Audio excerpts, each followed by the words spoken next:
Chapter 1156 Long-Awaited Rematch. So what if you have Primordial Law? This is not Primordial Chaos. Although Yang Chen was surprised that the latter acquired something like Primordial Chaos with just a body refining technique, it would not change anything. Without the boost from Primordial Chaos, Primordial Laws are weaker than Grand Tao Source and Heaven Law, only slightly better than innate laws. This idiot doesn't know anything. In such an environment, I can use my Grand Tao Source to limit the strength of his Primordial Law. Yang Chen immediately acted on this plan as a river full of chains composed of runes materialized behind him. As soon as the Grand Tao Source materialized and its aura targeted him, Wang Chong felt his law working slower, more sluggishly. However, he did not panic and even sneered. Small black lightning flashed on his eyes as he activated his will manifestation and fused it with his Primordial Law, giving it the boost it needed instead of Primordial Chaos. Damn it, he can do that. Yang Chen had read some of the temple's records, and new body refiners with Primordial Law could use this technique. Although it could not compare to the boost from the will of Primordial Chaos, it was better than nothing.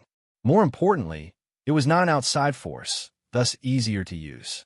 Overlord's authority. Sound. Wang Chong clapped his hand to release a powerful sound wave with devastating effects. And with domination over the Tao or concept of sound, Wang Chang's attack reached beyond the speed of sound, light, and beyond. Yang Chen's face changed as he reacted. He turned his body into the fire element, so the vibration from the clap passed through him unscathed.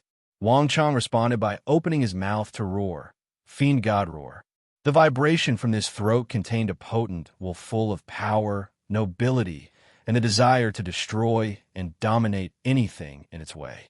Yang Chen knew this attack would disperse his flaming body while targeting his soul. So, he countered with a sonic attack of his own. Voice of Flame. The voice of flame is one of power, anger, wrath, rampage, and destruction. The two potent vibrations clashed, generating enough force and energy that a few mountains flew away like papers blown by the wind. If not for the reinforcement of the seal, the space would have cracked during this clash. The two stepped back after the clash abated, but Yang Chen's face was slightly pale. His techniques are way more refined than mine. Although he did not want to admit it, this clash proved as such. Overlord's authority. Flame, a dark, purple flame enveloped Wang Chang's bare torso. The flame seemed to fit perfectly with his aura. Are you trying to humiliate me? Yang Chen asked with gritted teeth. What do you think? Wang Chong sneered. I prepared this fiend god flame especially for you. He rushed toward his opponent, his eyes full of determination to injure his opponent at least once using his own Tao. Damn you, Wang Chong. Yang Chen yelled as he attacked with his unique, spiritual flame that ignores all obstacles and directly attacks the soul to burn it. Wang Chong watched with squinted eyes as his purple flame passed through his opponent's flame as if the latter had entered an intangible state. He mixed the power of unreal and real from illusion Tao into his flame, Wang Chong swiftly analyzed. So he immediately activated the attribute of his fiend god flame, dominance, especially toward other flames. Yang Chen immediately felt he had lost control over his flame, which was the greatest insult to any cultivator. Who would accept losing in a field they major in to someone who can only dabble in using law resonance? Yang Chen swiftly pushed his control of flame Tao to the limit, but that was not enough, so he added a bit of his illusion Tao to reduce the effect of the domination. By the time he finished, Wang Chong was already before him, and he punched him with a fist of purple flame. Yang Chen was about to move his head to evade when a terrifying gravitational force or power of suppression weighed on his body and rendered him immobile. Wang Chang's fist first burned half of his face with the purple flame before caving his skull with the sheer force behind that punch. Yang Chen's stomach suddenly released a powerful fiery beam, pushing Wang Chong a few dozen kilometers. His battle experience is not as bad as I anticipated. Yang Chen was never the kind of person with a high battle IQ, as he preferred to win with schemes or while hidden in the shadows. Meanwhile, Wang Chong had spent too much time training in the dream world. However, It seems Yang Chun has been making up for his mistakes since his ascension. A magic circle with a 5-pointed star appeared before Yang Chun. Each point of the star contained a color associated with the 5 elements. The green would lit up, releasing a potent life energy that rapidly healed his injury. The fight just started, and I'm already forced to use my source technique. This 5-element source technique was one of his 3 greatest trump cards. He spent much effort to get his hands on it, and only recently did he succeed. Sadly, before he could even master it, his unfilial son contacted him under false pretenses before capturing him. Yang Cheng's face healed, but somehow, he could still feel the burning face where the injury used to be. More importantly, his pride was utterly destroyed with that one punch. Find a new SD Ovals on n/Velbin. Comey need to calm down and kill this bastard. No one will know of my humiliation by then, Yang Chun thought. Then, he'll only need to get rid of that unfilial son. Although he felt it was a shame to kill that bastard since he planned to turn him into his ultimate weapon, he could still try again. He activated his source technique, allowing him to access the other 4 Daos by converting his flame Dao into any other 4. The first step was using a combination of earth and metal Dao to forge full body armor to protect himself. Yang Chun had recognized the vast disparity between his flesh and his opponent. Yang Chun felt more secure as he donned his yellow and white armor. The next step was to be cautious and lure him into a trap. Bang! Before Yang Chun could react, a terrifying force hit his armor, leaving cracking marks as his body crashed into the ocean. He became faster? How is that possible? Meanwhile, Wang Chong, who had used his version of Su Shi's obsession source technique, appeared in this ocean and dominated the water to strangle his opponent. Yang Chun reacted swiftly by using Water Dao to block the first wave of attack before burning the entire ocean instantly. However, what awaited Yang Chun after this somewhat quick response was Wang Chang's Water Sovereign Fist. This fist contained the power of a ruler and the counter to his element, water. Yang Chun barely escaped with an Earth escape technique, which allowed him to disperse his body and reform from the nearby terrain. Damn it, his battle experience is too high. Was he ever that talented? Wang Chong was reading his moves like it was a booklet, predicting his actions seconds in advance. I've trained my battle experience from the temple's fragment. Could he have done the same in the Dao opening sect? He was instantly jealous since he could only exchange use for 100,000 years. Meanwhile, Wang Chong probably had the power to use it as much as he pleased. At the pace of this fight, I will never have a chance to make my move and be victorious. Their strength was relative, but the opponent's terrifying battle experience and IQ allowed him to utilize his powers to their full extent and even beyond. As Yang Chun watched his opponent rush over like a hungry dog, he immediately encased himself in an orb of earth and metal elements. He knew such defensive measures would only buy him a few seconds, but that's all he needed to strategize. I need to stay calm and think logically. What would she do in this situation? Yang Chun thought. His eyes squinted as something popped in his mind. Anticipate your opponent's move. If that move is predictable, do it while knowing the opponent will be ready. Put a small twist to it, and it will still be an effective strategy. Boom! Wang Chang's fist punched through the earth's layer, but Yang Chun already used water escape to appear in a river a few kilometers away. He immediately used an ultimate attack as soon as he was out of range. 5-element ultimate flame. The 5-point star appeared before him and immediately started gathering all 4 elements in the environment to turn into a boosting power for the flame element. Then, a red beam rushed toward Wang Chong, leaving small spatial cracks in its way. Yang Chun observed closely, and his eyes suddenly lit. Hey, race my chance. If you find any errors, ads pop up, ads redirect, broken links, non-standard content, etc., please let us know report so we can fix it as soon as possible. Chapter 1157 Conclusion. Wang Chong looked at the woman before him. She was exactly as he always dreamt, beautiful, quiet, peaceful, naturally noble, and a slight aura of indifference. She did not see him as she was too busy mixing medicine, probably for an upcoming patient. He looked at her longingly for a few seconds before making his presence known. You scared me. She was calm despite saying these words. No, she was too calm for someone. Why are you standing here like a buffoon? Come help me. For the first time in his life, Wang Chong did not listen to her. Instead, he walked next to her and started caressing her face. Is something wrong?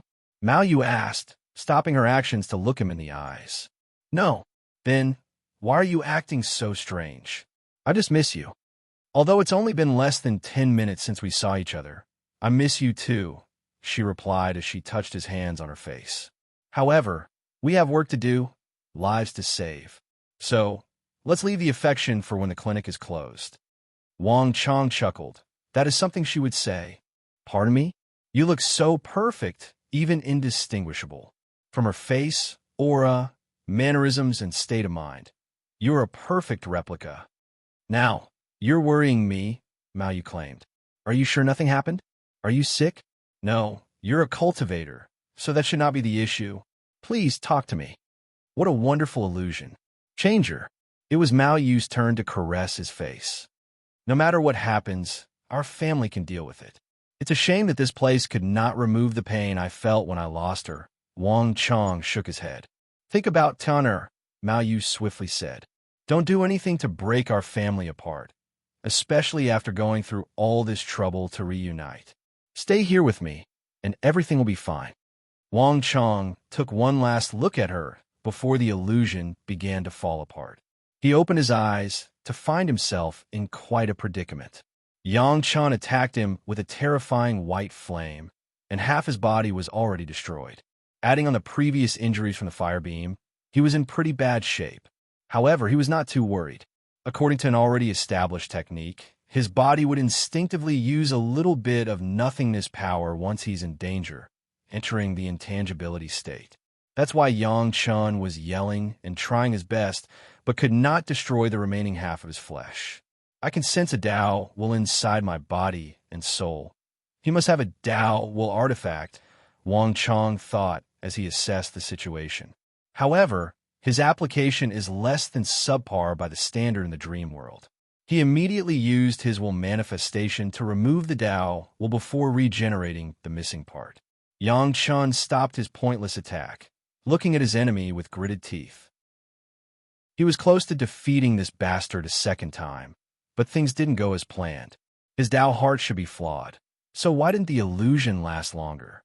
It should not have been this quick, even if he had prepared and practiced beforehand. He thought he had overestimated his opponent, but only did the opposite. Yang Chun exhaled deeply before saying, "How about we end this fight as a tie?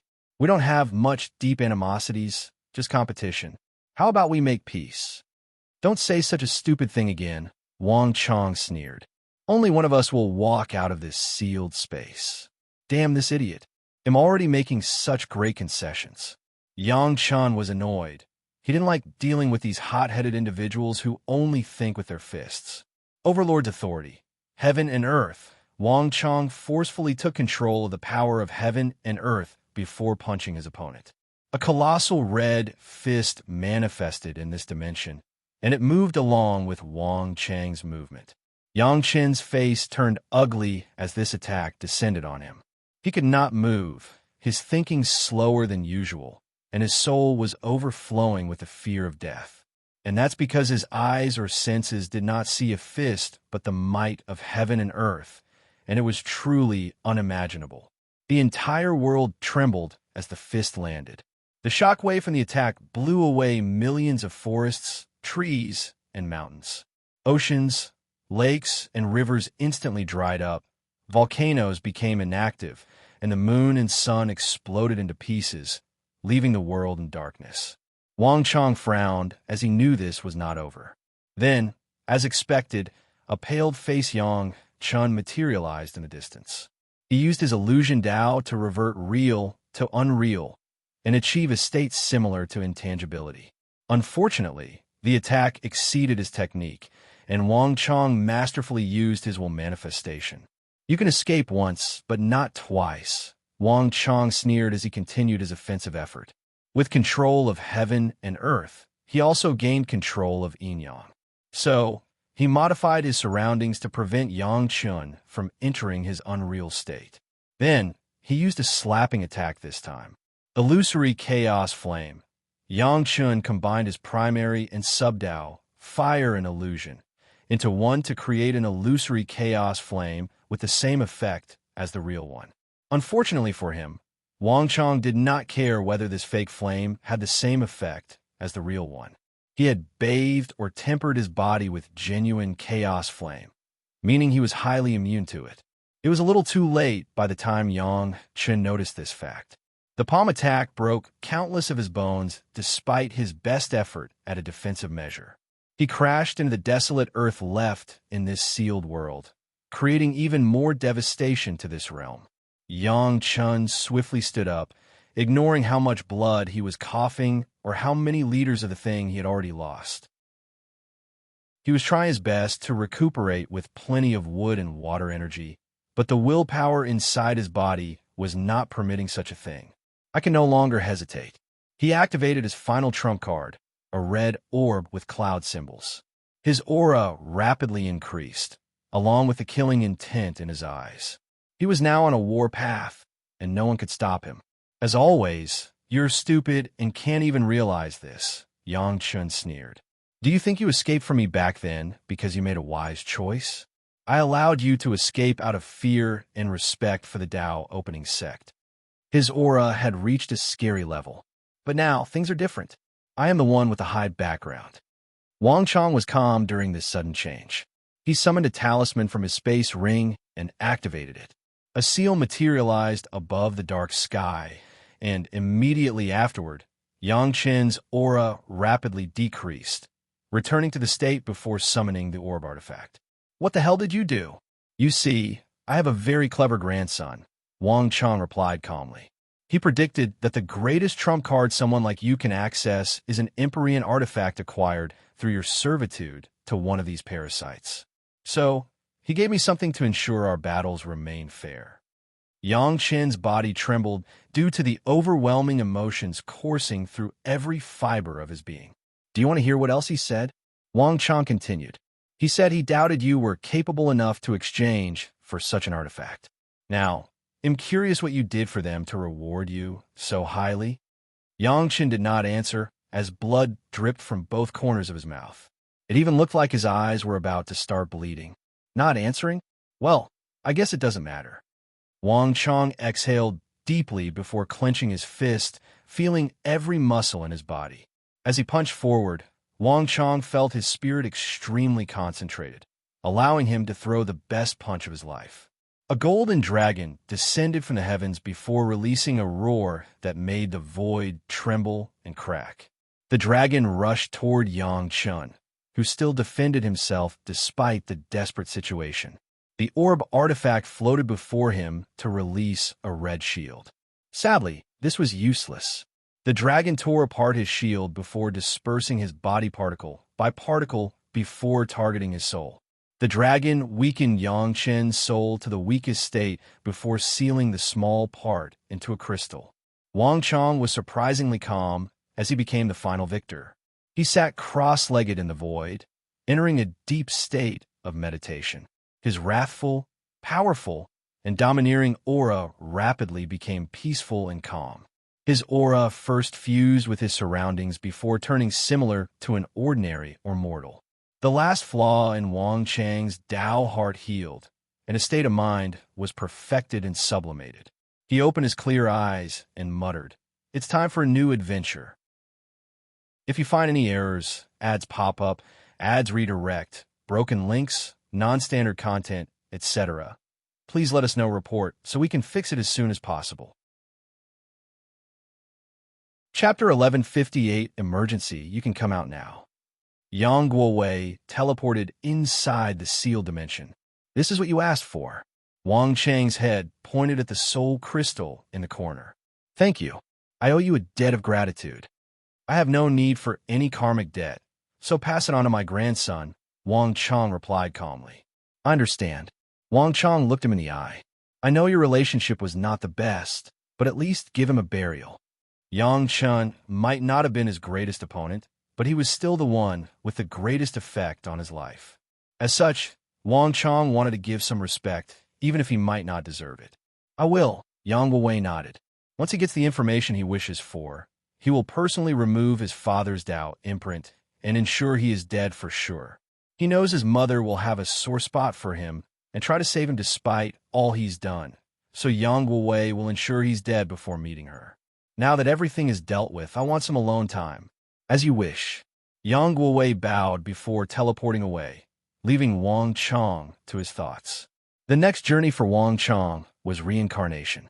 He did not need to reincarnate. With his human fiend god bloodline, his perfected Dao heart, and his grandson's method, he had no doubt he could be cultivated into an unparalleled emperor. However, he still chose this path for two reasons. Firstly, he wanted an opportunity for a fresh start with his own destiny, achievements, and glory. Secondly, a small part of him still wishes he would meet his wife during or after his reincarnation. Wang Chong looked in the distance. My only regret is that I did not see the upper dimension sect and what it has become. However, I can put on my to-do list for the next life. Wang Chang's body rapidly decomposed before turning into a blood-red seed that fused with his soul. He took one last look at the world before a gate manifested, and he entered. Wang Chong frowned, as the reincarnation process was nothing that he expected. He found himself in this large, eerie, empty hall with a throne at the center. Is reincarnation different in the upper dimension? Wang Chong thought, wondering what was happening. Then, an enormous face materialized in the room. Looking at him from above, he did not notice the person's presence or when they arrived. You, Wang Chong, I've been waiting for you. Divine Seal Continent. It seems like I didn't need to intervene, Wu Hong muttered, which was good news. Now that the latter has entered samsara, everything should be fine. She changed her gaze to other places. Wu Hong expected Supreme Unity to act in some capacity, but surprisingly, nothing occurred. Or he acted but was stopped, but I cannot tell. She sighed while shaking her head. The difference between the Paragon realm and half-step transcendence was too vast to the point of despair. Lower dimension, myriad emperor world. Wang Wei opened his eyes from this throne, exhaling deeply. Nothing happened. That's good. Unfortunately, he sensed his grandfather had entered reincarnation, but he could not detect anything that occurred afterward. Should I check on him? Or am I too paranoid? After pondering briefly, he decided to try. He used the Samsara Quartz Luck condensing artifact to enter a dark, endless space. Sir Stone Yama King, may I have an audience? Wang Wei waited a few seconds with no response. Any entity of that level will notice when someone calls out their name, especially with obvious intent of communication. He waited a few more minutes before talking again. Sir, I have no agenda. I simply want to check whether a family of mine has successfully reincarnated. No answer. I just need a yes or no, and I will be in your debt, Wang Wei added, showing his politeness by bowing. Sadly, no one answered him. So, he sighed before leaving. He immediately sent a projection to Li Jun's court. Big brother, did something happen? No need to worry. Grandpa entered reincarnation, and I just wanted to make sure for my peace of mind, Wang Wei explained.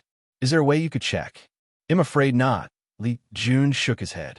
He reincarnated in the upper dimension, which is the main branch. I'm new and have no achievements under my name, so it will be difficult to ask any superiors to check. I figured as much. Did you sense him entering samsara? I did. Then, you need to worry. I doubt anyone could easily interfere with samsara, even those two. Maybe you're right. They talked for a few minutes before the projection dispersed. Li Jun is right. I shouldn't worry too much. Wang Wei sent the news back to the family before continuing his retreat. However, he sensed something else, the upcoming arrival of Hualong. He sent someone to deal with it before continuing his retreat. Hong Meilin walked into her private quarter, lying loosely on her throne. She had none of her previous dominance or nobility, just exhausted. It's been 3 days, and the council has not decided, despite her suggestions to surrender. Omicron M sadly. Her previously overwhelming power in the council proved useless, as these people only cared about preserving their current status and power during the upcoming turmoil. For many, their wildest dream is that the first heavenly emperor and the Golden God perished together, leaving their territories open for conquest. Your Majesty, your Majesty, You're here. I've been calling you for the past 5 minutes. Are you all right? The scholar asked. I'm fine, just tired of all the tedious political struggles. Damn those council members. They were all quick to support you when they needed your strength, but once their benefit is touched, they are now quiet. That's how the world has always been, Hong Melon sighed. Don't mention them for now. Has Hualong returned? Speaking of the devil. Hualong walked into the room, and Hong Melon frowned. Guessing from your demeanor, you're bringing bad news? More or less. Oh, there's some good news? Yes, they accepted the apology. That's good, she nodded. What about the bad news? Wang Wei never received me. I only dealt with someone from their foreign affairs department. Hong Melin grunted. Meanwhile, the scholar was trying to control himself to not accuse these people of disrespecting his queen. Their answer is the same. Surrender or die. The room was quiet. The situation is getting annoying, Hong Melin thought. She was not as attached to the alliance as those people. Her priority has always been to ascend, meet her master, and become her true disciple. However, she wanted to do a few things beforehand. Firstly, be as powerful as possible before ascending to ensure she can get her master's approval. Secondly, she also wanted to do something major, not just to increase her survivability as an eternal, but also to follow her master's footsteps and do something that affected the entire lower dimension. So what is our next step? Hualong asked, but no one could give her an answer. Hong Melin sighed. What do you suggest? We could try to lobby different council members until we have a majority, the scholar suggested. However, as you can guess, this method is slow, and the chances of success are up to debate. Or we can use our military might to forcefully take control over the council before surrendering to the myriad emperor world, Hualong recommended. How can you talk of committing such an act of betrayal so easily? Hualong ignored him. If we offer him the central region, the first heavenly emperor will reward us handsomely. His history has shown his business savvy and generosity. Hong Melin was deep in thought. The suggestion was not a bad idea. However, she wondered whether such a step was too drastic. Your Majesty, this is not the time for hesitation. This is the time to be decisive and cruel. The council members are high on the dream of power, believing they can still protect the status quo. But anyone with a decent brain knows we are too weak to have control over our territory, let alone their ambitions to control the entire lower dimension. This place is a sunken ship. If you don't do something now, we will drown with them. You may have a point. I still think this is too drastic, the scholar added. How about we try the diplomatic way first before using force? We don't know how much time we'll have before this war begins, but we know it's not long, Hualong added. They both have a point, but I'm leaning more toward Hualong's side. However, I don't like the idea of using force on these people after how much they've supported me and have worked with them for so long. How about I? Hong Melin suddenly stood up from her throne, looking around with her divine sense. Your Majesty, what's wrong? Something happened. Something terrible, but I don't know what. She immediately tried to divine the issue, with no result. However, this overwhelming sense of doom was lingering in her mind. Myriad Emperor World. Wang Wei opened his eyes. Damn it, something unexpected occurred. If you find any errors, ads pop up, ads redirect, broken links, non-standard content, etc., please let us know report so we can fix it as soon as possible. Chapter 1159 7th Court Meeting. Wang Wei looked in the distance, his face as serious as he ever was. He glanced at a man with golden armor and deep, cunning eyes, but a dark and ominous power was hidden. The man sensed his gaze and looked back, smiling evilly. You never took me seriously. I bet you're regretting it now. The golden god? No, the heaven-devouring emperor said.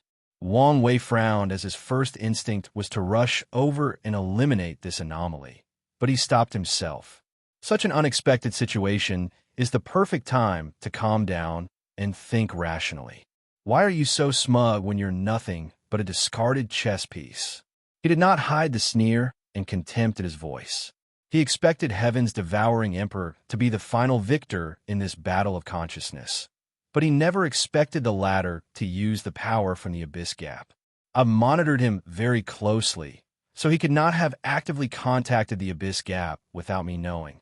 So, that can only mean they're the ones who contacted him, most likely when I was in the Dark Truth and my focus was somewhere else, Wang Wei analyzed. Assuming there is an Empyrean tier powerhouse inside, it's understandable how they could hide from my prying eyes. Wang Wei figured out the situation, but that did not change how he did not like how something so unexpected occurred under his watch. Chess piece. Maybe so, but until the game is over, who is not finalized. The heaven-devouring emperor felt confident with all this strength, especially since now it belongs to him alone and not someone else's puppet. Talk to me again once you survive until the end. Wang Wei no longer hesitated as he attacked. A towering palm descended on the God Reverie world, and if it lands, the entire world will be wiped out. No, the entire world community will be reduced to nothingness. The heaven-devouring emperor laughed wildly before casually blocking this attack with a golden palm of his own. He not only blocked the palm, but perfectly annihilated all the power and forces behind the attack to prevent any damage or destruction to his home world or the community. His strength has reached the limit of tenfold, but hasn't entered the taboo battle strength, Wang Wei analyzed. Such news should mean he's not as much of a threat, but things will not be so simple. He might have a way to temporarily achieve Empyrean strength, probably using the power from the Abyss. Wang Wei did not attack a second time, and even removed his gaze. He sat on his throne, deep in thought. The good news is this catastrophe is officially a real one.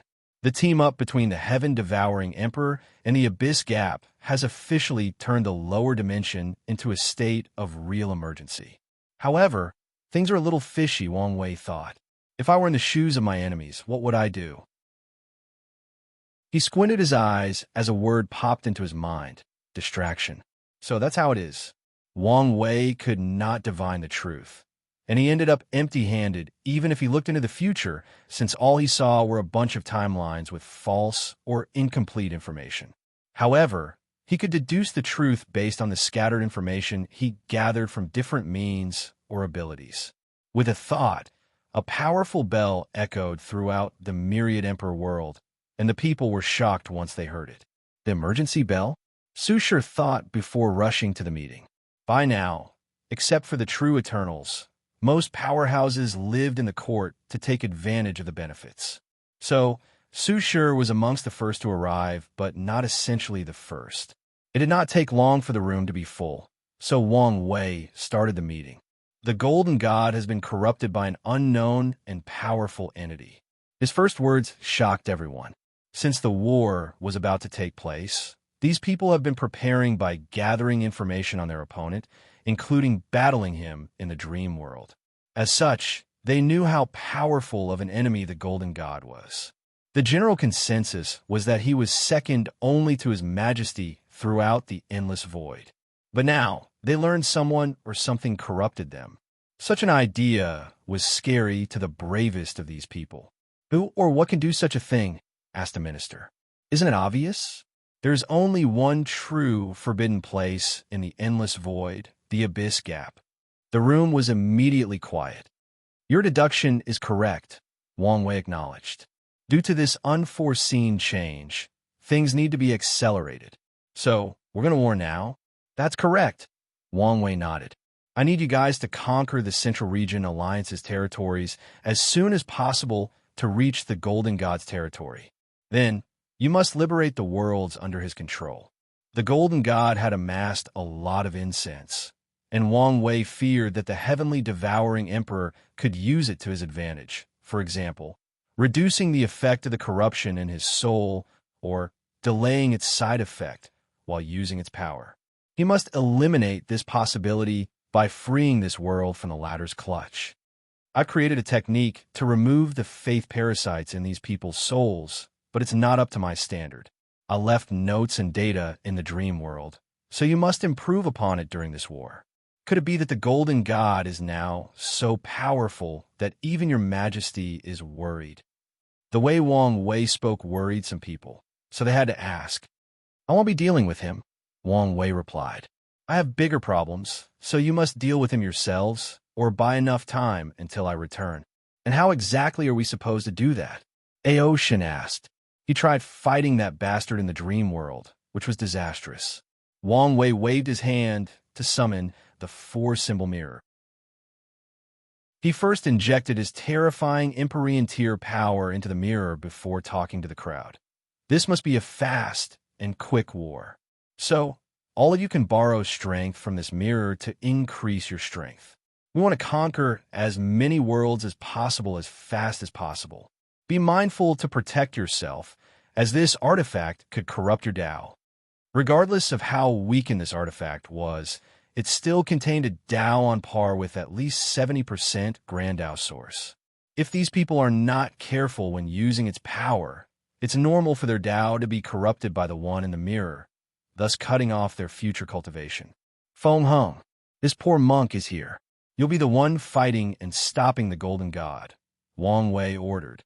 Your Buddhist power of purification should have some effect on the Abyss Gap's power after being boosted by the mirror. Your fighting tactic should be to prevent him from using the Abyss power. If you do that, you will have no issue dealing with his current strength. This poor monk understands. Take this seriously, Wang Wei warned. You'll have to watch for corruption from the mirror and the golden god. The last thing we want is for him to turn you into the enemy. Feng Heng clasped his hand to show his determination and how seriously he will take this battle. If you sense any form of corruption from him, stop the fight and exchange positions with Wufeng Wang. Her sacred bloodline should give her higher immunity to this type of corruption or assimilation. If the mirror is the problem, you can choose anyone else to replace you, but don't forget to bless them with purification power. Amipa, under Wang Wei's control, the mirrors started to divide into countless illusory mirrors, granting every immortal in this room a copy. He then granted Feng Heng the main body before dismissing everybody, including his mother. He sent an emergency gathering to all his allies or rulers under his jurisdiction, telling them of the conclusion from today's meeting.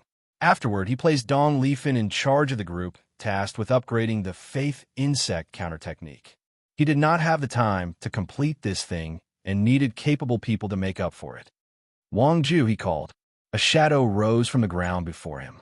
Omicron M. Master, your task will be the most important and possibly dangerous. Do you wish me to protect the entrance to the Abyss Gap? Correct, Wang Wei nodded. Use all your powers to ensure nothing goes in or leave until I return. If need be, don't hesitate to sacrifice yourself. Wang Wei sat alone on his throne for a few seconds. In that confrontation, I secretly revived the golden god's obsession with faith. The heaven-devouring emperor should not notice for a while, meaning his actions will be restricted as he is driven by that obsession. Wang Wei could deduce that the heaven-devouring emperor will not focus on himself for a while, as his priority will be to preserve his divine kingdom with all his believers. In other words, he will focus on the war and preserving as much territory as possible. Wang Wei stood up before teleporting to his destination, the Nether Hell. If you find any errors, ads pop up, ads redirect, broken links, non-standard content, etc., please let us know report so we can fix it as soon as possible. Chapter 1160 True Empyrean Strength. Wang Wei did not immediately enter, but instead brought this entire forbidden zone into the void battlefield. He frowned as he realized he never had a chance to upgrade the battlefield, so it still could not bear a true battle between two emperors. Without much choice, Wang Wei added a few quick arrays to temporarily support this place and prevent leakage of their strength. Otherwise, one of them could destroy the entire lower dimension. Once everything was set up, he removed all the seals on the Nether Hell. Old Man Nether slowly walked out, and Wang Wei squinted. His aura is different, fiercer, and more warrior-like. The previous Old Man Nether was like a wild beast, but Wang Wei could tell the latter had lost its fangs. But this one was another story. he was truly an apex predator. Was it your doing? Wang Wei asked. This three-way alliance, was that your idea? Or am I giving you too much credit? Did you just come up with this idea?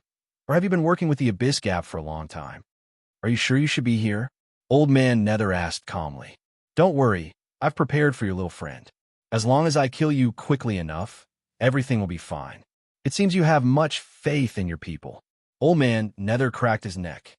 I would love for the plan to proceed normally and distract you long enough for us to escape, but I'm also fine with luring you here. King of Hell mode. The black bone armor materialized on his body as he used his most powerful state. His hair and beard turned into flame, but not the color purple as before, but dark red. His pupils were not blood red, but pitch black. His aura and transformation are indeed different, but I don't sense any corruption or abyss power from him. Wang Wei analyzed as he activated his awakening, along with all his boosts to enter the taboo realm. He manipulated his aura to resemble the last time they fought, hiding that he had entered the taboo realm or had achieved perfection. His proving Tao artifact turned into a silver sword, but to his surprise, his opponent summoned a halberd instead of the previous axe. Wang Wei squinted before rushing forward, clashing his weapon against Old Man Nether. The sheer shock from their attack twisted the void from this infinite space composed of the power of nothingness. Luckily, it only twisted it without tearing it apart. The two had hundreds of shadows emanating from their bodies as their weapons clashed, but these shadows were not simple after images of their speed. Each shadow represented the fact they clashed 10 trillion times in less than an attosecond. At first, the two were equal, but with the passing of time, Old Man Nether started to move backward. He could not help as Wang Wei's attack or swordsmanship was direct but scary. Each strike was powered by an infinite number of people from ancient to modern times. He accessed these people's lives from the River of Fate and borrowed their strength by controlling their fates. This fate-condensing sword technique is not scarier because he could only access the fate of people weaker than him. Regardless, given the amount of people that existed in the lower dimension since the beginning of time, it was a truly scary number. Boom! Old Man Nether flew a dozen meters, sliding through the floor to prevent himself from flying away in embarrassment. However, Wang Wei would not given the opportunity to rest as he continued his onslaught of attacks, forcing him on the defensive.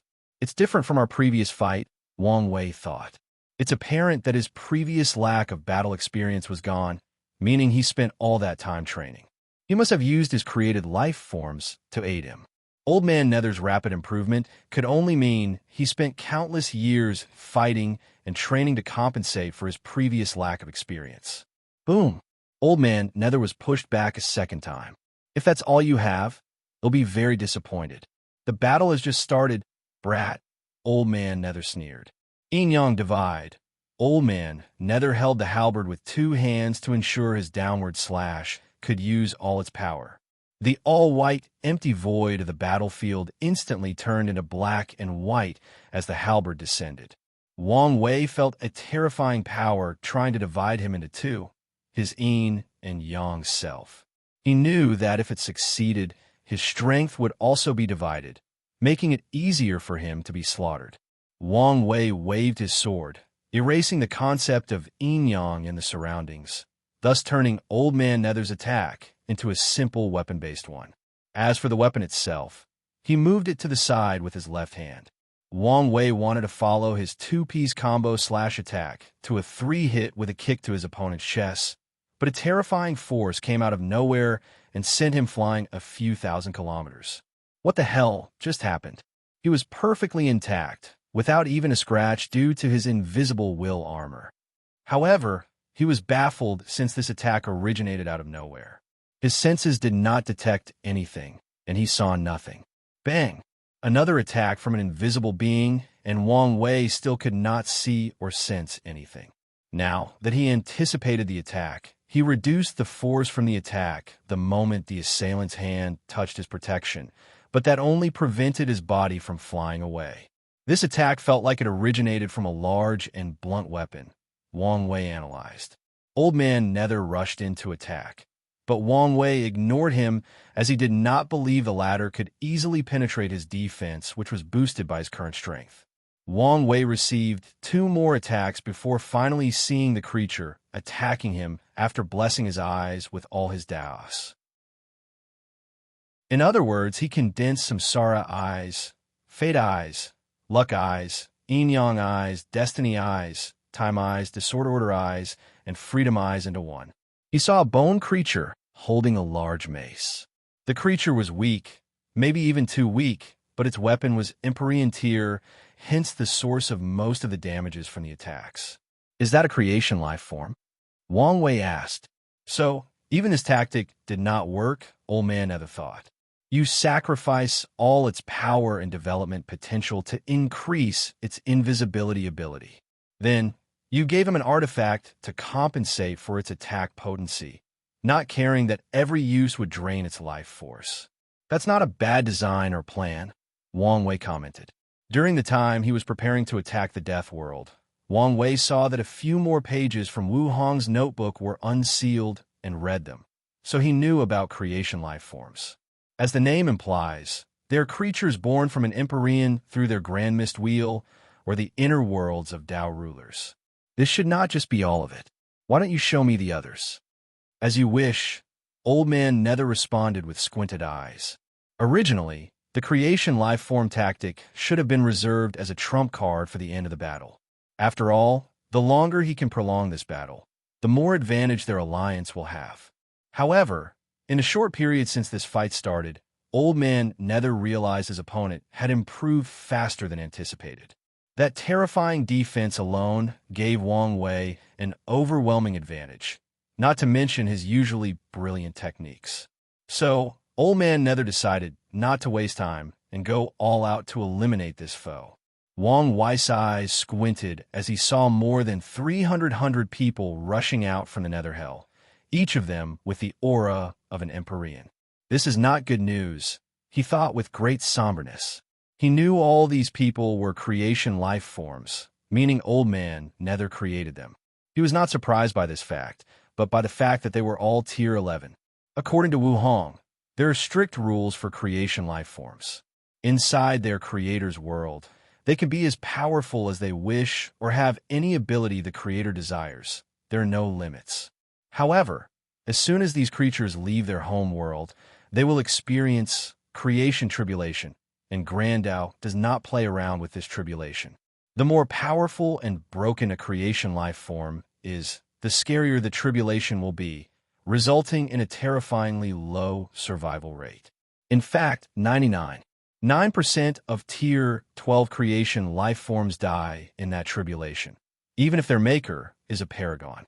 Honger said that creators must consider the art of balance to ensure their creation can pass the tribulation. He glanced at the bone creature. This thing perfectly personified that idea, as his creator balanced him out by taking away all his other attributes to ensure his invisibility was amongst the best. She also said that only talented Empyreans can create life forms on the same cultivation as them, and only creation Tao can create life forms above their tier without any resource aid, but that was not recommended. It was a foolish idea to create any life forms above your tier for a few reasons. Talented people like Wang Wei might succeed if they had enough tier 12 resources, but it would be best to use it on himself than on something like this. However, this was not the main reason that it was forbidden. The main reason is they cannot control their creation. No matter the method, a tier 11 Empyrean cannot control a tier 12 creation life form. Once they pass the tribulation and achieve Paragon's strength and status, no controlling method will work unless another Paragon assists the Paragon in controlling the life form. The only way to gain the loyalty of a higher tier creation life form is through charisma or building a deep relationship beforehand. However, after the latter becomes tier 12, it's easy to discern whether the relationship was genuine or a ploy for control. I never thought Old Man Nether was talented enough to create life forms on par with his tier, let alone 300. I truly underestimate that old monster. The situation was not looking good for Wang Wei. It seems obvious that he only needed to use a clone technique to even out the number, but his opponent can do the same and possibly worsen the situation. So, he now had no choice but to battle over 300 Empyreans. If you find any errors, ads pop up, ads redirect, broken links, non-standard content, etc., please let us know report so we can fix it as soon as possible. Chapter 1161 Brutal Fight. What's the best way to win this fight? Wang Wei thought. The most obvious answer is to divide and conquer, but such a tactic is too obvious, and Old Man Nether is not stupid enough to fall for it. He realized he had underestimated the ruler of the Nether Hell before and wouldn't make that mistake twice. Divide and conquer can still be used at the right time, but not as the first or primary tactic. In that case, the best course of action is non-stop movement. I cannot fight these people head-on or allow them to corner me, especially since the probability that they've practiced formation and teamwork is more than 90%. Wang Wei's Proving Dao artifact morphed into a dark silver dragon armor that covered everything, including his head. He knew he would need all the defense necessary, but there was a problem. My artifact is still Emperor tier, meaning it's useless in a battle of such scale. As soon as this thought came to mind, a solution soon followed. An illusory pill appeared on Wang Wei's palm, the one he previously used to get Empyrean strength. "Stop him!" yelled one of the creations, who seemed to have noticed what he was about to do. Wang Wei flew upward with unparalleled speed, evading all the attacks coming toward him. He used the skill Rainbow Paragon Thought that involved combining and stacking all his speed abilities and techniques, including using time, space, fate, yin-yang, and a freedom from many concepts to increase speed.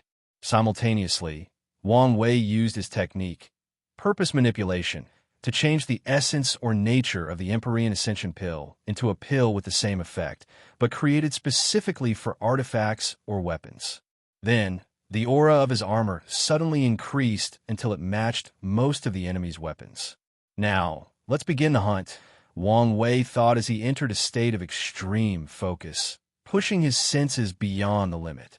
His 365 future Buddha selves and his spirit particles began to work on overdrive as they seeped through the future to look at countless possibilities, allowing him to choose the best way to kill his opponent. Wang Wei stopped running or evading, switching to an offensive stand. He appeared before a life form with a human body, but an elephant skeleton for a head. Sadly for that creature, the last thing it saw was a streak of dark red lightning from Wang Wei's true will. Then, his head exploded along with its soul. 5 golden chains arrived in Wang Wei's position, but he was already gone. In less than a nanosecond these guys took to respond, he had already traveled a few billion light years away to another group before releasing a tornado of chaos flame, burning more than 5 of these creatures to dust. He moved on to his next target and used a death domain technique to kill close to 10 enemies. The casualty should have been 6, but the last one was ruthless and exploded himself at the last minute before the embrace of death swallowed him. The explosion barely left any cracks in Wang Wei's armor, but it still did its primary objective. The force behind a creature of this level exploding itself was enough to reduce Wang Wei's speed by a small margin. Then, the rest took this small attosecond as an opportunity to create a powerful sealing array that targeted his speed. Wang Wei immediately activated the Freedom from Sealing technique, but that barely alleviated the problem. Someone suddenly appeared behind him to punch him. However, before his body was pushed forward, he countered with an elbow, destroying the opponent's upper body and soul. A small group was already standing before Wang Wei's flying path with a powerful thunder spear created from their combined powers. He knew how much he would suffer if he could not evade this attack, so he waited for the perfect opportunity. When a lightning spear reached so close to him that he could no longer evade it, he used spatial displacement to change location with that group. Potent lightning traveled in the surroundings due to the explosion, killing 9 of this group of 10. Wang Wei then transferred a terrifying attack to the remaining survivor through the karmic link they established after the latter tried to kill him. Wang Wei kept moving. Despite his drastic speed decrease, he was still amongst the fastest in this group. These people only leveled the playing field. He turned into a yin-yang disc, slashing more than 5 opponents into 2 before stopping, since he predicted someone countering his technique. Bang! Wang Wei sensed a terrifying attack that bypassed his armor, even leaving cracks on his invisible will armor. He immediately realized the opponent had used a karma formation to attack him. So he used the karmic thread they used to appear at the center of their formation before using his soul Dao to collapse their sea of consciousness. These creatures' lifeless bodies floated in the void while oddly being perfectly fine without any injuries. Wang Wei's body suddenly moved instinctively to cross his arm. A humanoid ox creature suddenly appeared and punched him, forcing him to take a dozen steps into the void. A true Empyrean, he thought, as he did not stop his rapid non-stop movement. Creation lifeforms are considered insurgent, no matter their tier. If an Empyrean wishes to create a creature that walk the Emperor path, the tribulation will be even more severe.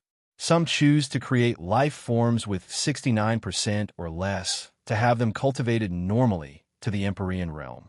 However, this plan is futile as the tribulation is still terrifying, albeit weaker than if the created life form appeared with 70% Grandau source. I can believe he cultivated a true Empyrean creation life form. Forget the skill required for such a thing. I figured someone with his personality would not want a subordinate close to him in strength or essence of life. He continued to play hide and seek with this oxman or the other creatures when he sensed something. Old Man Nether had used a potent technique called Yama King Finger. A colossal bony finger materialized above the heaven, rapidly descending toward Wang Wei. His body paused to look at this devastating attack. My chance, thought the oxman, rushing forward to deal a devastating blow to ensure his master's attack did the job. However, as soon as he reached close to Wang Wei, a scary spiritual sword rushed into his sea of consciousness with unparalleled speed. The oxman tried to defend himself, but it was futile. Wang Wei knew that he and Old Man Nether were the greatest threat to this battle, so he gathered a significant portion of his soul power to ensure this man died from that attack. Damn you! Old Man Nether roared as he watched his servant's body disappear, creating a dark aura or shadows emanating from the bone finger. The finger hit Wang Wei, who punched it with tremendous force. However, he was quickly overwhelmed by its terrifying force. Damn you, Old Man Nether. This is far from being over, Wang Wei yelled before vanishing from the battlefield. Old Man Nether frowned, feeling things were easier than expected. Boom! A vision covered the void battlefield, showing images of a meteor. A somber atmosphere enveloped the battlefield as heaven and earth celebrated the passing of such an honorable and respected cultivator. Old Man Nether calmly watched this, still feeling that something was wrong. He changed his mind in the last attack, deciding to kill Wang Wei instead of capturing him. Although he felt it was a pity, he also understood this was the best choice after seeing how swiftly he disposed of the Ox General, his most powerful creation. If he continued with the mindset of capturing the enemy, he would lose more than half of his troops before succeeding. 4 eyes come. A handsome young man dressed in black teleported next to Old Man Nether. Then, 2 more eyes appeared on his forehead before turning golden. He swiftly scanned the surroundings. There, he shot a golden light that actually dispersed Wang Wei's shadow technique, revealing his presence. Only 52? That's a shame, Wang Wei muttered. He could not help it since he needed to be extra careful not to be detected in this assassin mode. Before anyone could react, more than 52 creations had dark purple marks on their bodies before a flame of the same color swallowed them. The Curse of Destructing Flame was one of Wang Wei's works combining his knowledge of Curse Dao with Destruction Dao. As such, these people could not be saved as soon as they were marked since either the Curse, Destruction, or Flame Dao would get them. Fucking bastard. It'll kill you, your family, your sect, and everyone you love. Old Man Nether's eyes were red, and his aura was unstable due to his anger. However, Wang Wei remained calm as he slowly raised his hand. Yama King Palm. A dark palm rushed toward his opponent with the desire to kill and humiliate him by showing him the true power of Samsara Dao. If you find any errors, ads pop up, ads redirect, broken links, non-standard content, etc., please let us know report so we can fix it as soon as possible. Chapter 1162 Solution. Wong Weiss' eyes suddenly squinted as he sensed something. Sadly, he was too late to move as two people appeared behind him out of nowhere. The first was a muscular man with tiger stripes, eyes, and canines, followed by a woman with a golden sword. The tiger man punched through Wong Weiss' armor, shattering the back. The woman followed him by puncturing the invisible wool armor and touching Wong Weiss' skin, which did resist for a moment before being penetrated. The eyes of these two lit up after seeing the success. They absorbed the strength of dozens of their companions and waited for the perfect time to attack, and now, they finally succeeded in landing a killing blow. This sword, Wong Wei thought as blood spluttered from his mouth. He realized this sword was also a creation life form, hence its power and sharpness to penetrate his defense. The sword is a living creature that refuses to be removed from my body. Its intelligence allows it to act similar to a Tao will as it swallows my life energy to hinder my regeneration and kill me as swiftly as possible. Wong Wei could even see a power protecting the creature's soul to ensure he lasts as long as possible. He calmly placed his hand on the weapon and used his wife's sealing technique to seal it. After seeing this, the attackers' faces turned ugly, and they decided to retreat. At least, the woman did. The tiger man roared, releasing the aura of a beast at the top of the food chain before punching his opponent a second time. Since one punch could not do the work, he'll try a second, or as many as possible, to put this arrogant intruder down. I should be able to severely injure him while he's in this state, thought the tiger man confidently. Myriad Spirit Manifestation Technique. Tao Dai, a terrifying creature with only a colossal mouth, materialized next to the tiger man and swallowed him with its enormous mouth. The tiger man was a powerful body refiner who had swallowed many people. As such, Wong Wei felt terrifying energy rushing into his body, rapidly repairing the damage. His aura suddenly boosted after pulling out the sword. 7th step, and I didn't even use her food, he thought. More importantly, I haven't completely digested the energy, so it should bring me to the 8th step. Wong Wei absorbed some energy from the sealed weapon to repair his armor, while adding more willpower also to recondense the invisible armor. Finally, he focused on Old Man Nether, who had to sacrifice a few more people to stop that attack. He looked at Wong Wei, fury evident in his eyes. However, it was not a wild and uncontrollable kind of rage, but the kind that is cold and calculated while also wrathful beyond words. He raised his arm to open hundreds of portals connected to the Nether Hell. A black inchi full of evil spirits rushed out to enter the bodies of every creation, including himself.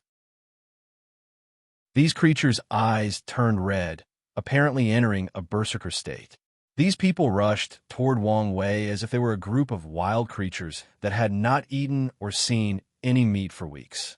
The bloodlust they released was now tangible, turning the battlefield red. Now, thought Wong Wei as he raised his hand to banish more than 100 of these people into a special universe that he created to seal them. The berserk state increased their strength but also decreased their mental capabilities, so he took advantage of this opportunity. Wong Wei also wanted to forcibly change the fate lines of these people to turn them into her soldiers, but he detected protective measures that Old Man Nether took to prevent this from happening. Wong Wei's face changed as his armor disappeared, followed by his invisible wool armor. And that was just not the end, as he felt the defensive capabilities of his skin and his fleshly body also drastically weakened. Another weird ability from someone who sacrifices everything for one power. This one should be based on order disorder, canceling all forms of defenses, Wong Wei's mind rapidly thought as his body moved to counter the attack. Sadly, it was too late. Billion world explosions. Old Man Nether used a common but dirty tactic that Empyreans used, creating countless worlds with their grand mist wheel and using them as bombs or explosives. Countless small red orbs appeared around Wong Wei, each representing a world probably on par with the lower dimension, exploding simultaneously. His body appeared, displaying to the battlefield how much of a terrible state he was in. He looked like a slice of burned Swiss cheese with countless holes, his skin all black due to the burning. "Don't let him regenerate," Old Man Nether ordered with an ugly expression. Unlike their previous battle, he could no longer use existence hierarchy to damage his opponent since the taboo realm grants protection from this. Meanwhile, Old Man Nether is not an everlasting Empyrean, meaning he had no access to a Tao will. On top of that, his talent for body refining has always been subpar, so after leaving for so long, he's only achieved an imperfect will manifestation. His opponent would not allow such weak power to enter or remain inside his body.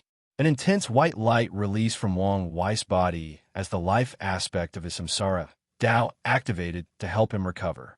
Adding on the previous blood energy he swallowed from the Tiger Man, he recovered before the fastest of this group arrived. Sadly, his armor was no longer functional. In fact, if he had not put it away, his proving Tao artifact might have been destroyed, resulting in a small backlash. He calmly watched these people approaching before clenching his fist and punching. Anti-creation fist. A terrifying power that seems to be the antithesis of life itself rushed toward these people, instantly killing 7 of them, and the rest suddenly stopped midway. They felt terrified. That's right, these terrifying creatures with the power to end all life in the lower dimension felt fear, and the reason is simple. Wang Wei's attack reminded them of the harshest and cruelest day or moment of their life, their creation tribulation. "No, this is still not it," Wang Wei muttered, feeling this newly created technique was not on par with his desire. He punched a second time, and the fear appeared a second time, this time even more potent. They could feel it from that punch, the sensation that they did not belong, the feeling of being judged by extremely high standards, and the fear of death. The punch perfectly recreated the power and sensation of the worst moment of their life. Its power can be described as their nemesis, their antithesis, the opposite of their existence. As such, it deserved the name anti-creation. Boom! More than 20 creatures died from that one attack. Moreover, the demoralizing fear woke most of them from their berserk state. Damn it! With this technique, it will become easier for him to kill these creatures. Not to mention how low morale will prevent them from using all their strength. Countless thoughts rushed through Old Man Nether's mind as he thought of a solution. The crux of the technique is their origin as creation life forms. If I could temporarily change that, the technique's effect would be reduced by more than 90%. He immediately summoned one of his creations with low strength and potential, but a unique ability called Origin Control. "Summer, you dash swish." A sword light flashed before Old Man Nether's eyes, cutting Summer's head while also heading for him. A bone shield appeared before his face, blocking the attack, but it was not over. 4 of his people rushed toward him for a suicide mission. Old Man Nether made the correct decision in this dangerous scenario by exchanging positions with one of his creations in the distance. Damn it, how could I be so stupid? He thought Wang Wei only left a curse mark on the 52 members who died, but that was not true. He only killed those while leaving the rest as pawns to use at the right time. The Netherhell ruler used his authority as a creator to access the imprints of all his creations and check their bodies. He found 3 more curse marks and decided to lay them to rest and deal with it later. However, Wang Wei acted and activated the curses, turning these people into a blaze of glory, no horror. Old Man Nether immediately realized it would be useless to deal with that curse, given it's not his expertise, and did not even try. At this point, the only solution is the Nether Monarch sword. Old Man Nether gritted his teeth after thinking this. His anger almost destroys his reason, thinking he will have to use such a high price to kill one little emperor in the lower dimension. If you find any errors, ads pop up, ads redirect, broken links, non-standard content, etc., please let us know, report, so we can fix it as soon as possible. Chapter 1163 Old Man Nether's past use whatever means necessary to buy me enough time. Old Man Nether. And upon his words, these creatures rushed toward Wang Wei like a moth to a flame. So, he started slaughtering them with great efficiency. Old Man Nether gritted his teeth as he watched this unfold. These life forms represented years of work and a unique opportunity he received. Their purpose was to one day serve under him once he ruled Samsara. But now, he had to watch his foundation being rapidly corroded. He activated energy to calm his uncontrollable rage before pointing at the nether hell. The entire dimension slowly transformed into a long, dark sword with bones for the hilt and red veins running down the blade. Old Man Nether was sweating by the time the transformation ended, but this was just the beginning. The activation process was even more arduous.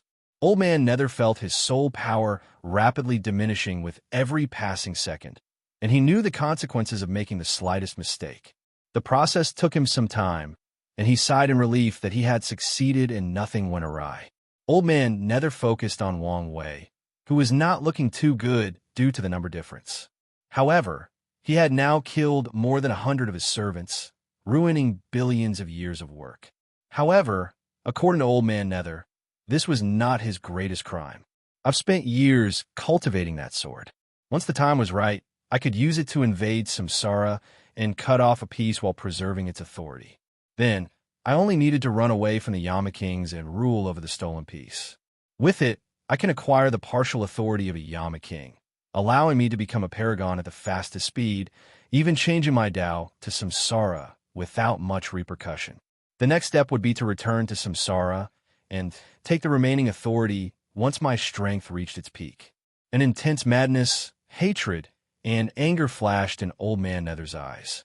But now everything is ruined. I'm forced to use the sword power to kill that disgusting ant, which also means alerting Samsara and the Yama Kings. Even if I can start over, the plan's success rate will drastically decrease, and that's not mentioning true heavenly Daos intervention. Old Man Nether clenched his fists, thinking how far he had come to get to this point. He was a regular cultivator born in the upper dimension with above-average talent. He tried 7 times before finally proving the Tao, and he was only second class. Only after years of preparation and luck did he pass his tribulation to become an Empyrean. Even then, no one believed he would have succeeded. However, after entering that realm, Old Man Nether discovered the limit of his talent. Cultivation was so slow that it was maddening. He knew then that he had reached his limit. However, he was not willing to admit that. He searched for ways to improve his talent, but such rare resources were controlled by powerful clans, sects, religions, cults, or races. It was not something a loose cultivator like himself could get his hands on, and if he did, he would need to be quiet lest the information was revealed, and he was hunted down. Despite these hardships and failures, Old Man Nether never stopped finding a way forward, even participating in myriad expeditions in dangerous areas of the Eternal Ascension world or the Source Chi space. Sadly, Old Man Nether's luck seemed to have run out as all these endeavors proved futile. As such, he was about to give up until one of his associates mentioned a secret realm somewhere in primordial chaos. Reluctant at first, Old Man Nether eventually decided to participate as this might be his only opportunity, and he was never as right in his life. After a perilous trek, his group reached the secret realm. Then, after a gruesome process of killing and betrayal, Old Man Nether reaches the core to find a few things. The first was a recording of a man clad in a black robe, with pitch-black long hair, invading Samsara and fighting against countless Yama Kings. The man defeated and killed every single one of them before taking over. The recording ends with the man trying to fuse with Samsara, and for a brief moment, he achieves a power that seems beyond any paragons before failing at the last moment and dying. He was shocked by what he saw before becoming elated. This was a great, fortunate encounter. He knew his future was bright as long as he could recreate whatever method this man created, and thus, he started his journey. Old Man Nether left the secret realm with the recording, a black rock of unknown origin, and a rare and valuable creation seed, which would allow him to create his life form and train them to the standard of passing the creation tribulation. Once he returned home, he spent all his time studying the recording and, based on the aura and Tao rhymes, trying to recreate that technique. Old Man Nether abandoned his cultivation, focusing on recreating and perfecting the recording's method. After years of effort, he created a half-baked method in the form of the Nether Monarch Hell. Old Man Nether was not confident in his plan, but he knew something. It was his only way to become a paragon. As long as the first step succeeded, he would break the limit of his talent and even acquire an outlaw Dao with little to no cost. Sadly for him, this plan had a major flaw: how to condense the sword under the eyes of these paragons that stood above heaven and earth. Old Man Nether was lost for a while until he heard of an opportunity to descend to the lower dimension. It was the perfect place, since these top powerhouses cannot easily intervene, and dealing with the Samsara branch in the lower dimension would be easier than the scary one here. With this in mind, Old Man Nether sprung to action. The innate acquired life was at its peak, and the upper dimension planned on playing dirty by sending an Empyrean down there to end everything. However, this was a task with a high fatality rate. True Heavenly Dao was neutral in the war, but it would not allow Tier 11 above to interfere. So, the acquired side wanted to use much merit to send an Empyrean who would quickly end the war in return. They knew the danger and chose to hire mercenaries and loose cultivators instead. Old Man Nether knew this plan was a trap. No one would be able to return, even if they survived the journey. Regardless, he signed up and was the only one who barely survived out of sheer luck. Then, as expected, true Heavenly Dao intervened. Luckily, Old Man was prepared. He offered the black rock from the secret realm in exchange for permission to be sealed in the lower dimension. After years of research, he knew this thing was valuable, but he could not decipher what it was or gauge its true value. As such, he did not hesitate to exchange it for the plan. True Heavenly Dao agreed, and after choosing one of the 3 worlds with the most gathered luck of this war, Old Man Nether created the Nether Hell to start his plan. At first, gathering energy/power for the sword was difficult, as he could only use proxies or other methods not involving direct intervention. The one he gathered in the upper dimension was barely enough. Then, another opportunity presented itself. The innate demon gods in the upper dimension retaliated for losing the war by attacking the history of the lower realm and, in the process, turning the river of time chaotic. Old Man Nether took this opportunity to gather energy/death energy from the past, present, and even the future. That acquisition was his greatest grab before the recent exchange with the Abyss Gap. That thing had existed before his descent. Before now, he stood away from it. But now, however, recent situations forced his hand. Old Man Nether sensed that he might die under Wong Wei's hands. Although he did not want to admit it initially, all signs showed this might be an eventuality. Adding to his desire to escape and get his hands on the latter's Samsara Dao, he agreed on an alliance when these people contacted him. Even if I swallow this bastard, it won't make up for my loss. Old Man Nether felt a deep pain in his chest, thinking how much he sacrificed to get to this stage. Now, everything was ruined. He might get a second chance, but that was unlikely. All right, isn't it only starting from scratch? I only need to leave the Eternal Ascension world and find a more suitable place. I am immortal and have all the time in the world. As long as he can fulfill his plan, he will be a paragon at the very least. So, he can take as long as needed since he now has hope. Wong Wei, whose body was full of injuries that could not heal due to these people using obsession and resentment to replace Dao, will calmly looked at the sword above him. That sword's power has reached over 80% Grand Dao source. There is no way for me to block it successfully. If you find any errors, ads pop up, ads redirect, broken links, non-standard content, etc., please let us know report so we can fix it as soon as possible. Chapter 1164 Desperate Move. My only move currently is to use the fact that Old Man Nether does not know I have a longevity technique to die and revive myself. Longevity techniques are rare in the upper dimension, not to mention here in the endless void. However, I cannot die by that sword as my technique will probably not work. The sword's power was in the upper echelons of the Empyrean realm, and given his life-death wheel, innate talent was a Tier 1 longevity technique, meaning it only worked for the Emperor realm. There's a more than 90% chance that such a powerful attack would render it moot. I must kill myself and time it perfectly to make it look like the sword did it.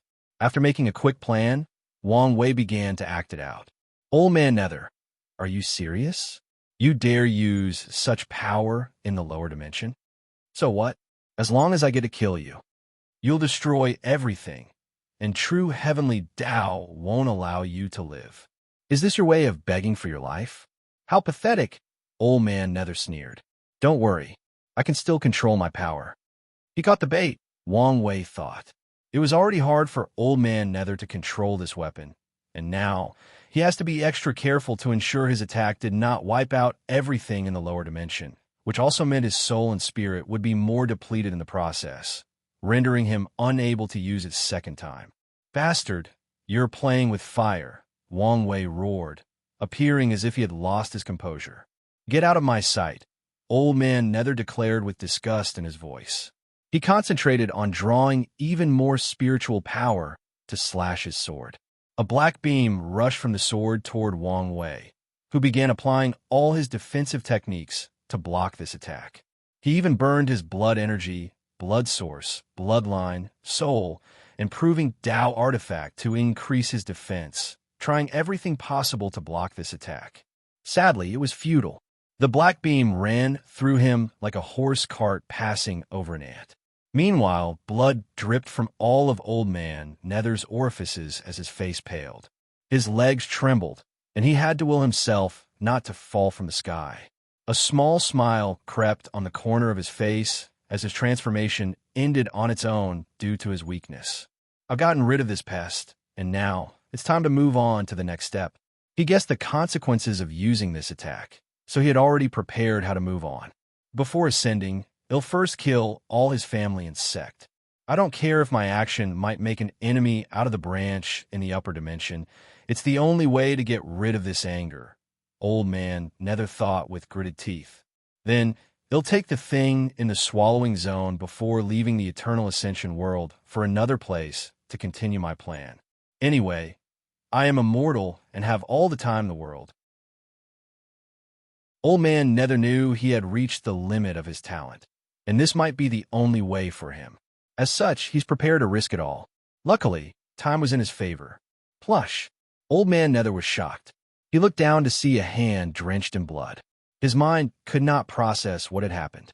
One moment, he was preparing for a better future, and the next, a terrifying strength destroyed 99% of his soul and the vitality of his body. Longevity. Technique. Bingo, but you don't get any reward, Wang Wei said calmly while ensuring the sealing runes spread throughout the enemy's body. It seems that my luck has run out. Old man Nether knew this was the end for him. Although he could revive with his Tao imprint, this bastard would never give him an opportunity for a comeback. It seems so. Old man Nether chuckled. What's so funny? You are too greedy, and that's your flaw, old man Nether said.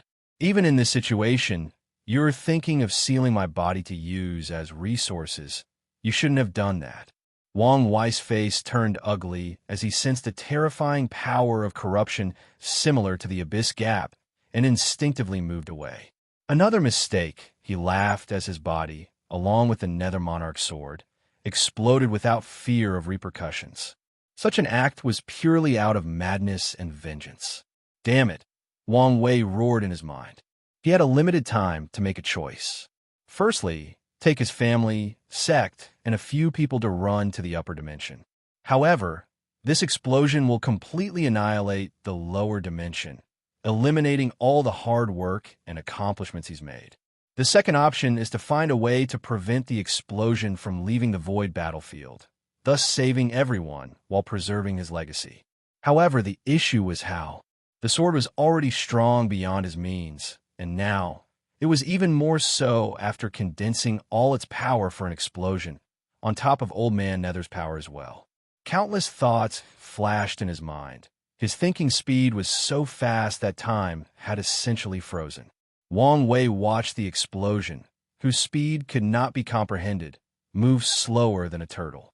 Then his brain and soul started hurting, but he eventually reached a solution. All 365 future Buddhist self, manifested behind him. Then, one by one, they dispersed until only 108 were left. The river of time manifested in the battlefield out of nowhere to spew out a phantom of Wang Wei. The phantom looked at the real body. I will lend you my power, but don't do such a thing again. The time wraiths already have their eyes on you. I understand, Wang Wei replied, suddenly feeling some resentment toward Grand Dao for making all these rules and restrictions despite knowing why they exist. For example, if people who cultivate time Dao could summon strength from their future, then things like the battle realm would become useless, and that's not what Grand Dao, who wants everyone to play by the rules, wants. If it did not restrict such an act, people could just comprehend time Dao as a minor Dao until they can use this technique and mess up the entire game. Good, the Phantom nodded. Let's begin. Wait, why don't you bring more strength? I think your level of power will be cutting it close. This is the maximum amount I can bring without getting you into real trouble, the Phantom replied. You'll suffer a little, but it's better than the other consequences. Is that so? Wang Wei sighed before proceeding with the fusion. His aura drastically improved, followed by his strength. As he sensed the power coursing through his veins, through his very existence, Wang Wei felt intoxicated, just like he did the first time he used the Empyrean Ascension pill. The power difference between those two realms is truly scary, he muttered. The strength difference between a quasi-emperor and a great emperor could be described as 100 or hundreds of cultivation realms. Then, what about an emperor and an Empyrean? Minimum 1,000, Wang Wei muttered. I now completely understand why Grand Dao created the battle realm system. It's to allow geniuses an opportunity to continue their streak or ability to fight above the realm. Without it, the entire universe would become a strict hierarchical system where a lower cultivation realm have absolutely no chance at dealing with a higher realm, even if the difference was only 1% in understanding. Wang Wei shook his head. He already knew the system was fundamentally flawed, given the vast difference in tiers after 10. Without the Dao imprint's ability to stack Grand Dao boosts, it would be impossible for him or others to fight above their realm. After all, the Dao imprint's ability was granted or allowed by Grand Dao. My theory might have been correct. Entering the taboo battle realm is an achievement created by Grand Dao, which will give advantages or bonuses for entering half-step transcendence. Wang Wei's eyes brightened after figuring it out before he suddenly realized his extreme speed thinking was coming to an end, and he still needed to deal with the trouble that bastard old man Nether left him. He immediately acted to condense or contain the power of this explosion. He pushed his Samsara Dao to the limit as he tried to prevent the death/een power from the sword and old man Nether from spreading. The process was not easy, so Wang Wei struggled to contain the thing. But as his luck would have it, complications arose. At the center of the explosion was the power from the abyss. He heard an annoying murmur, constantly telling him to return to the Lord's embrace. Ficking annoying thing. Your Lord should return to my embrace. Wang Wei cursed as he activated a Buddhist technique to protect himself and purify this power. If you find any errors, ads pop up, ads redirect, broken links, non-standard content, etc., please let us know report so we can fix it as soon as possible. Chapter 1165, Fighting Blood, Awakening. The heaven-devouring emperor sat on his golden throne. His body emanated a somber aura that kept the court quiet. His annoyance and anger were apparent even to the most clueless individuals. However, given how the war was going, who could blame him? Things started badly from the start. The Myriad Emperor World Alliance went full force for a speedrun attack. They used overwhelming power to conquer the outer territories of the Central Region Alliance. The heaven-devouring emperor reacted by sending his people to do the same, but their speed could not keep up with the enemy. Then, out of nowhere, the Divine Seal Empress brought all 500 world communities to surrender to the Myriad Emperor World. At that point in the war, the heaven-devouring emperor had controlled over 1,600 world communities, while the enemy surpassed them by 200, leaving 400 communities to fight over. At that point, the heaven-devouring emperor could no longer remain unmoved. He previously did not attack out of some fear or concern for Wang Wei, but now was not the time. Anyway, his role in this plan was to attract Wang Wei's attention in the first place, so he took the stage and attacked. Sadly for him, things didn't go as planned since that bold monk, Feng Heng, somehow gained power on par with him and stopped him. He had an overwhelming advantage in the fight, but the monk was stubborn and used his terrifying battle experience to draw with him. In the meantime, he had lost more territories. The Myriad Emperor world quickly controlled the remaining 400 world communities and began encroaching on the heaven-devouring emperor's territory, which was unacceptable to him, especially since these people could easily remove his predecessor's faint parasite. Finally, the heaven-devouring emperor had no choice but to take measures to protect his territory, using the same tactic as his opponent sharing his strength. Although he did not want to, he knew this was the only way, so he shared his power with his followers so they could fight the enemy. However, this tactic was not a complete solution.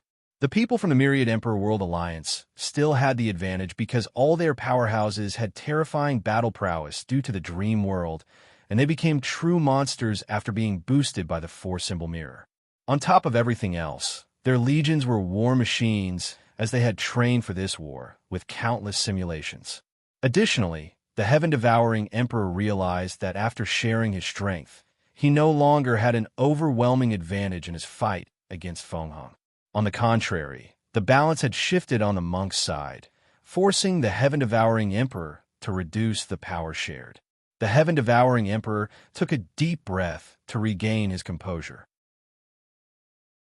Our territories have been reduced to a little over 1,200, and with each passing second, we are missing more.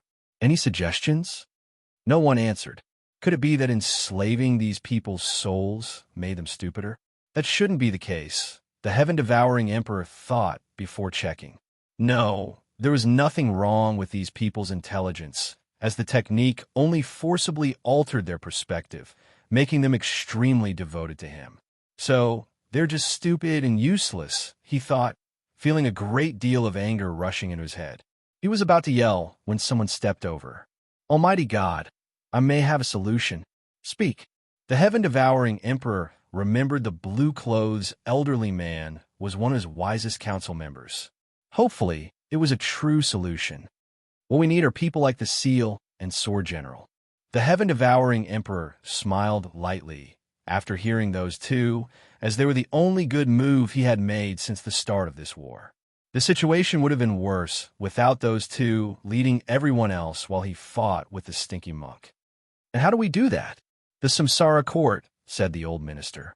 Our information has told us that the Earth Emperor is a powerful cultivator, and he's the sworn brother of the first heavenly emperor.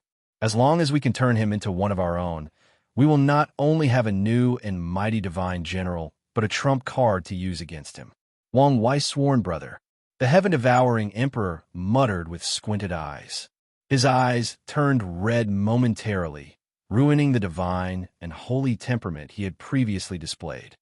We can even take this opportunity to revive many people and replenish our troops, added the old minister. Almighty God, I disagree with this plan. It may not be wise to mess with Samsara, rebutted a young minister in black clothes and stern facial expressions. What nonsense are you talking about? With the Almighty God's strength, no one and nothing can stop. He is above the rules. Okay, quiet. The heaven-devouring emperor was deep in thought. This plan was excellent, but he still had some reserves. Firstly, Wang Wei still hasn't shown up. Although he guessed where he went, the uncertainty was getting to him. Furthermore, as Wang Wei's brother, Li Jun will be easy to deal with. The best option would be for me to deal with him personally, but that monk is locked on my every move. The heaven-devouring emperor felt a blood vessel burst every time he thought of that monk, especially when he realized the only way to win was to use the Abyss Gap's power. However, he did not want to do that.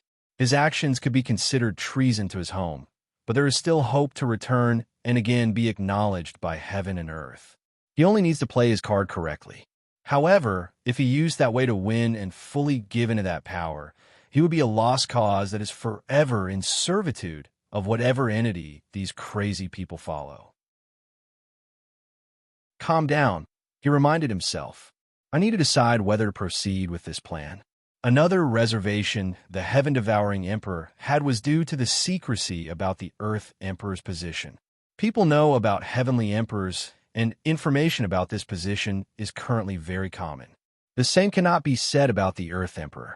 Despite many people's best efforts, including the heaven-devouring emperor, no one has succeeded besides Li Junbang. The entire lower dimension trembled, alarming all sentient beings.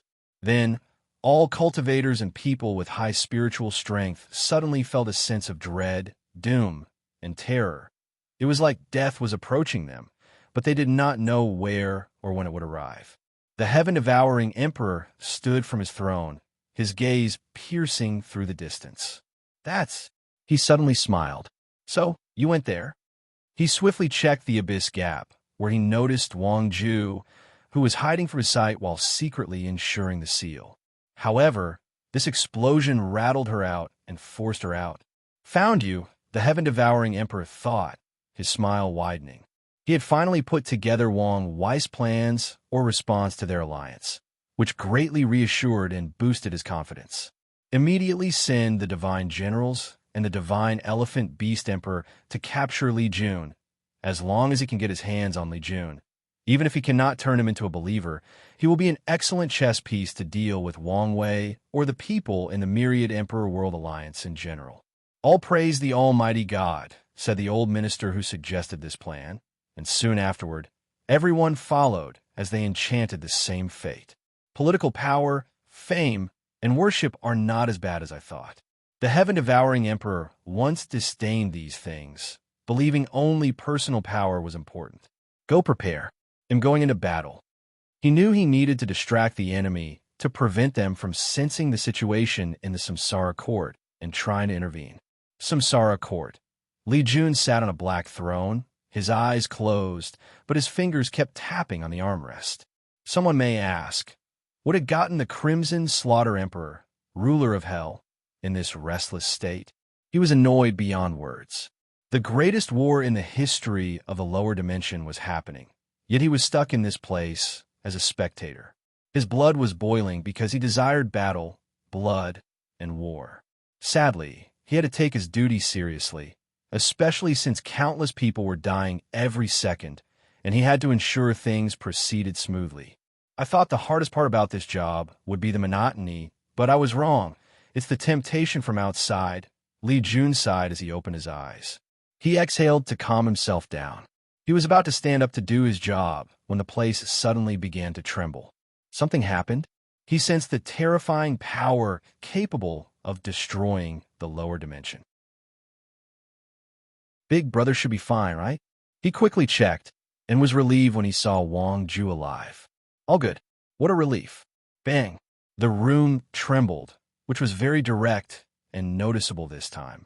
Intruders. A wide grin appeared on Li Jun's face as his blood again started to boil. Today must be my birthday. He disappeared from the throne room.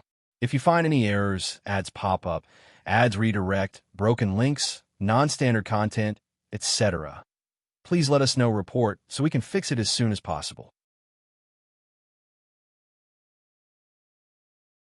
Chapter 1166 Earth Emperor's Might. Our strength has drastically decreased, commented the divine elephant beast emperor. It should be a mechanism of this samsara court. It decreases our connection to the Almighty God, stated the sealed divine general while looking around. The place was how anyone would imagine the afterlife. Dark, cold, and eerie. Anything we can do? The sword divine general did not answer the question, but Seal did. I doubt it. However, isn't this why the Almighty God sent all three of us? He expected this possibility and wanted us to work together to capture the target. I'm glad he thought so highly of me. Li Jun appeared before the three, and with his appearance came the changes to the environment. They were now in a dark and infinite space full of mist. The battlefield was set. Earth Emperor Li Jun, Divine Seal Empress. It's the Seal Divine General now. As a servant of the Almighty God, I have abandoned my past identity. Li Jun looked at her with pity. The heaven-devouring emperor sneaked and attacked her by destroying her formation, which was linked to countless world communities, resulting in a backlash that severely injured her soul. Then, he captured and used her weakened state to easily enslave her. Don't worry, you'll be set free once I'm done with you, Li Jun declared. Quite the blasphemous words, sneered the divine elephant beast emperor. However, Li Jun did not even look at him, but gazed at the young man with a golden sword, the sword divine general, whose real identity is Dugu Jing. Dugu Jing became famous throughout the endless void after his battle with Ji Lanfang. He challenged the latter to a sword duel with the caveat that they fought using the same strength/cultivation level. Dugu Jing lost the battle, but only by a small margin. He displayed such exceptional sword skills that Ji Lanfang acknowledged him as a swordsman, not a sword user. That battle created a discussion or debate about people with great sword skills who did not devote themselves to the sword or had other primary modes of attack the sword users. Swordsmen have always disdained these people, while sword users consider the others as elitists who place the sword on a pedestal. Sadly, despite their thoughts, sword users always wanted recognition for their skills and never received it, until after Dugu Jing's fight. Ji Lanfang was currently the most powerful swordsman in the lower dimension, and his pure sword skills ranked second overall. As such, his recognition had a great impact on the swordsmanship community. Sadly for Dugu Jing, after his defeat, he traveled to the territory of the Golden God while the latter was on his rise. His bad luck ensured he encountered the latter and was enslaved even before the heaven-devouring emperor took over. Any chance you can come with us peacefully? Asked the Seal Divine General. What do you think? That's a shame, she replied, summoning her Proving Tao artifact, the Overlord's Seal, while activating her awakening. A crown appeared on her head, followed by red dragon's design composed of runes materializing on her black hanfu. Dugu Jing's hair turned white, followed by his eyes becoming tigers and acquiring whiskers. And if anyone could see his back through his clothes, they would see the tiger stripes. The divine elephant beast emperor, a muscular man with the obvious physique of a body refiner, had his clothes ripped apart, and a lifelike tattoo of an elephant appeared on his upper torso. Li Jun followed them by also activating his awakening, which had recently changed. Previously, it was only red armor, but now the armor was more black than red, and he was accompanied by a vision of him sitting on a throne of bones with black flowers everywhere at his feet. I want to thank you guys, Li Jun said calmly as he summoned a red spear while activating all his boosts, including the slaughter spirit he recently created by studying the battle spirit world. He released all his aura, displaying his early 8-fold strength. Thank you for giving me this opportunity to finally stretch my leg. The enemy is more powerful than expected. We need a plan if we want a chance at succeeding in this mission, said the divine elephant beast emperor through divine sense. We're aware, replied the Seal General. She was currently the strongest. Before being captured, her strength was only peaked 5-fold, but she could battle higher folds because of her formation. Now, after the blessing from the Almighty God failed, her strength was only late stage of 7-fold, not even the peak. The Sword General, who was only 4-fold when captured, was even weaker now, barely early 7-fold, and the divine elephant beast emperor had the strength of 6-fold after the weakening of the Samsara court. Sword, you're on the offensive since you have the greatest attack potency amongst us. It'll boost your strength with a few seals. Elephant, you're in charge of providing defense to both of us. All right, I'm ready. Dugu Jing nodded.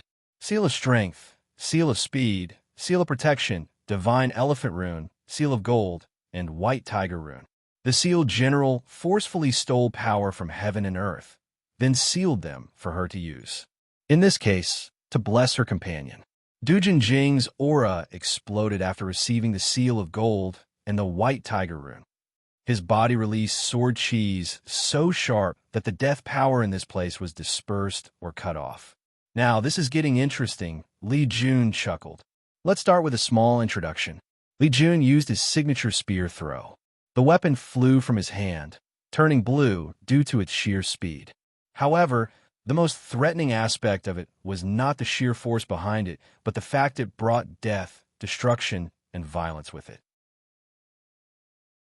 The divine elephant beast emperor rushed before the team and put his hands forward to release a phantom of a towering beast, a divine elephant. The creature was golden with red marks on its back, tusks that could come alive, and a powerful trunk that swung at the spear, stopping its unparalleled momentum. The clash between those two released a potent shockwave that could have had a devastating effect in the afterlife had Li Jun not chosen an isolated area for this battle. Ha ha! Is this the best you can do? The divine elephant beast emperor laughed boisterously as he used much of his strength to stop this attack. Sadly, his laughter did not last long when he suddenly spewed a large mouthful of blood. He glanced down to see a hole in his chest, but there were no weapons or anyone around him. How can this be? He was not afraid, since it only meant returning to the Almighty God's embrace. However, he feared disappointing his Lord and Savior by dying on this mission before accomplishing anything significant. So, the divine elephant beast emperor looked at Li Jun with hatred and unwillingness. This is not over. But it is, Li Jun replied with an odd smile. Do you feel at peace because your soul will return to your God? Sadly for you, you're in my domain, so your soul belongs to me. You wouldn't dare. Li Jun said nothing, but the divine elephant beast emperor's body disappeared. His body should make an excellent tonic to increase my fleshly body cultivation.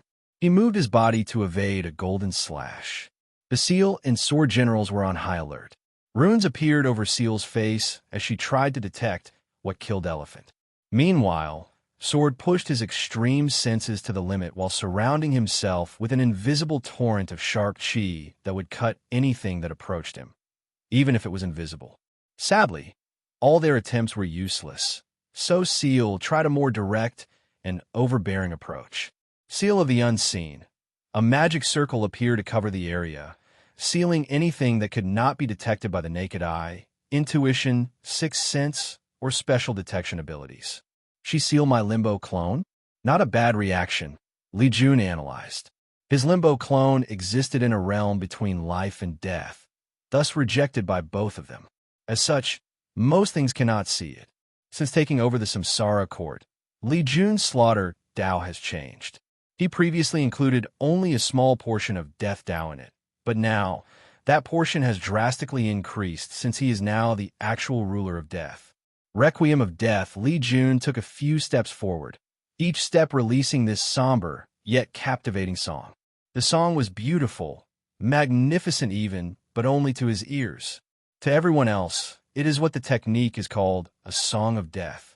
The seal and sword generals' hearts were getting out of control, beating so hard that they were about to burst. They tried to control their bodies, but their souls quickly responded to the rhythm and also went haywire. Sword immediately went on the offensive to buy his partner time to deal with this situation.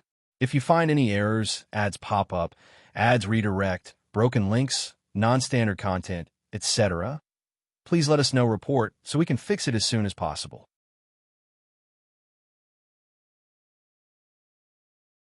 Chapter 1167 Muscle. Stretching hundreds of golden swords sharp enough to cut through dimensions hung above this deathly sky before rushing toward Li Jun. However, the fog around him turned into thousands of weapons to clash and stop these swords' onslaught. His tactic was successful despite the swords cutting off millions of swords in the process. The Seal Divine General took this opportunity to seal the anomalies in her heart and soul before doing so for her partner. Then, she prepared to go on the offensive, but before she could react, her body suddenly turned hot to the extreme until she suddenly combusted. Li Jun controlled the blood from her body and raised the yang energy inside of her to the extreme until she combusted. While she was distracted, he focused on the swordsman, who immediately acted, killing intense sword slash, the Sword Divine General's body released a terrifying killing intent or bloodlust that changed the color of the surroundings. He perfectly integrated that killing intent in his extremely sharp sword chi, boosting its power. "Want to use killing intent before me?" he thought with a sneer as he rushed forward. He casually caught the slash with his left hand and crushed it. His spear turned into a halberd in a moment before instantly appearing before his opponent, slashing him with unparalleled force. The Sword General's body turned golden as if he were a Buddha that reached enlightenment. Except his aura was not peaceful or noble. It contained his usual sharp aura. He was lucky he chose this method, and his defense was potent. Li Jun took a page from his book as he turned the axe-like part of the halberd into an incomparably sharp object. The Sword General was almost split in two. Luckily, his golden body held on, and he crashed into the black soil. Li Jun's weapon immediately morphed into a bow, and he pointed at the sealed Divine General, who finally sealed the flame and yang qi in her body. Her face turned ugly as she watched that arrow rush toward her with unparalleled speed. She reacted swiftly as hundreds of magic circles appeared before her, forcing the arrow to pass them before reaching their destination. Each time they break through a rune or magic circle, they experience a type of seal, primarily focusing on sealing its speed, strength, and overall destructive capabilities. Unfortunately, despite her best attempt, the thing was still faster beyond words, and thus blew half her body as she only managed to buy enough time to move slightly to the side. "What? Why aren't I healing?" the sealed Divine General thought. She ensured using her Tao will to prevent inhibition of her natural regeneration. A curse? And a nasty one, too. She gritted her teeth as she tried to seal and remove this curse immediately. Typically, she would need some understanding of curse Tao to succeed rapidly, but her sealing Tao contained the Overlord Tao. Thus, she only needed to act like an overlord or tyrant and forcefully suppress the pesky curse. Sadly, time was not on her side. Swish! A second terrifying arrow rushed toward her with unparalleled momentum. A slash came from the ground to intercept the arrow, but it suddenly turned into chains that penetrated the void. The Sword Divine General sensed something and turned into a white light to fly away from his position, but it was useless. The chains appeared around him with the obvious intention of binding him. Absolute gold thrust. The Sword Divine General gathered an immense amount of metal chi and condensed it before stabbing his sword, releasing a golden beam with immense penetrating power. Unfortunately, Li Jun seems to have predicted a few moves ahead. The chains turned flaming red as they released an extremely potent flame, and given the fact that fire overcomes metal in the five-element theory, this attack stood no chance. The chains bound the Sword Divine General. However, he was extremely calm, too calm. "He'll leave the rest to you." He passed out after saying what were probably his first words since coming to this place. Boom! An intense golden light rushed out of the sealed Divine General's body, releasing the extreme sharpness of a sword. He gave her his Tao, Li Jun thought, realizing this was one of their strategies for this battle. He calmly teleported the sword, no, Dugu Jing, away from the battle. He'll save him later once he deals with the current situation. The sealed Divine General felt more confident about winning this battle now that she temporarily had complete access to Sword's Tao and techniques. With her sealed Tao, she was not the perfect combination of ultimate support, attack, and versatility. She raised her jade palm to condense a sword composed of pure metal and sword chi. White tiger metal chi slash, she swung her sword, releasing a phantom of a white tiger that rushed with unstoppable momentum. The phantom was cutting everything in its path, including subatomic particles and even the space-time on this battlefield. Luckily, the space had potent healing capabilities and would instantly repair itself. As a holy beast, white tigers are associated with slaughter, and their primary element is metal. Knowing this, you dare attack a master of slaughter art? The white tiger phantom paused before reaching Li Jun and gazed at him before bowing its head before returning to its creator. It abandoned the sealed Divine General and even attacked her. Damn thing. She cursed before absorbing the phantom back in her sword and caressing the sword to place a seal. To be precise, she sealed the limit of her attack. Then, with one swing, everything turned white as the slash cut everything on its path. Li Jun was surprised by the potency of this attack and had to evade it. Otherwise, there would be nothing left of him if he were hit. So, finally losing the calm demeanor, she taunted before preparing to slash a second time. The Seal Divine General suddenly stopped and grunted, followed by clutching her stomach. She was suddenly in so much pain that for an attosecond, she doubted her almighty God, thinking he had forsaken her. What is this? She thought, trying intensely not to pass out. Am I hungry? She swiftly realized the sensation she was feeling, an anger so intense that it rendered her useless. Could this man be able to control anything related to killing or death? For example, hunger and famine? The Seal Divine General was a conceptual being, and even before that, she could rely on the energy in the surroundings or her own to survive without any food or water for millions of years. Yet, she was now feeling hungry.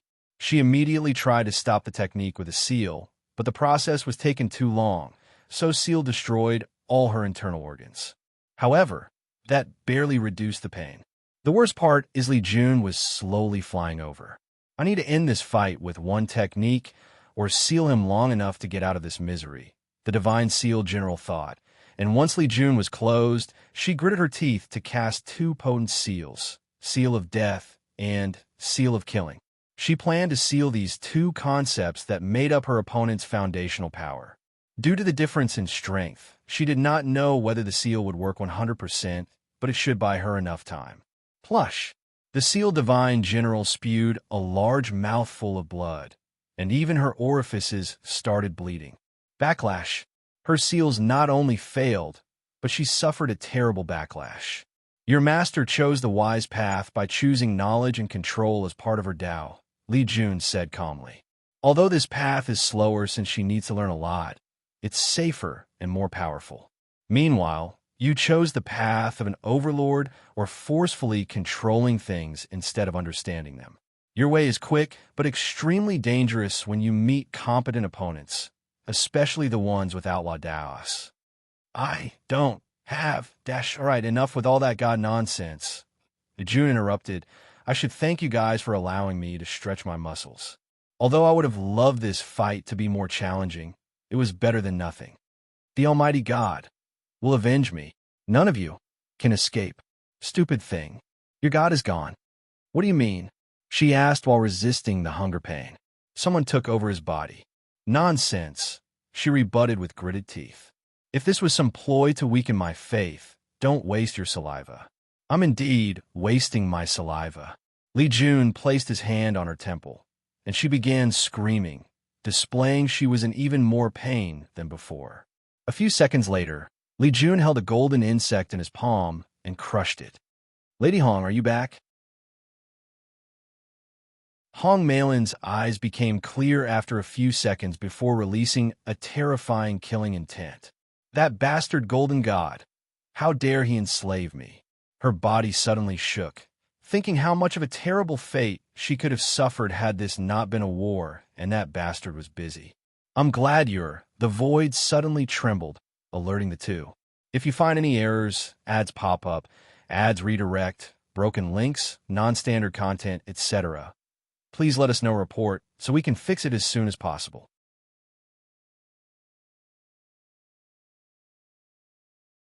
Chapter 1168, Reducing Consequences. Hong Miling. Wang Wei. Big brother? I don't have much time. Wang Wei's voice echoed, followed by a portal opening before a talisman, made from his blood, rushed before her. Wang Ju won't be able to hold on until I come back. Use this talisman with my strength, and help her seal the abyss gap. Don't take too long since your body and soul cannot withstand my power for too long. All right. Big brother, are you all right? Li Jun asked. He'll be fine. He'll see you soon. The two felt his presence disappeared. Well, don't waste time. Right. Hong Miling crushed the talisman, feeling a terrifying power coursing through her veins. She was instantly intoxicated as the sensation that she could do anything overwhelmed her mind. Luckily, an unknown power rushed into her soul and strengthened her spirit, allowing her to regain clarity and thus have complete control over this newfound power. Is this his true strength? How he feel every day? Hong Meiling thought briefly before remembering the task at hand. She looked at Li Jun. Thank you for freeing me from my enslavement, and I promise to repay the favor once this is over. No need, Li Jun replied. He was stuck in this place for a while, so he doubted whether she could help him in any form or shape. Additionally, they were technically family if you consider her status as his sister-in-law's apprentice. This kind of karma is not something I'm willing to owe, so I will repay it one day, Hong Meiling said as she disappeared. She directly teleported outside of the Abyss Gap, where she immediately noticed Wang Ju. However, the Mistress of Shadow was in terrible shape. As she sat cross-legged, floating in the void before a dark gate, her body released a powerful aura on par with the Golden God, but that was unimportant. Half of her body had transformed into shadow form, while the rest had a dark red and eerie aura. Corruption, Hong Meiling muttered before rushing over. However, a dark golden palm descended from the heavens out of nowhere, forcing her to stop her track and condense a defensive seal to protect herself. Golden God, she said with gritted teeth. No, wait, something's wrong with him. Her enhanced senses immediately noticed an anomaly from the ladder, especially the dark aura intertwined with his soul. He's also corrupted? No, this is not simple corruption from the abyss. He's being controlled. Hong Meiling immediately figured out many things in this brief interaction. The Golden God somehow had a connection with the abyss and even teamed up with the ladder, most likely to deal with Wang Wei. However, the latter played with fire and was controlled, becoming a puppet for the abyss. How ironic, she sneered. However, Hong Meiling knew this was not the time to be petty, so she calmed down to analyze the situation. The question is, why is he revealing himself now? Her extended senses detected that the Golden God defeated the myriad Emperor World's people with the mirror as his new form boosted his prowess. Luckily, the latter seemed in a hurry and did not focus too much on eradicating them. Hong Meiling did not take long to get the answer to her question. The answer was her. The Abyss activated this chess piece, known as the Golden God, because she was about to help Wang Ju reinforce the seal, thus preventing whatever was inside from coming out. Boom!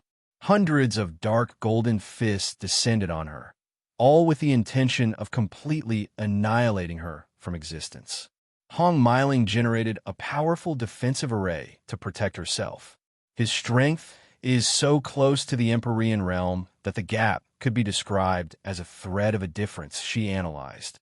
In this state, the Golden God, no, the heaven-devouring Emperor, could be described as a pseudo-Empyrean, if such a thing existed.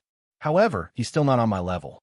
Seal of Strength, an enormous character for the word strength, materialized in the heavens, and with one thought, it descended on the Golden God. The space around the character folded as it descended, a sign of the sheer force or power it contained. The heaven-devouring Emperor created golden walls before him to protect himself, but it was to no avail. The seal crushed everything in its path, including the Golden God's body and soul, while almost everything. A golden light flew from the center of the explosion into the distance. What's this? An armor? Hong Meiling thought as she swiftly installed a potent seal to catch the armor, but the thing passed through her seal before disappearing in the distance. One odd thing, she concluded. More importantly, it's not the only odd thing in this experience. She realized the Golden God was defeated too swiftly. Her strength indeed trumped him, but the difference was not large enough for an instant kill. By all accounts, this should have been a fiercer battle. The only reassurance she had was the fact that she detected that all the people previously controlled by the Golden God were now free, meaning the parasites died with their host or master. Now is not the time for this. She rushed to Wang Ju's aid. Hong Meiling immediately frowned as soon as she checked the situation. The core seals were already destroyed, meaning she could only buy enough time, even with her current strength. Hong Miling pointed at Wang Ju to seal her corruption, but she failed. So, she added billions of them instantly, focusing on preventing its spread instead of completely containing it. "Thank you," Wang Ju said with a hoarse voice before swallowing a bunch of pills to alleviate her situation. "This is not the time for this. It'll help you contain its power." "No." "What?" "Help me. With something else." "What are you talking about?" Wang Ju's face regained some color, so she explained, "I don't know when my master is returning, and I need to deal with this situation in case he doesn't make it in time." "And how exactly do you plan on doing that?" "By involving someone with the power to deal with this situation." "Are you talking about true heavenly Tao?" Hong Miling asked. "I'm afraid you'll be disappointed. As you can see by the fact it hasn't intervened, the current situation still falls under the normal operation of the world. I'm talking about samsara. What can it do? If we can teleport the entire abyss gap to the afterlife, the Yama Kings will have no choice but to intervene and eradicate this threat." Yama Kings? It was the first time Hong Miling had heard this title, but somehow she could sense the nobleness and power associated with it. It was a strange experience, one she connected to her current power. "I don't know about this," Hong Miling said. "Wang Wei tasked me to provide you with backup and hold on as long as possible. Everyone is waiting for my master to come save the day. But what if he cannot?" Wang Ju asked. "You should have more faith in him." "I do, more than anyone in this world," Wang Ju replied, her tone very confident. "However, I also understand that he will not escape such a situation unscathed. My purpose is only to reduce whatever price or sacrifice hell eventually have to make." Hong Miling was briefly quiet. "Even if your intentions are noble, how are we supposed to pull something like this? Whatever creature is inside has already wasted a lot of strength removing all these seals. The Abyss Gap has existed for a long time, and since it was sealed, millions, maybe even more, of great emperors have added their power to the seal, meaning that currently it's at its weakest state. With your power, mine, and the four-symbol mirror, it should be no problem to send the entire thing through reincarnation." Wang Ju raised her hand, and the mirror teleported into her hands. "Are you sure this plan is feasible?" Hong Miling asked with a frown. "Are those Yama Kings reliable?" "They are." "What about the consequences for messing up with samsara?" "I will take all the blame," Wang Ju declared calmly. "Good," Hong Miling said with gritted teeth. Time was running out, so it was not time to be indecisive. She activated her most powerful sealing techniques while working in tandem with Wang Ju and the mirror. All their strength had the same source, making their synchronization almost perfect. Boom! A banging echoed on the black gate, indicating that something or someone wanted to rush out. "Hurry!" yelled Wang Ju, feeling the creature's desperation. The mirror shone brilliantly on the gate, followed by myriad runes or magic circles serving as seals. Meanwhile, Wang Ju accessed Wang Wei's space, time, and life-death Tao. Cracks appeared on her body as she had overused his power while already in a terrible state. Bang! A claw pushed open the gate, and Wang Ju and Hong Miling grimaced. They immediately used a secret technique to burn their blood and soul to boost their strength, trying one last desperate move to ensure success. If you find any errors, ads pop up, ads redirect, broken links, non-standard content, etc., please let us know report so we can fix it as soon as possible.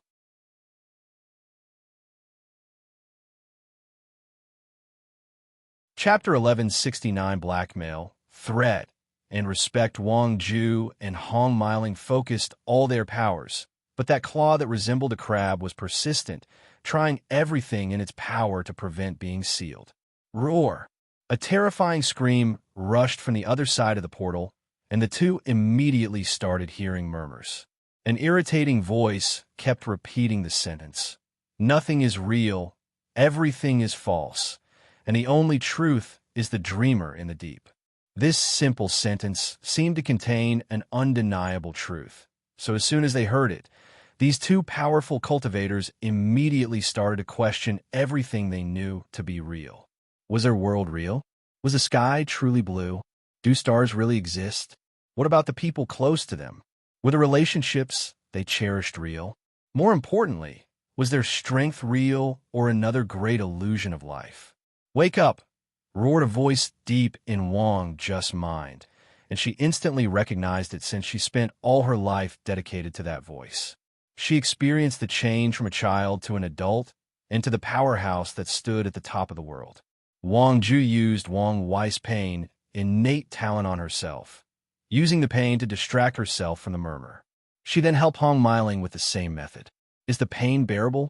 "I'm fine," she replied with a groan.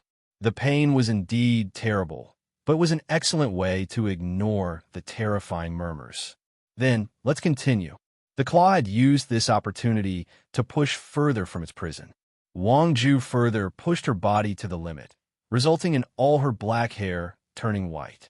As an immortal, she does not lack a lifespan, but this change indicates that the essence of her body and soul are running out, and she will not survive for long. Sadly, her action did not have the effect she wanted. The two made little to no progress with the plan to teleport this gate to Samsara and only managed to delay the creature's freedom. "Damn it, what is this thing?" Wang Ju cursed. However, determination flashed in her eyes as she realized she made the correct choice. That creature had weakened to an extent, but its power was still fierce. Her master will definitely pay a steep price to deal with it, so she must prevent that from happening. But what should I do? Seal of Darkness. Yu Yin suddenly appeared with an orb in her palm that seemed to embody darkness. The orb became a seal before adding to the gate, pushing the creature's claw back a few inches. Her eyes turned red briefly before reverting to their original state. Yu Yin expected this change and protected herself with a brilliant technique called Seed of Darkness. She created a seed inside her body capable of absorbing all negative emotions, buffs, or status. In other words, the creature's spiritual attack only made the seed bloom faster, which she can use as a potent attack. Yu Yin frowned. Her seed was growing at an alarming rate, unlike anything she had ever seen. Furthermore, her attack did not do as much as she hoped for. Wang Ju glanced at her and immediately noticed her tenfold or 999% strength. I was right, she thought. People might think the sect madam's current strength might result from a talisman left by her son beforehand to protect her, but her eyes saw the truth. She saw Yu Yan's current robe was the Golden God's armor transformed to hide from others. Focus, she reminded herself. They were still in a precarious situation. Forget about teleporting it. We will be lucky if we manage to buy enough time. Countless thoughts flashed in her mind, trying to find a solution. What will my lord do in this situation? Wang Ju asked herself. Boom! A booming sound echoed in the void, followed by a brilliant golden light that came out of nowhere and plunged into the gate, reinforcing the seal. The creature roared. However, it was hard to tell whether it was out of pain, anger, annoyance, or all three. Feng Heng. Wang Ju was confused. The person looked like the monk she knew, but his aura was completely different. He was holy and noble, and more importantly, his strength was similar to Hong Miling, or specifically, her master. How is that possible? She squinted her eyes as she used her power of divination to find the truth. Such a change might seem advantageous to the current situation, but without knowing how, things might become even more unpredictable, thus aggravating the current problem.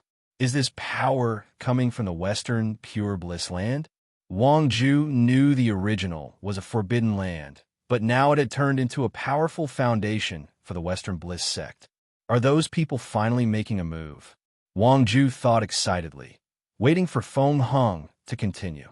The monk waved his hand to summon two beautiful trees that embodied wisdom and enlightenment, the Bodhi trees. The original Bliss land had a tree, and Wang Wei lent Feng Heng one to nurture, and it has almost reached maturity. With the Bodhi trees as support, Feng Hung drastically increased the seal's strength. The creature was rapidly pushed back into the gate, roaring even louder. However, it was pointless as in some way, the power of Buddhism was its antithesis. It is time to return to the embrace of the Great Old One. An eerie voice sounded from the small crack of the portal. The voice was both male and female, and it also sounded like hundreds of different gendered voices spoke in unison. Just hearing it made Wang Ju and everyone else around feel their skin crawl. They did not know the creature's language, but they understood what he said clearly. Their faces changed, but before they could react, myriad auras rushed from all over the endless void. Damn it, I thought we eliminated all these cultists. Wang just divine sense detected trillions of people, including mortals and cultivators, suddenly killing themselves as some sort of sacrifice to empower this thing that was the poster child for creepiness. Wang Ju watched as the creature that was on the verge of being sealed suddenly overpowered all their previous effort. At this rate, it won't take long for it to free itself. In this situation, I could do only one thing, she thought. Her master was taking such a long time to deal with the situation despite knowing the severity of this creature being freed, so she needed to hold on to the fort for as long as possible. Slaughter trial.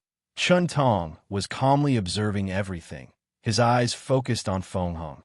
I've been wondering why these two never intervened to deal with these troubles in the lower dimension. My best guess is they've been keeping each other balanced to prevent the others from forming stronger allies and getting the advantage. Finally, Mithria has made a move, but I expect more. His gaze focused on somewhere else. Now then, why hasn't Supreme Unity made his move? Chun Tong did not believe for a second that he did not have a pawn in the lower dimension, similar to the Western Pure Bliss land. He even guessed that chess piece might be the chi luck of all Taoist lineages in the lower dimension.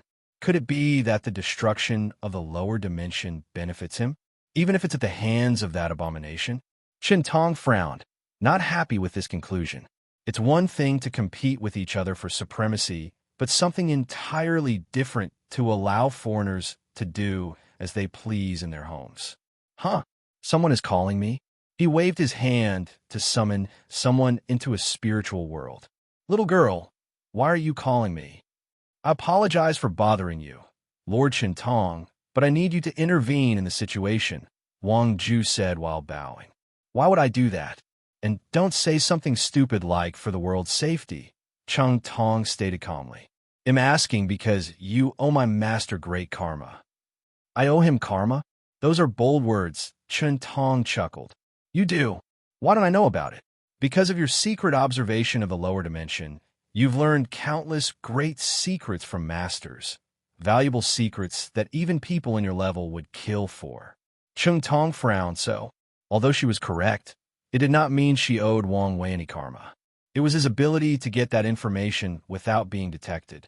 You're a great being that is detached from karma, Wang Ju continued. Great emperors already had high immunity to karma, let alone paragons. However, my master is a master of karma. And once he reaches your level, if he wishes to use this fact to make you owe him karma, you'll be able to do nothing about it. Are you threatening me? Yes, I am. Do you understand I can annihilate you and your master with a single thought, and there is nothing you can do about it? Wang Ju's body trembled as she sensed a deep fear even greater than facing that weird creature. Then, I wonder what makes you so daring. Because I know you won't dare do it, Wang Ju replied calmly. Chun Tong squinted his eyes. She was correct, as he did dare kill Wang Wei because of all the things connected to this man. I might not dare kill him, but it's not the same for you. My master loves me very much, Wang Ju calmly rebutted. Enough to make a paragon his enemy? Enough to face Grand Tao himself, she replied without hesitation. Interesting, Chun Tong chuckled. I must admit that I envy him for having such a loyal and capable follower. Fine, I'll help you. He knew what a nightmare it could be to owe a Tao overlord with karma, Tao any debt, so he accepted this blackmail. But remember this, only this time, Tong said with a fierce, killing intent in his eyes. His killing intent would have instantly annihilated the lower dimension if they were not inside a spiritual realm. If you dare try to blackmail me again, it'll risk everything to eradicate you and your master from this universe. I understand, and I do apologize for my actions. I had no other choice, Wang Ju said while bowing 90 degrees. If you find any errors, ads pop up, ads redirect, broken links, non-standard content, etc., please let us know report so we can fix it as soon as possible.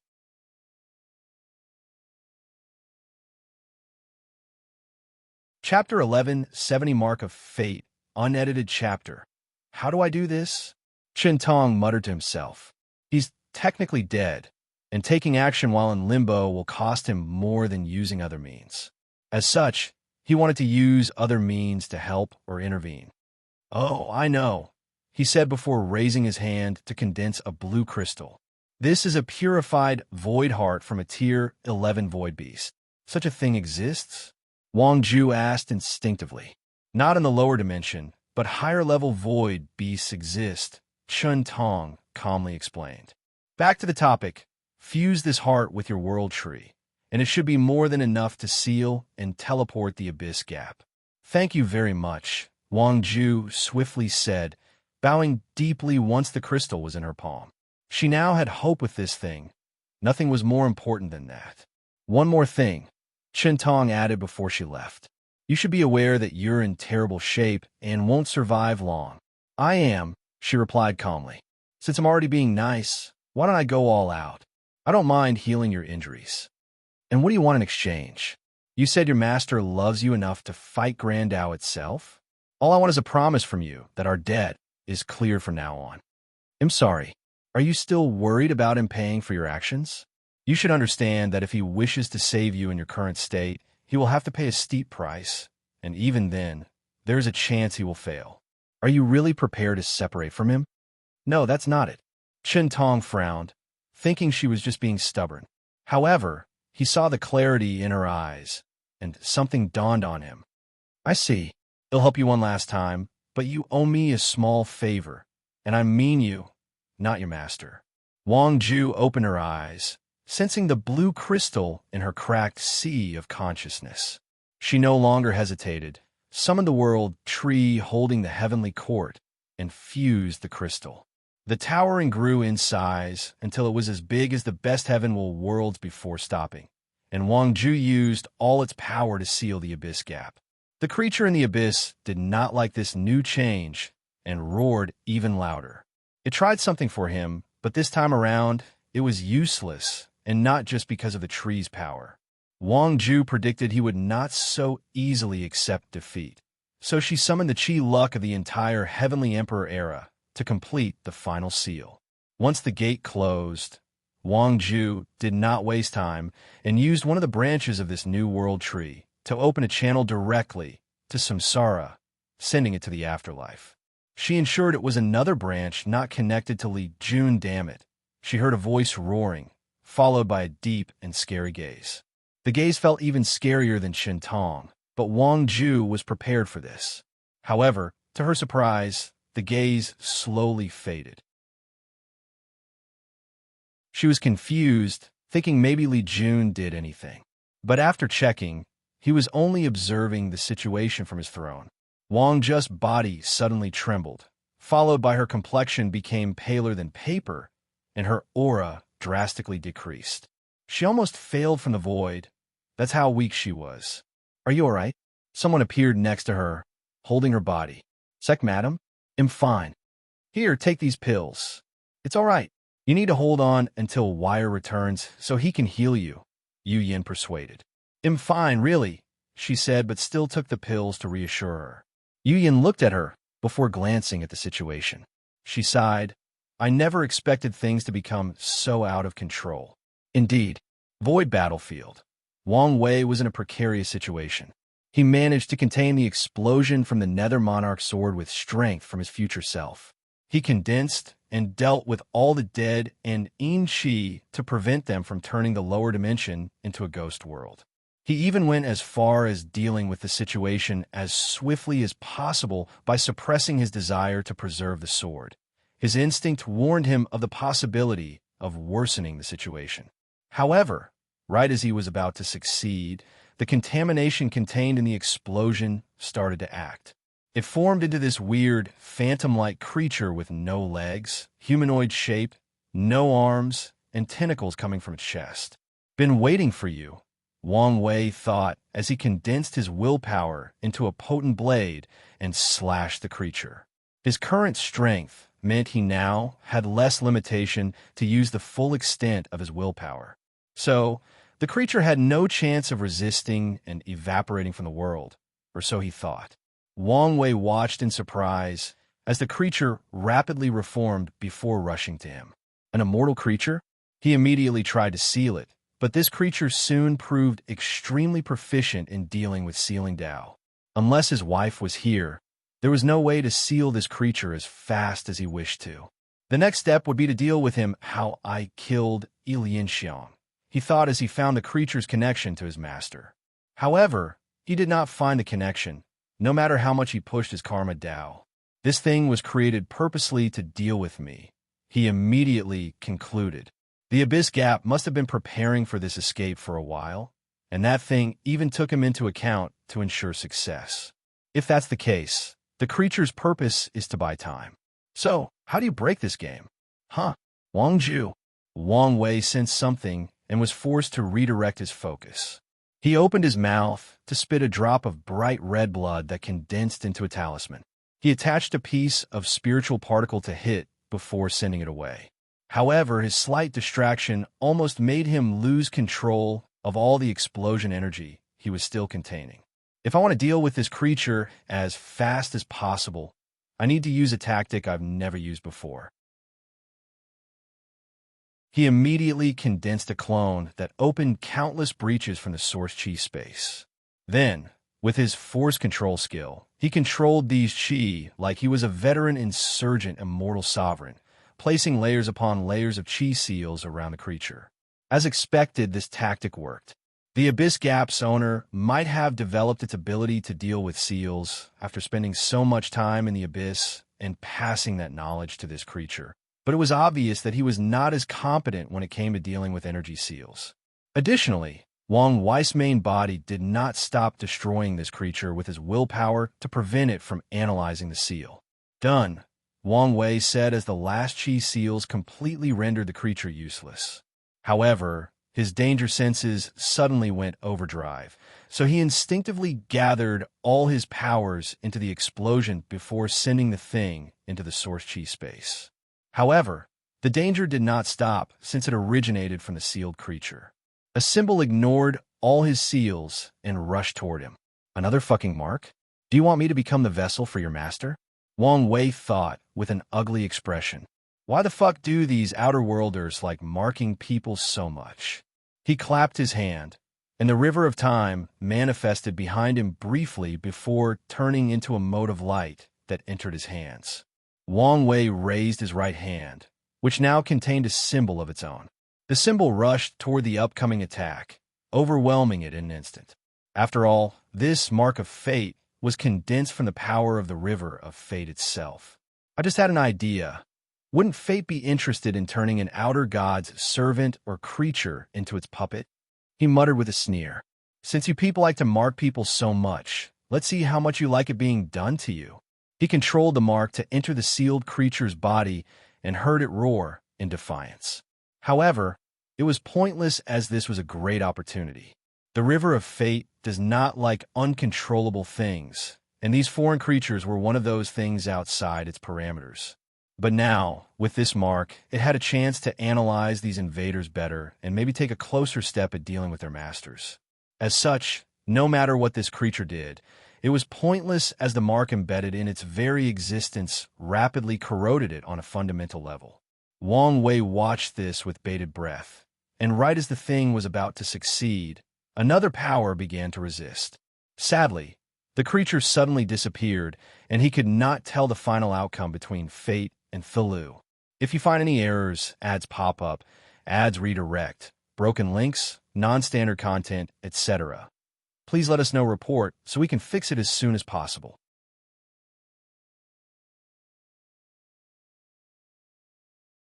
Chapter 1171, I dubbed the Wang. Wei shook his head, slightly disappointed he could not see the final result. The good news is he has a way to deal with these outer gods, given how excited the River of Fate seemed to be due to his decision. Something told him this would not be the last time he would have to deal with these things, and now he at least had a way to confront their weirdness. He teleported away to the Abyss Gap and immediately saw everything was finished. His eyes and connection with Wang Ju allowed him to know what had just happened without anyone saying a word, including Chun Tong's intervention. It seems you did a better job than I anticipated, Wang Wei said with a smile, which quickly faded. He saw how much of a terrible shape Wang Ju was. She should have dissipated long ago, but someone had helped her last long enough for his return. Don't worry, they'll fix you back to normal shortly. Before that, let's continue preserving your body and soul so that they don't collapse. No need, young master. What's the meaning of this? Wang Ju was quiet. You want to take a page from the Sleeper's book? Wasn't this the plan all along? Yes, but you were supposed to leave after others had established a foundation, Wang Wei rebutted. I know you wish to protect me, but such a mission requires someone of my skill to have a chance of success, Wang Ju stated. Now is the perfect opportunity to get things into motion. It was now Wang Wei's turn to be quiet. Very well. A golden crown condensed above his head, signaling his status as the Heavenly Emperor. A second black crown appeared, showing his status as the Earth Emperor. Wang Wei then looked at the sky. Can you give me my position in advance?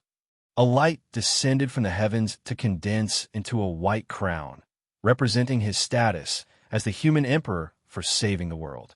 Although many people performed excellently in this catastrophe, especially Wang Ju, it did not change the fact that she and the others mostly used Wang Wei's powers, items, or creations. The three crowns fused together into a golden robe attire with black and white dragons and other auspicious symbols, and a crown that perfectly fit Wang Wei's body. In my name as the Sage Emperor, I will grant you the title and blessing of the Shadow Heavenly Emperor. May your reincarnation be peaceful and full of blessing. A golden light rushed out of Wang Ju's soul, healing a lot of the previously damaged areas. However, the more important thing was her rapid increase in talent. A translucent dragon, slightly smaller than a world tree in the distance, descended from the void and entered her body, signaling her newfound chi luck and great destiny. Lastly, purple merit descended from the heavens. In this catastrophe, Wang Ju was the second greatest contributor and deserves all the merits. Thank you, Your Majesty, Wang Ju bowed. I have many words to say to you, but I think it's best to leave them for our reunion, Wang Wei sighed. Wang Ju had been with his maid before he even started cultivating. Now, they were about to part ways for who knows how many yuan epochs. Young master, please take care of yourself, Wang Ju said, unsuccessfully trying to prevent the tears from dripping from her eyes. Wang Wei also felt teary, but he controlled himself. He waved his hand to preserve her inner world for her successor. Come, I will escort you to your reincarnation, Wang Wei declared as he opened a portal and led Wang Ju inside. The two floated above a yellow river with countless souls traversing through a bridge. A few souls even fell into the river, but Wang Wei ignored this.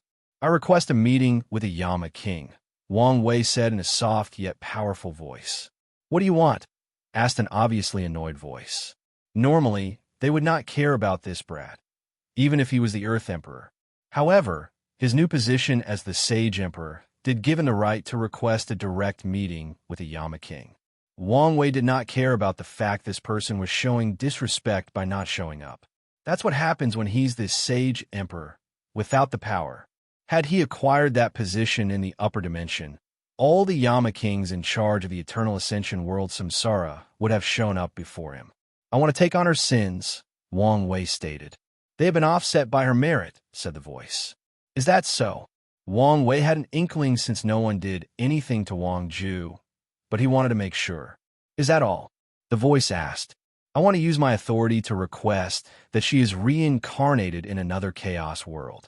You have that authority, but you're only a minor sage, Emperor, so you must pay for your request. How much? 20% of the merit gained after establishing the Samsara court. 20% of the merit right after the court is established, or 20% of all the merit I acquire during my reign? The latter. What if I want a few more people to reincarnate with her? Depending on the number, that would be an additional 5 to 10%. It's not a bad deal, Wang Wei thought. With his current strength, he will have to rely heavily on pure luck if he wishes for any of his Fate Shadow Guard members to reincarnate in other Chaos worlds successfully. Fine, he'll pay for it. Wang Wei knew this was an excellent deal and accepted it. As you wish. The presence of the voice disappeared. Wang Wei focused on Wang Ju. Let me see your weapon. She handed her 2 black daggers, and Wang Wei fused a small gray orb into the weapon before storing the weapon in her soul. Reincarnating with a weapon to protect you should make the process slightly easier, especially since I've stored some of my strength in it. Young master, no need for sadness, as this is only a temporary parting, Wang Wei said before showing a brilliant smile. I cannot wait to see what you turn into in your new life. I won't disappoint you. Without the limitations of talents and the blessing of luck and destiny, Wang Ju was confident she would succeed in her mission to establish the Fate Shadow Guard in other Chaos worlds and, eventually, throughout the Chaos universe. Any last words or regrets? Wang Wei asked. No last words, but I do have one regret. Oh, which is that I won't have the Wang clan bloodline in my next life. How is that a regret? Our clan's bloodline goes deeper than the body and touches on the soul. You can condense our void human fiend god bloodline in your next life from the traces in your soul. Is that so? In that case, I'm satisfied. Good. Then, for the last step, Wang Wei summoned his Samsara Dao to release a black light into Wang Ju's soul. Then, he condensed a seed containing his power of fate and gave it to her. I've protected your memory, so you should awaken them very early on, he explained. Lastly, I've given you this fate seed, so that the Fate Shadow Guards can have access to their fate abilities without being labeled as outlaws. However, be mindful since the rules of the Chaos world might be different, and it might not work. I understand. Oh, and don't use the name Fate Shadow Guard. That name has too much karmic connection to me, and it might allow some people to deduce your relationship to me. I will. Wang Wei held her face and kissed her on the forehead. See you again. See you again, young master. Wang Ju flew to the bridge and proceeded along, just like all the other souls. Wang Wei watched her for a while before sending a message outside, and a few minutes later, 10,000 shadow guards appeared before him, all kneeling in the air. Although it's a little bit early, it's time for your next mission. You should have been prepared. Yes, master, they said in unison. Then get to it. The guards did not hesitate to abandon their bodies, immortal chi, and even inner worlds to turn into souls. That's how loyal they were or were trained to be. Wang Wei blessed them, too, before watching them walk over the bridge. He took one last glance before leaving. A gaze was secretly watching him from the shadows. Then, it said, reincarnate them into the warring void world. Are you sure? Asked the Sanyama king, the one who spoke with Wang Wei previously. Just do it. San did not understand his supervisor's motive. The warring void world was one of the most chaotic places in the universe because of a phenomenon called chaos void convergence, where portals opened to countless other chaos worlds. This event was not rare, but frequent, often resulting in that world being invaded or invading other worlds. The competition is fierce, which usually results in that world being one of the most powerful in primordial chaos or being the weakest as it suffers from countless invasions. If you find any errors, ads pop up, ads redirect, broken links, non-standard content, etc., please let us know report so we can fix it as soon as possible.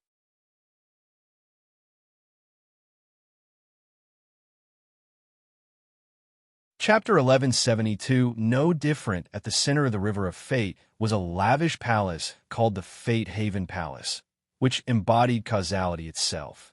A man sat comfortably on a hanging chair with a cup containing wine in his left hand while looking at a screen projection. The adjudicator of fate calmly watched Wang Wei's confrontation with a mark of the outer gods. No wonder fate loves him so much. Such a simple and obvious idea, but only he thought of it. The chaos universe was vast. Maybe someone else had the same idea. However, none of that matters because that bastard was the only one who had the ability or skill to succeed while also having a deep connection with fate. He looked at Wang Wei with gritted teeth. The bastard doesn't even want the role. Meanwhile, I had to gravel for an eternity before I could compete for it. But you still chose him? Fate stood up from his seat, and with a wave of his hand, he reached the lower end of the river of time, which is the past, and destroyed Wang Wei, the eternal ascension, and that entire timeline. However, a few seconds afterward, that destroyed timeline returned to its previous state as if nothing had occurred. The adjudicator exhaled deeply before pouring more of his drink, trying his best to relax. Time? Why are you here?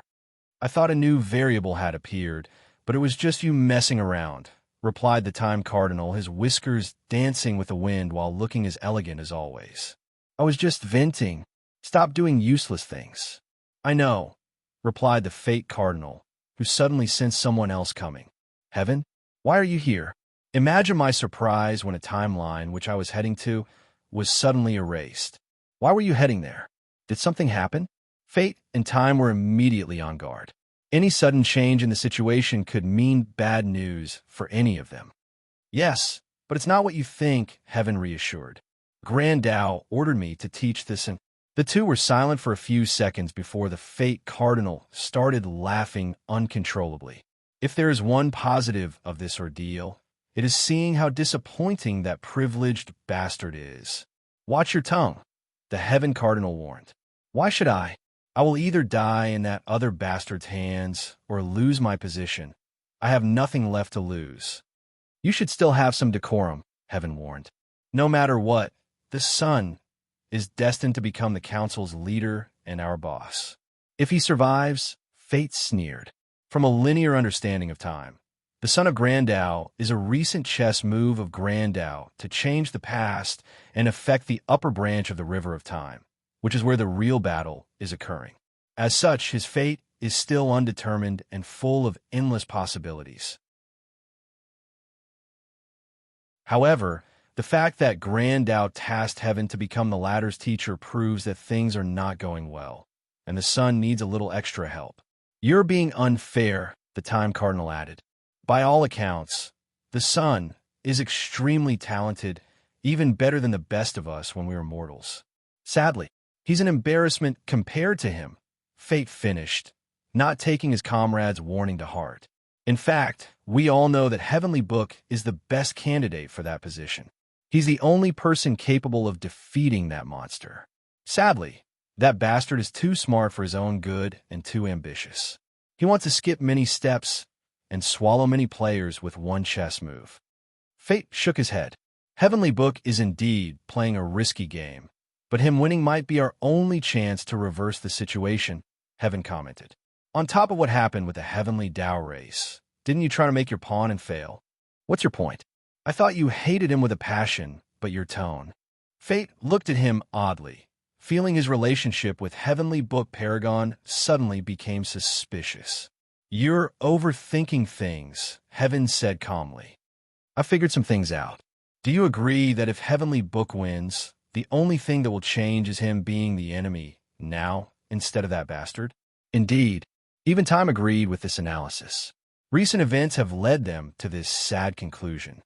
Well, I'm of the opinion that Heavenly Book is easier to deal with.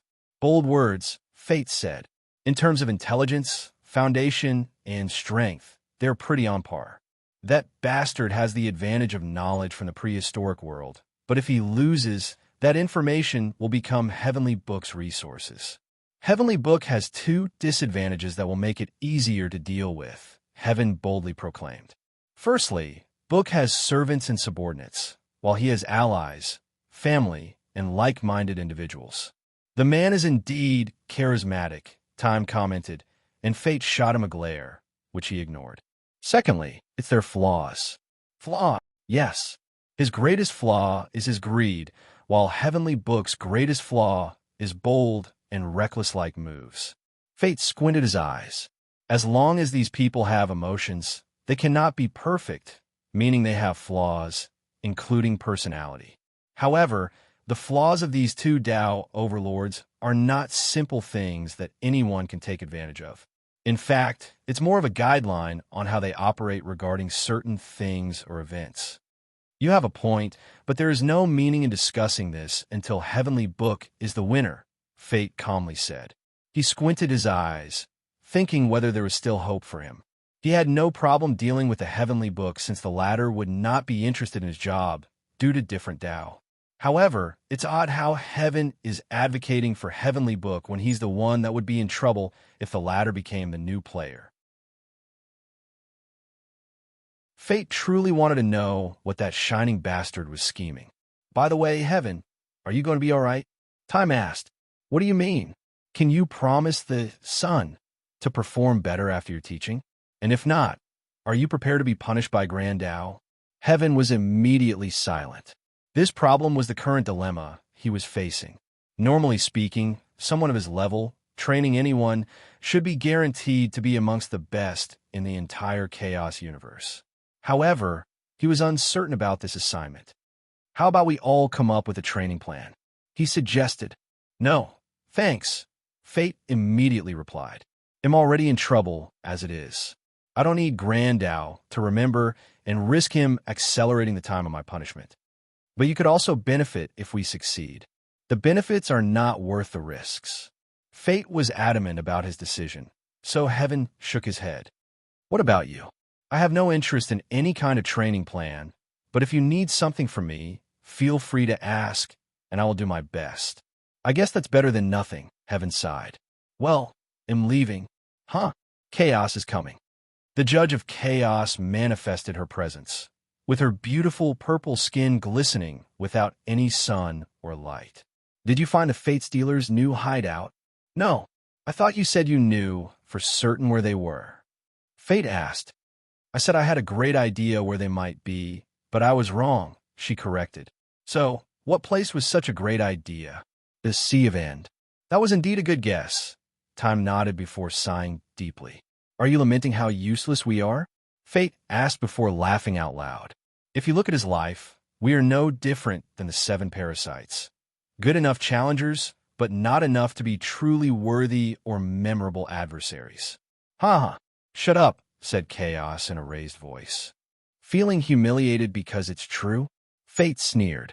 And don't tell me what to do in my own home. Any news from the others? Time asked, try to redirect the conversation and preventing these two from getting into a direct confrontation. Last time I checked, Source checked every corner of her domain, but found nothing. Meanwhile, Samsara doesn't look like she's too focused on the search. Did she find a new pawn? I don't know. She's always been hard to read, Chaos shrugged. Samsara is the one who takes her job the most seriously, which has allowed her to remain a little more elusive. So far, they don't know whether she's truly passionate about her position or if it was just another ploy. Heaven, have you calculated anything? Time asked. If I had, don't you think I would have said something? Unless you want to take all the credits, Fate sneered. And face him and the Fate Stealers alone? Do you think I'm as stupid and arrogant as you? Bastard, I don't have time for this, Chaos declared before disappearing.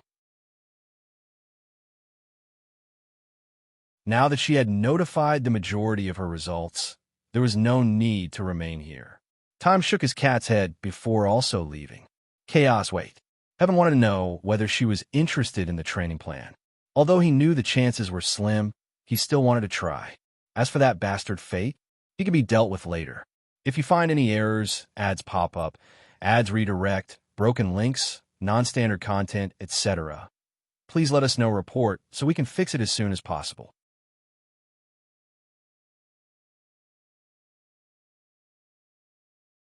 Chapter 1173, New Enemy? Limbo.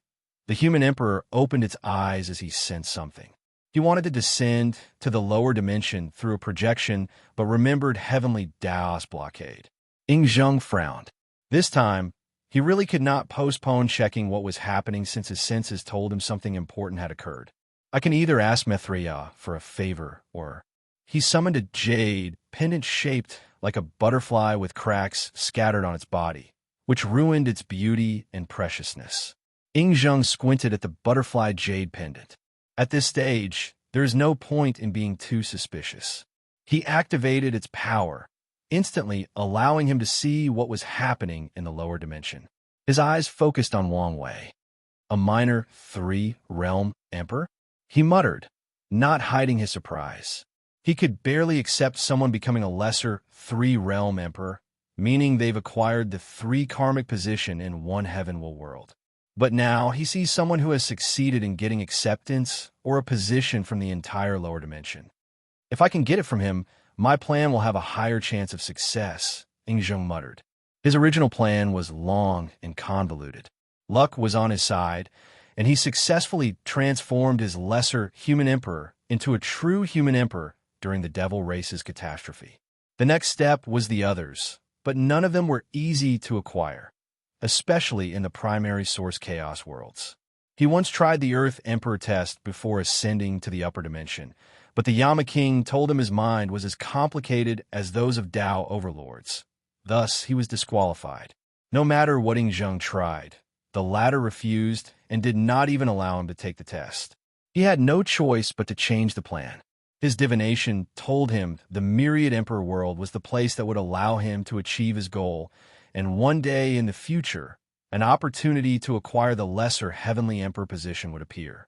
Zheng immediately left preparations using the human destiny sword to ensure one of his pawns was the one who received the positions. The plan was to take this lesser position and cultivate it into a minor position in the upper dimension, which was easier than stated, given how vast the Eternal Ascension world was and his current strength, status, and resources available. As long as he had the seed for the lesser position, the next evolution was not a problem. The real problem was to transform it into higher levels. According to his plan, Zheng would travel to another ordinary source chaos world to cultivate the seed of the position from minor into the greater heavenly emperor positions by scheming against the world or overpowering true heavenly Tao if necessary. The last step is to return to the Eternal Ascension world or any primary source chaos world for the final evolution into the position of the true heavenly emperor. Zheng did not plan for the final step yet, but his divination indicated that this world contained his chance to take one step into transcendence. The greatest trouble to his plan was the Earth Emperor's position. The Yama Kings did not like him, and he was not confident in secretly scheming against them, as one wrong move could ruin everything and force him to waste millions of yuan epochs of patience and plotting. Zheng then chose a pawn to be the face of the Earth Emperor plan. His approach was to create a fake Earth Emperor, or specifically, a fake Yama King. He combined his understanding of fortune dynasties to create a fake or independent samsara court. The ruler of the dynasty would also be the ruler of the citizens' afterlife or reincarnation. In other words, the ruler would be a Yama King, the ministers would be the Nether servants, and the citizens would be the souls that would be reincarnated. Technically speaking, all the citizens in such a dynasty would be immortal, as they would just reincarnate as someone else in the dynasty after death. Zheng's plan for this fake Samara court or Samsara dynasty was to either force the Yama King to acknowledge his status once it grew to a sufficient size, or use it to substitute for the Earth Emperor position. In the worst-case scenario, he would use all the powers of the Qin Saint Court to swallow a portion of Samsara and forcefully take the position. However, he needed a test subject to test whether this approach was feasible. Zheng tried many people and refined the technique and plan for countless years before he was ready for the last trial. The Second Origin War allowed him to cover his tracks, while also having the opportunity to gather more information and test from other worlds. Right as his plan was entering the last testing stage, the ultimate taboo appeared. Zheng debated whether he needed to participate. While everyone was excited because an opportunity for transcendence was before them, he technically already had a method/idea. As such, there was no need for him to take the risk, especially when even the short disappearance of these people could be used to his advantage. Ultimately, Zheng chose to attend for one reason: he could not trust Hongjun. His first and second reincarnations, the idea, and the butterfly jade pendant that allowed him to divine the best future for him all originated from Hongjun, making Zheng suspicious.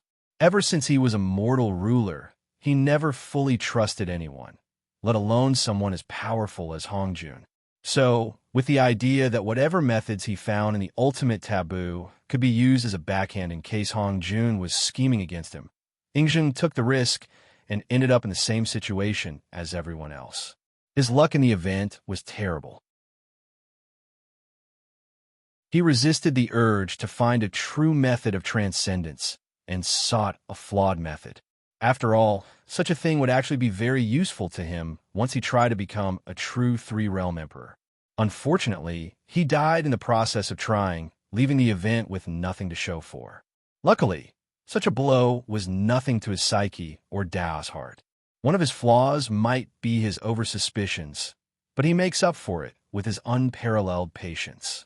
If I get the position from him, I don't have to waste any more effort on Shu Ren or have to think about the Heavenly Emperor position. I only need to cultivate this minor three-realm emperor position into a greater one in another source chaos world before attempting to become a true emperor. And that might be easier than anticipated in the current situation, Zheng thought with shining eyes. As long as I convince true heavenly Tao with the promise of becoming its ally against supreme unity, the plan will succeed. I will become as powerful as them. Zheng could not contain his excitement for a brief moment. Calm down. Convincing true heavenly Tao will not be simple. The situation is perfect for me, but I might still need to make a binding vow to build credibility, but that's okay. As long as I can deal with supreme unity, he'll gain my freedom and preserve all my strength. With him, heavenly Tao, and Mithria, supreme unity should have no choice. Zheng swiftly calmed down as he focused on Wang Wei. He squinted his eyes before becoming somber. This kid is related to the Tao opening sect? It's not a good idea to get into these bastards' bad sides. The only faction more powerful than the Tao opening sect is the Myriad Sect Alliance. But in a direct confrontation, it's hard to say who would win because the Tao opening sect is one sect and thus united, while the Alliance, not so much. The Qin Saint Court is among the 13 overlords, but its strength is in the middle and does not have the ability to confront the Tao opening sect, unless it finds other allies.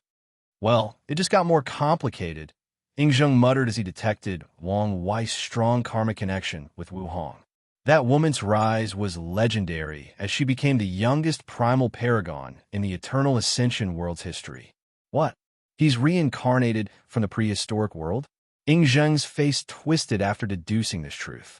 His body released a terrifying killing intent before suppressing it. Is he a pawn Hongjun sent to deal with me?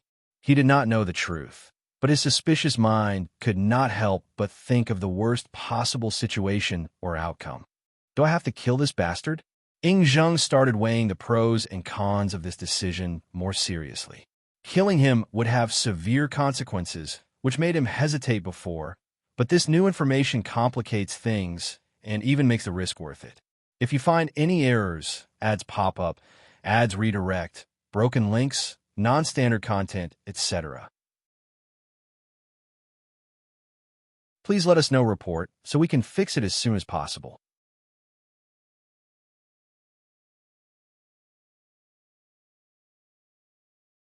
Chapter 1174, Coded Message, Red Mist, Forbidden Land.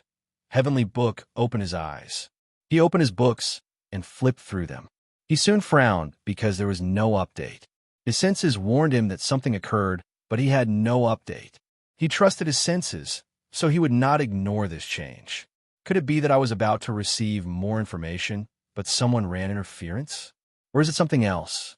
He raised his hand for another sacrifice, but he did not use worlds this time around. He sacrificed a few elder fiend gods, which were on par with inextinguishable and boundless paragons, one of which had reached the peak. A few more pages appeared in the book, but nothing significant or useful. Now I'm even more interested. He closed his heavenly book and summoned a second book artifact. Heavenly Book's mind entered the book and found himself in an enormous white dimension with a golden plaque with the words, Heaven Eyes, inscribed in countless floating pages. The Heaven Eye was one of the most fearsome information-selling organizations in the Chaos universe. Most people buy or sell news/information from them because the prices of the all-seeing temple are ridiculous. If not for the temple's ancient history and heritage and the fact that the Heaven Eyes do not sell certain information, those seers in the temple would have lost all their business. The true leader of the Heaven Eye is, of course, the mighty Heavenly Book Paragon, but there are people who control it on the surface. Heavenly Book looked at the floating pages and took one that was glowing, which indicated that this news was new and important. The Flame Emperor had a meeting with the Venerable Pill Sage. Does he want to challenge him again? Or is something else at play? Heavenly Book remembered the analysis the Heaven Eye had about the Flame Emperor. They deduced that the man had an idea for a path of transcendence and was testing it. Heavenly Book waved his hand, and countless more pages containing information about the Flame Emperor were gathered into a booklet. A transcendent pill? A path of sublimating skills? Interesting. Although this news was indeed valuable, it was not what he was looking for.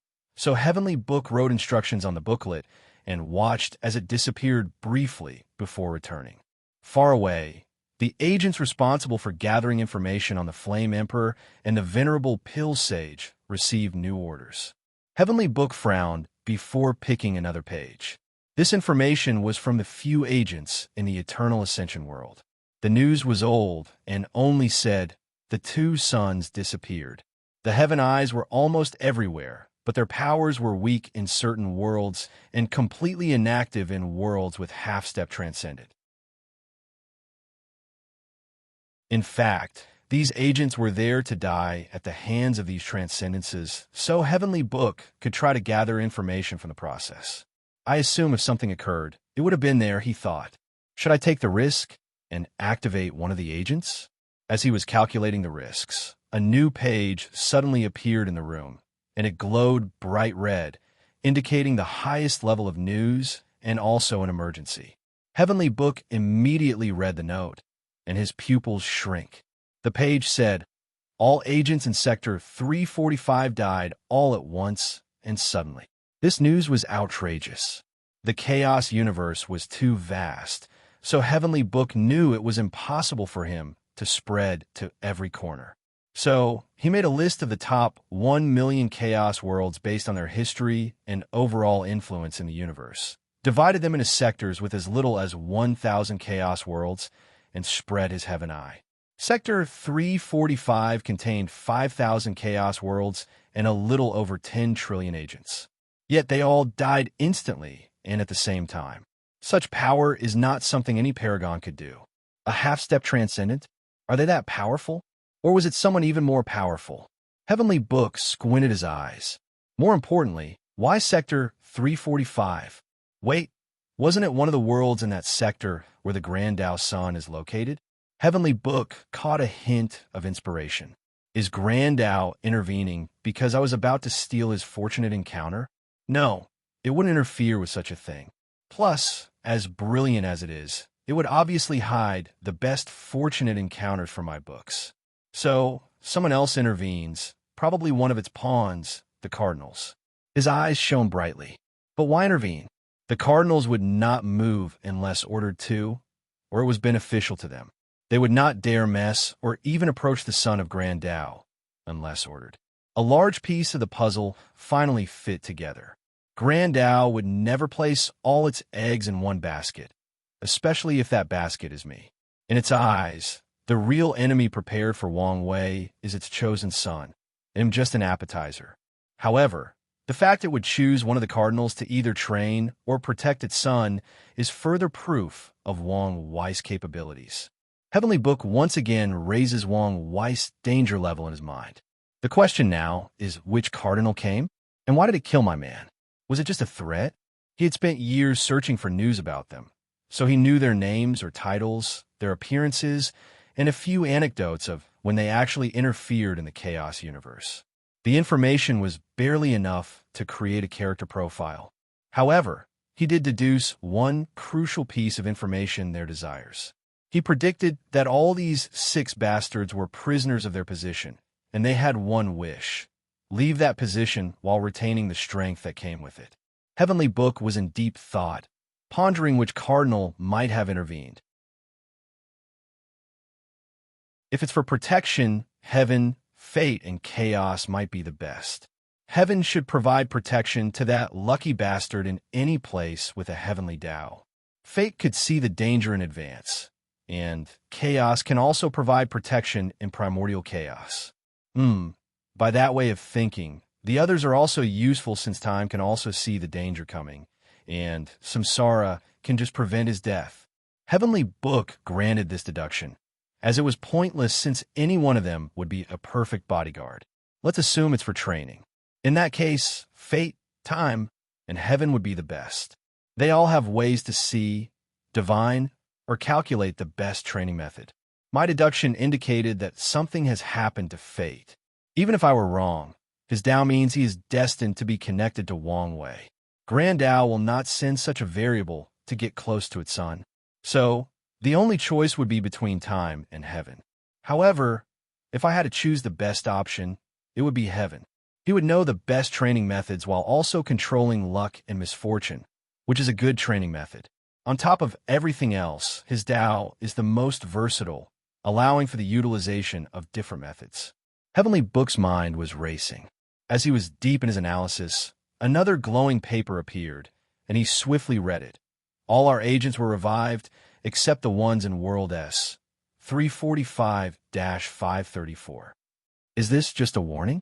He killed my people and revived them to show the extent of his power? Heavenly Book frowned. No, something doesn't feel right.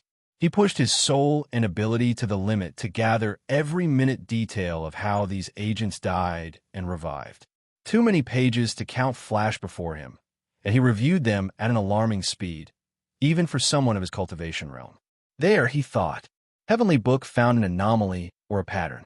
He created a special ability to track the death of his subordinates, and it's countless times better than the conventional soul lamps. After analyzing this part of the information, he found that these people's revival was not instantaneous or random. They were revived at a very specific time, and even though the difference between the revivals was infinitesimally small, we're talking about differences smaller than attoseconds, he noticed. Is this a secret code? Does the Cardinal wish to communicate with me, but don't want to alert its peers? I see. To any observers, it looked like the Cardinal was sending him a warning, but in fact, it was a coded message. Interesting. Heavenly Book focused on the code and began deducing. He quickly realized he only found one part of the code. The exact moment the souls of these 10 trillion agents returned to their bodies, the small difference in the time that they opened their eyes, and even the rhythm of the first breath they took. These were all part of this coded message. Such an exquisite code. That's definitely heaven's work, Heavenly Book summarized while chuckling. I thought he despised me after what happened. I guess anything for freedom and power, right? He focused on deciphering the code and seeing whether it was worth all this effort. If you find any errors, ads pop up, ads redirect, broken links, non-standard content, etc., please let us know report so we can fix it as soon as possible.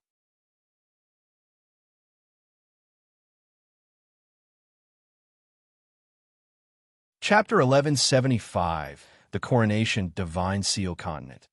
Yanhai looked in the distance with a smile, surrounded by a small bamboo forest. She has always loved bamboo and found their presence soothing. However, the peaceful atmosphere was soon broken by someone teleporting beside her, but Yanhai's smile did not abate. What made you so happy? Wu Hong asked. The kid added another memorialized luck to our sect. Oh, what do you do this time? He became the first 3-realm emperor of the lower dimension. That is impressive, Wu Hong calmly nodded. Are you proud that your husband is so capable? It's ironic how much time and effort the human emperor spent lusting after that position for someone else to get it. Wu Hong added. You're no fun, Yin Hai complained. But you're indeed right. I wish I could see that suspicious bastard's face.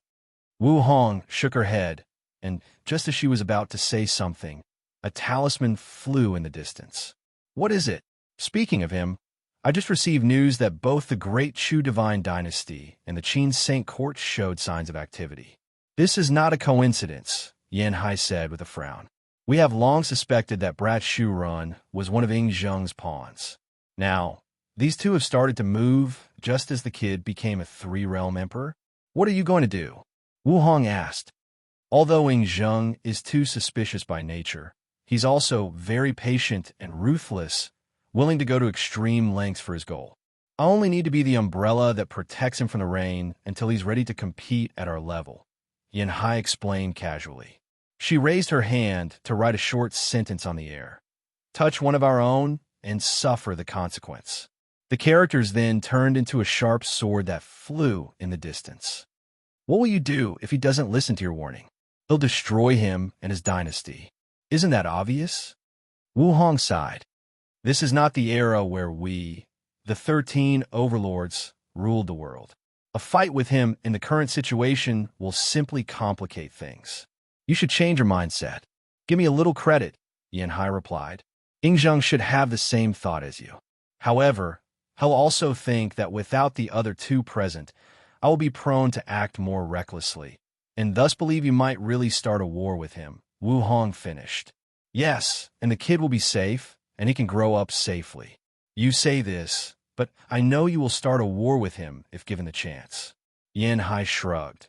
If he's willing to make an enemy out of us after such a warning, there is nothing left but to fight. Wu Hong shook her head before disappearing. Meanwhile, the Qin Saint Court received the Sword Empress warning and immediately relayed the news to their emperor. Lower dimension, endless void. Wang Wei returned to the world of the living with countless people already waiting for him. Before he could do or say a word, he received a divine sense of communication. You should have learned everything from here? Shintong asked. I did. So, things between us are all right? Of course, Wang Wei replied. I appreciate everything you did to help. I won't forget it. That's all I wanted to hear. Wang Wei nodded. He was lying through his teeth. How could he easily let Shintong go? He was sure this bastard at least received one idea of transcendence from secretly watching him. Did he think he could get away with this with one Empyrean item and a small favor to Wang Ju? Wang Wei sneered internally. Once he has the strength, he will have this bastard pay for what he stole. On account of Wang Ju's favor, he will not ask for interest, but he still has to pay. Wang Wei motioned his mother and father to stand behind him before calmly raising his head. No one could guess the thoughts in his head. Let's begin. Heavenly Dao's eyes manifested above the heavens, followed by a vision that covered the entire lower dimension. A purple gold throne appeared for Wang Wei to sit on, and his family stood on his left and right. True Heavenly Dao then sent a piece of information to the minds of all sentient beings, which prompted a dimension-wide salutation. All mortals and cultivators Tier 9 and below knelt and kowtowed. Dao monarchs and below bowed 90 degrees, and everyone else only cupped their hands and bowed their heads slightly. Finally, all sentient beings chanted the same phrase. Welcome the ruler of the sky, the master of samsara, and the savior of the world, the master of the three realms. All those infinite voices were perfectly in harmony as every creature in the lower dimension chanted them simultaneously. Yu Yin and Wang Tian looked at their sons proudly.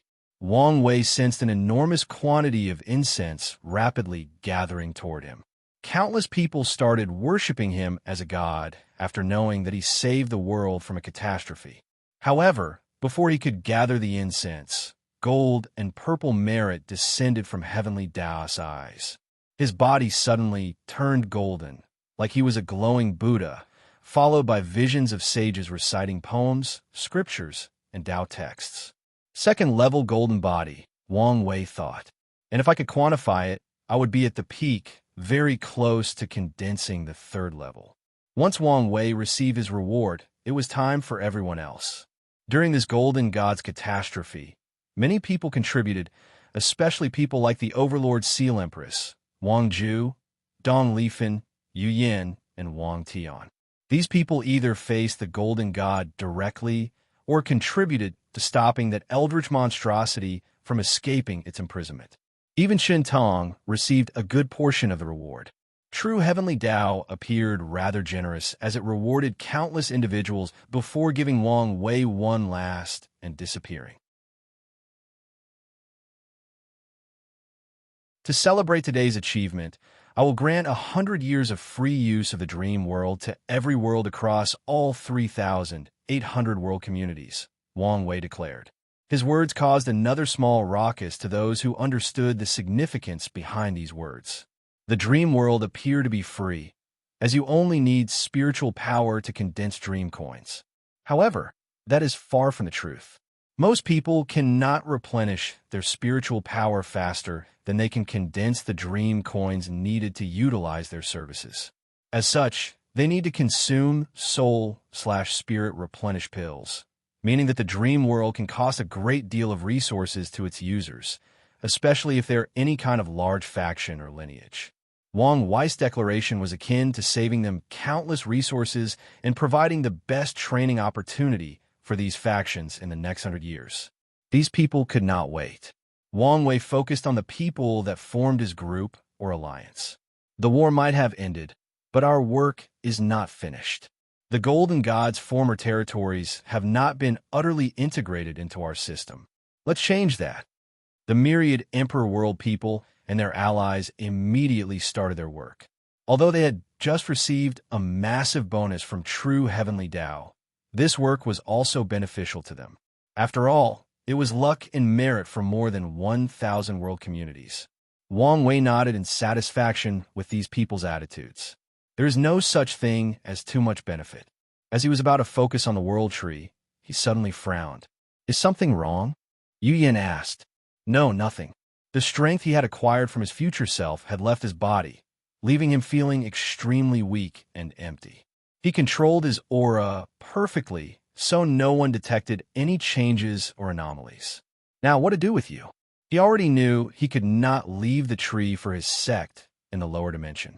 True Heavenly Tao barely allowed a broken Empyrean artifact, let alone a fully grown one. Additionally, this recent catastrophe has further proven why the power of Empyrean was not allowed to appear or exist in the lower dimension. The world is too fragile for the strength of Empyrean, so why not reinforce it? Wang Wei thought. He pointed at the tree to make it condense a seed for a second and weaker tree. The myriad Emperor World's court still needed a tree, so this one would be the replacement.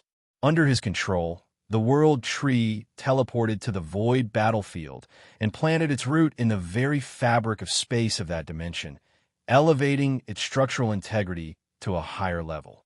Now, Wang Wei had finally created a void battlefield for the lower dimension, and it could easily contain a battle between Empyreans. The world tree then had more tree roots embedded in the endless void's spatial foundation, also elevating it to a higher level. With this current level, even I can no longer destroy the lower dimension, Wang Wei observed. This is good news, since True Heavenly Tao should not rush me to ascend once my cultivation approaches Tier 11. If you find any errors, ads pop up, ads redirect, broken links, non-standard content, etc., please let us know report so we can fix it as soon as possible.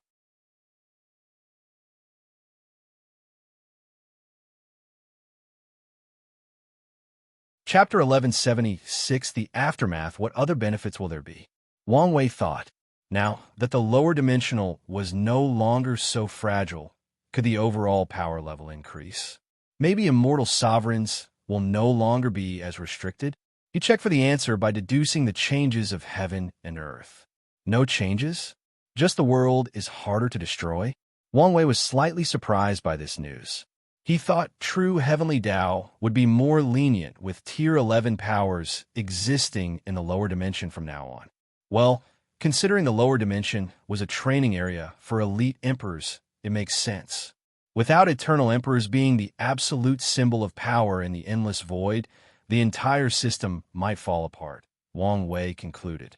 He shook his head, deciding to be satisfied with the fact that the subtle aura of alienation from his strength had dispersed now that the world was stronger. He next focused on his new, all-encompassing void battlefield. This thing was considered new patent. However, it was not as useful as it appeared, especially once he left.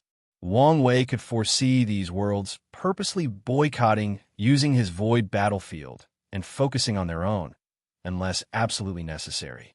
The target of this invention should be geared toward the worlds without a void battlefield. However, before he ascends, such a thing will become very common, given how much ideas and resources will be shared between world communities. People will only use my battlefield when their world's battlefield is too weak to contain its user. If this were the past, such a thing might be rare, but in this new era where higher fold emperors will be more common, my void battlefield will not be as useless as I think, Wang Wei analyzed. Plus, it may not be a bad thing that it's not popular. I can use it to hide or do things in secret.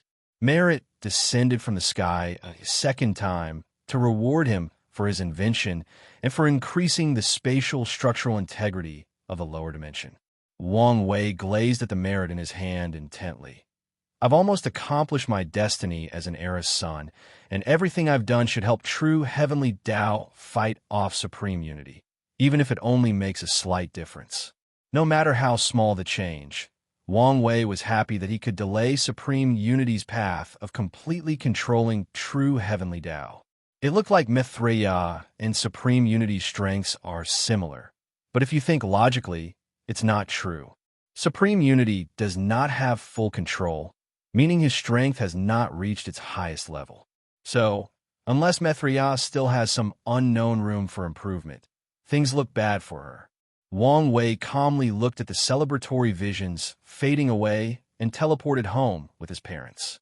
Before returning to his throne room, he installed the New World Tree to support the floating court. Son, before Wang Tian finished his sentence, he watched in horror as his son started bleeding from all the orifices in his body, followed by his body turning as skinny as a mummy and his hair turning white like an old man. I knew there was no way for you to be perfectly fine, Yu Yin said. What are you doing? Quickly take some pills. I'm fine, Wang Wei said calmly. What do you mean you're fine? You're obviously not fine, Wang Tian added. No, I'm indeed fine. I thought the backlash would result in a Dao injury in which my existence is injured severely enough that I fall in strength, but it's not as bad as I thought. Is this one of the benefits of having a perfect foundation? Not bad. Are you sure you're all right? Maybe you should use merit to heal yourself, Yu Yin suggested. That would be a waste. Wang Wei shook his head. This injury was indeed severe, but that only meant it would take time to return to its peak. What about you guys? I'm all right. Your armor already started healing me as soon as I was injured. Wang Wei was not surprised since he created the thing himself with his spirit particles, meaning it was programmed, or, in a better sense, it had the intelligence not to harm his family and even help them in time of need. Your mother took most of the backlash, so my foundation was unaffected. I should be fine in a while. As a mortal, it was easier for Wang Tian to heal, given his foundation was not broken. That's good to hear. The void in the room suddenly trembled, and a projection appeared. I had a feeling this would happen, so I prepared those, Yin Liling said as she handed everyone in the room a bag. Oh, what are those? Wang Wei asked as he opened them like a kid who received a bag full of candy. Sadly, his terrifying appearance did not make his actions appear as cute as he wished them to. Yang blood pills for your body, Yin replenish pills for your soul, and Dao nourishing pills for the loss of essence. With these pills, you should return to your peak in less than 20 billion years. Wang Wei's eyes lit up. These were the top-of-the-line Emperor tier pills. He was worried that the ones Elder Dan provided for him would not be useful, but this was no longer an issue. You're underestimating me, he said. I can heal my soul injuries with no issue, and with the healing boost of the golden body of merit, It'll be back in shape in less than 200 million years. Wang Wei smiled, his mummy-like body appearing even more demonic. He handed the soul-healing pills to his mother, and she accepted them without making a fuss, knowing her son's ability. Did you send some to Dongli, Fin? I did. Everyone who participated in the battle got a share. Everyone, Yu Yin asked. Yes. The Guardian after you will have big shoes to fill, Wang Wei commented. Anyway, thank you. After I heal, it'll feed you until you're plump. Li Jun once said he likes plump girls. Although that's true, I never said that, so don't spread lies about me. Huh? How are you here? My boss gave me a promotion, and I can now send projections once in a while in the world of the living, Li Jun replied. What does that sound fishy? I thought the same, but after research, it's indeed one of the Earth Emperor's rights, but it's usually granted to the ones with long or meritorious services. Apparently, stopping these people was considered meritorious enough for this right. If you say so. Why are you staring? You look like shit, Li Jun replied. Watch your words, Yu Yin warned. Apologies, he instinctively said, making Wang Wei chuckle. So what's next? Li Jun asked, swiftly changing the topic. Wang Wei sighed. It's almost time for me to leave. The atmosphere immediately became somber. Why the frown? Wang Wei said. They'll see you guys next generation. Although, I guess Heavenly Tao will reactivate the time acceleration. That should only be a few yuan epochs for me, and over 10 million years for you guys. The only real parting is you guys.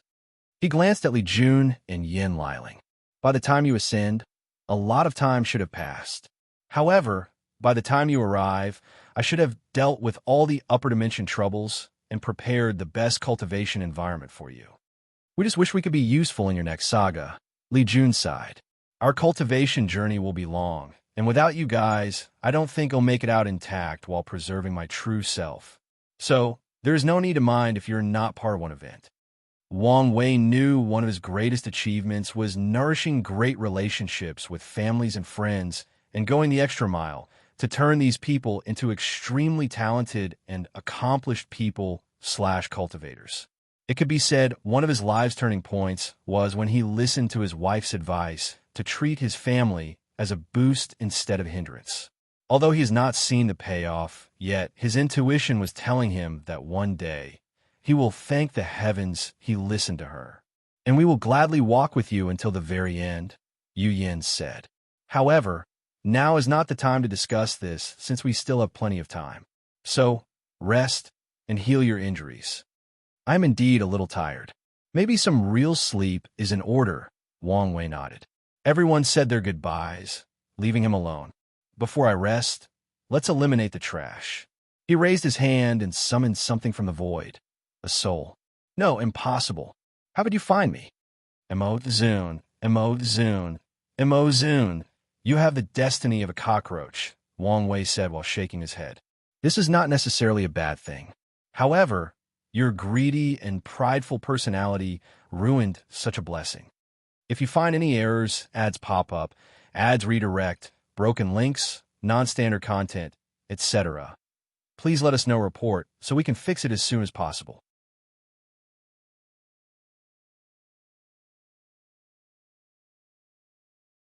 Chapter 1177 Fate, Puppet, Emo-Zun looked at Wang Wei, the hatred in his eyes almost palpable. If his eyes could kill, he would have eradicated this scorn from his life. No, he would do even worse things to him if he had the power. Sadly, his gaze was that of a sore loser, and even if he did not want to admit it, it was true. Are you trying to humiliate me? As always, you overestimate yourself, Wang Wei said. Do you think I have ever treated you as an opponent? Wang Wei shook his head in disappointment. You had all this time to ascend and leave the lower dimension as swiftly as possible, but you didn't. Why? The answer is obvious. You held on to hope. You hoped that something will happen to me, or I will suffer great damage in my battle with the Abyss Gap. And even if that didn't work, you hoped to hide long enough until I ascended. Then, the lower dimension would become yours to do as you please. Without me on your way, you can finally win. Wang Wei looked at him with pity. Do you think someone who has to rely on luck and hope can be my opponent? This is what I mean by you're too arrogant and greedy. Wang Wei sighed. What a waste. It would have been better had Mo Xingyan taken over your power instead. Although she's as greedy as you, she's way smarter as she knows when to retreat and does not have that pointless pride. What do you want? Mo Zun asked with gritted teeth. He had never felt so humiliated despite suffering countless failures since he proved the Tao. However, he controlled himself. As long as he was alive, there was hope, meaning he wouldn't give up until the very last minute. Nothing, really, Wang Wei replied casually. They'll take what I want from you. I don't need your consent. I just want to put you in your place. What are you going to do with me? Mo Zun. An interesting fact about me is I've never made a puppet, at least not a genuine one with my Tao. It's odd since my physique was literally called the Fate Puppeteer physique. You wouldn't. Be glad that you'll be my first Fate puppet. Don't do this, Mo Zun said swiftly. Kill me, but don't humiliate me like this. He would rather die than be a puppet, so while saying these words, he tried everything possible to blow his soul. Sadly, he was completely sealed. Don't worry, it won't be painful or humiliating since he'll give you a new set of memories and personality, Wang Wei declared in a calm tone. His mummified body made his indifference even more terrifying. A projection of the river of fate materialized in the room before strings rushed into Mo Zun's soul. No, stop it. Wait, I know a secret that may help you. No, you don't. I do. It's a secret realm dash. All right, don't be so pathetic and accept your fate, Wang Wei said. With your luck and destiny, any secret realm you've encountered before dying will be useless to me. One of the strings of fate sealed Mo Zun's speaking ability. Then even more strings combined together to form a new body for him, truly reviving him. The strings then weaved new memories and personality for Mo Zun. For the last step, Wang Wei targeted the latter's Tao imprint, leaving his true will on it to wipe out the mark at the right moment. What an excellent work, Wang Wei thought, as this technique was the highest form of enslavement technique since it even affected the heaven-devouring emperor's existence. Additionally, using the River of Fate as a conduit meant that if someone of higher cultivation tried to revert the process, the river would give Wang Wei a slight opportunity to eradicate the puppet. From now on, you don't have a name but an identity, the first General Hell Lord or the Hell Court. Your mission is to gather the backlash or misfortune of the Heavenly Emperor era and ensure it lasts as long as possible. Once the Hell Court is fully established and you have full control of it, choose a successor, fake your death, and use a secret identity to secretly control the court. On the surface, your job will be to assist the Hell Lord in overthrowing my era, but your true objective is to ensure these people never succeed. Your mission will continue until the day your identity is discovered. On that day, your task will be to do as much damage to the Hell Court as possible before dying and send a warning message to the Tao opening sect. As soon as Wang Wei finished, the first generation Hell Lord's fate line changed, meaning his entire future and fate had changed. He even acquired a few fate nexus. As you wish, Master, said the Hell Lord while kneeling on one knee. Good. Wang Wei nodded before waving his hand to summon the Golden God's armor. He changed the design before handing it over along with the continent that was the source of its power. This should be enough of a foundation. Thank you, Master. Wang Wei ignored him before once again summoning something from the void, the heaven-devouring Emperor's secret vault. I thought he didn't have a chance to create a vault before he was exiled, but it seems he was still cautious. Wang Wei destroyed the vault, but immediately frowned afterward. He realized something that displeased him immensely. Chun Tong would definitely know where he hid his vault. Normally, this would not be a major problem, since if someone wanted to kill him, especially a paragon, their projection would find his vault relatively easy. However, Wang Wei was in a unique situation. As long as he blessed his vault with his fateless status and his newly improved soul network, no ordinary paragon would be able to find his vault. Chun Tong has become a liability, so he must be dealt with. But how? Wang Wei thought, and as soon as he asked, he had an answer: the slaughter trial. Whatever method he uses to walk freely in the lower dimension while in limbo should be linked to that trial. So, as long as I exile the trial to the upper dimension, he will have no choice but to leave as well. Wang Wei would never have this idea before, since he knew how low the probability of failure was. After all, he was dealing with a paragon. Even a dead one did not change much. However, recent events have given him hope and courage. Let's wait until I'm healed and condense a third-grade golden body to deal with him, he concluded before focusing on the Hell Lord. He pointed his finger to leave a spell on its body. When the Hell Lord dies, the spell will activate and erase the heaven-devouring Emperor from history before his true will destroys his Tao will, thus permanently killing him. Oh, I'm already tired, Wang Wei complained before waving his hand to dismiss him, and the Hell Lord went to build his court. Meanwhile, Wang Wei still had a few things to do before he could focus on his retreat and healing. Firstly, he summoned someone from the sect to task them to begin recruiting people for his Samsara court. According to his agreement with the Stone Yama King, he should be the only one bearing the cost of the Samsara court for all 3,799 world communities. However, he wanted to see if he could pass his court to lead June after ascending. If it's possible, these people will be available to start working immediately. The next thing Wang Wei did was to send a clone into the Source Chi space to use his Chi Spirit ability to search for special Chis that would help with his healing. A part of why he predicted he would only take 200 million years is because of this ability, and if he can find some rare energies, the time might shorten even more. He then summoned the second-in-command of the Fate Shadow Guard. This person was a familiar face, a man called Zhang Jing. He was the assassin with the innate space technique and a talentless sister that he doted on. He was now the leader since Wang Ju was gone. Wang Wei handed him Wang, just inner world and the right to be a shadow. Of course, it did not mean he was chosen, but more like Wang Wei tasked him to test other members to see who was worthy. If Zhang Jing passes the test he left, he can absorb the inner world and link himself to him. After all these minor things were settled, Wang Wei focused on something more important, his spoil. After such a major battle as this, of course, he will profit in other ways. He usually makes sure of that.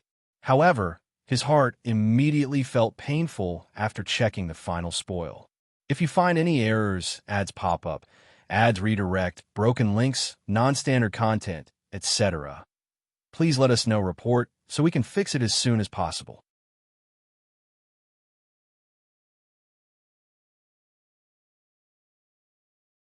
Chapter 1178 Lost. Wang Wei checked his personal dimensional space, using his divine sense to look at all the bodies he stored. During his fight with Old Man Nether, and before the explosion destroyed everything, he saved a few bodies of those creation life forms to use as resources later. If that bastard didn't blow himself up, I would have access to hundreds of bodies, Wang Wei thought with gritted teeth. His heart pained every time he thought how much he had lost due to the bastard Old Man Nether's ruthlessness. Every time he thought about how much benefit he lost, he thought about reviving that bastard Old Man Nether and killing him again. There is no point in being angry, so let's calm down, Wang Wei thought before summoning a sealed sword. This creation life form should be a decent material to build my Empyrean artifact, but it's not enough to create an ultimate tier artifact. He put the weapon away before focusing on these bodies. The next problem is how to deal with these bodies. I doubt Elder Dan or Yin Liling can process these bodies. Maybe Liling can after using an illusory Empyrean Ascension pill, but shall also need to create new Empyrean formulas. He frowned for less than 10 seconds before realizing this was not his problem. Yin Liling should be the one stressing about this. Anyway, she loves a challenge. He waved his hand to send the bodies for her to deal with. With a thought, 108 phantoms manifested before him. Anger flashed in his eyes as he looked at his future Buddha selves for the first time. His biggest loss in this fight was the 258 future selves. Many of his plans were calculated using the cultivation speed of the 356 selves, but now he had permanently lost 2/3 of it. And since they were sacrifices, even using merit will not restore them. On top of everything else, he wasted such a tactic as summoning strength from his future self on someone like Old Man Nether. From now on, once he's in a bind, Wang Wei knew Grand Dao would not allow the same tactic again. Old Man Nether is dead, but Cthulhu, don't let me get my hands on you. I promise you, you'll be the first cosmic horror to feel fear. Wang Wei exhaled to calm down. Now that he had suffered such a great loss, he needed a way to make up for the cultivation boost. This should be on the agenda. Wang Wei left the throne for his cultivation room and activated all the formation before swallowing Yin Liling's pills. Time passed, and Wang Wei focused on healing. Normally, people would not bother him unless it was an emergency, but he did receive a communication talisman that indicated his presence was needed. Why did someone contact me? It's only been 1,500 years outside. He frowned while checking the talisman. Hong Miling wants to ascend? Wang Wei sent a projection to the throne room before summoning her. He guessed she wanted to see her master, but wasn't this a rush? There is no need to panic, Wang Wei reassured. After the war, our little contradictions are now water under the bridge. Hong Miling secretly sighed in relief. Although she expected, wished for that to be the case, she did not want to have her hopes for and then to be wrong. What brings you here? I'm leaving, she announced. So soon. There is nothing left for me here, she replied. The lower dimension is united, the world is at peace, and the people are happy. It's time for people to start the next stage of my life. Plus, I want to see the master. I understand how you feel, but listen to me and don't leave yet, Wang Wei advised. I'm going to hold a Dao banquet and invite all the immortals of the lower dimension for a Dao discussion. Hong Miling's eyes immediately lit up. You should understand how much such an event will benefit your future cultivation. Hong Miling was immediately tempted. However, she also felt conflicted because the idea of seeing her master was exciting and something that held sentimental value to her. You've passed your master's test, so she will acknowledge your status, Wang Wei added. However, from what I know about her, she's very strict. She loves teaching and giving people fortunate encounters, but only the ones she deems worthy, and she has high standards. You'll probably be tested after ascending, and your result will determine how much status you have in your eyes. So, staying to improve your foundation is your best option. You may have a point, Hong Miling nodded. Can you tell me more about her? Wang Wei sighed. I would love to, but I doubt I know as much as I think I do. I see. Hong Miling understood the implications behind these words as they confirmed some of her theories about her master's relationship status and situation. The two talked briefly before Hong Miling returned home. Wang Wei accessed the dream world and sent a server-wide announcement. Supreme Emperor Wang, I will be hosting a worldwide Dao banquet. There will be food, wine, and music unlike anything you've ever experienced in your life. All immortals are invited. So prepare your sermon beforehand to not embarrass yourself before me and your peers. The banquet date and location will be announced a month in advance.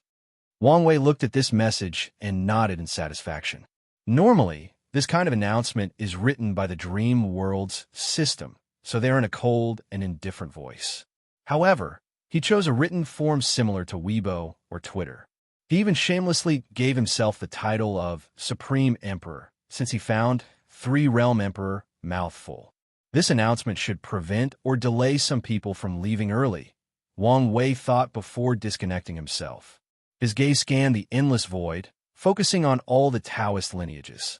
It's unsettling, Wang Wei thought. Mithria made her move with the Western Pure Bliss land, but Supreme Unity was quiet. He did not doubt for a second that the latter had no pawns in the lower dimension. As long as any Taoist lineages existed, Supreme Unity could use them, primarily their Qi luck, to intervene. Wang Wei even thought of eradicating Taoism before realizing it was pointless since someone like Feng Heng would survive or appear with the destiny to revive them. With Supreme Unity having semi-control over true heavenly Tao, the process would be accelerated compared to Mithria or what Feng Heng went through. More importantly, he saw no point in antagonizing a half-step transcendent. Yes, they were enemies, but that differed from directly antagonizing the latter. However, his quietness bothers me. Wang Wei thought. Things have been proceeding smoothly, and the overall situation seems to be to their advantage. However, the more so that was, the more wary he became, and Supreme Unity's lack of action or presence screamed that something major was about to happen, that his next move would not be simple. My theory was they were preventing each other from interfering in the lower dimension because of fear of allying with Death Reverence or the Outer Gods. However, no one showed up when I eradicated the Death World, and Mithrios supported my side in eradicating that eldritch creature. So, why didn't Supreme Unity make a move? Could it be that he still has a bit of empathy remaining, so he won't go as far as allying with outsiders? Wang Wei frowned before shaking his head, as all signs showed this was unlikely. Supreme Unity's character profile indicated that he had lost his humanity, becoming a machine-like entity that would do everything and anything for power. His lack of actions could be for myriad reasons. That creature was not as valuable as I think it is for someone of his level. Cthulhu is one of the 13 taboos, so maybe there are consequences for allying with it. Supreme Unity used true heavenly Tao, a sub-branch of Grand Tao, to gain his strength. It's possible that he would be stripped of his power if he had any connection with an outer god. Another possibility is this was a calculated move. He gave up interfering now to not reveal his hand, and once he acts, it will truly be a severe blow. Wang Wei grunted. In conclusion, I am missing too much information to make any reasonable deduction. He shook his head as he put these thoughts behind him.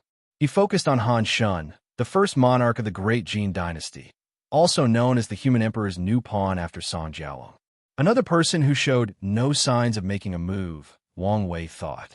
He expected some reactions from the Human Emperor after he gained the Three-Realm Emperor title. However, this is probably due to the current restriction of the lower dimension. I should be on guard against the Qin Saint Court after I ascend. He dispersed the projection before continuing his retreat. If you find any errors, ads pop up, ads redirect, broken links, non-standard content, etc., please let us know report so we can fix it as soon as possible.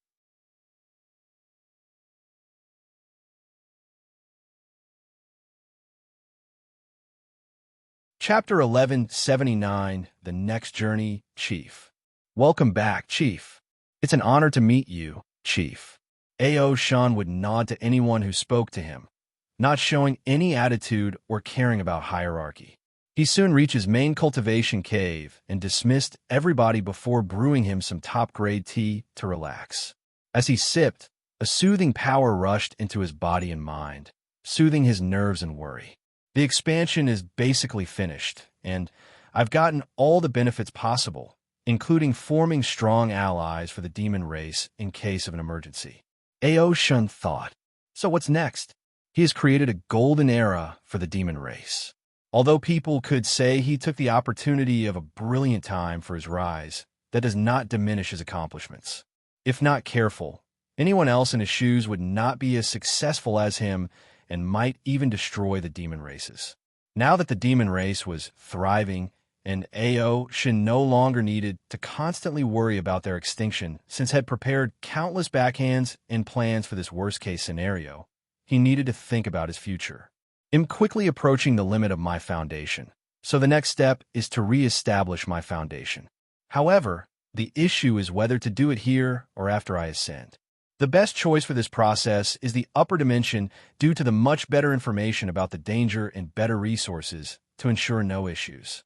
However, this is only for those with a lineage backing them. What about me? Wang Wei has the Tao opening sect. Feng Heng has Buddhism. Feng Wang has the ancient clan, and even Su Shi should be able to rely on Emperor Kong. The demon's race had few talented individuals who survived and ascended, so the chances of them building a top lineage are not high. My best choice should be the innate demon gods, but without any deep connection. Will they support me? Better yet, can I trust them? A.O. Shun grunted as he remembered the information about the current chaotic situation of the upper dimension. If the innate demon gods chose to support these seven, should I still join them? Wang Wei had already made it clear that these people were his enemy, and A.O. Shun's body trembled at the thought of being on the opposite camp of that monster. He also has his pride and arrogance, and he would not bow down to these people without having any rights or power, especially since, as far as he's concerned, they are more powerful than him only because they are older. In fact, the best option would be to leave the Eternal Ascension world entirely, Aoshin thought. I could already predict that Wang Wei will also dominate the upper dimension, creating his own era. So, I can either use his pressure to force myself to grow or head to another world to find some kind of variable that will allow me to compete with him.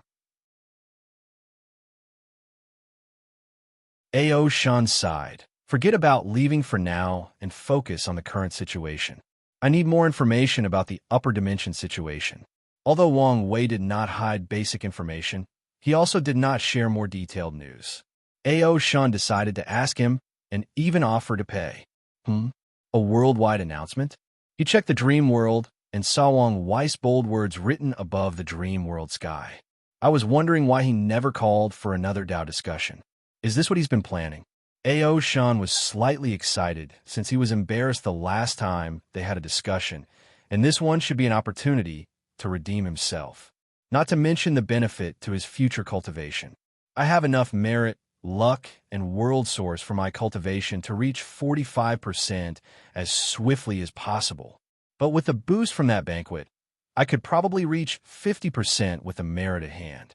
He excitedly disconnected from the dream world to prepare his sermon.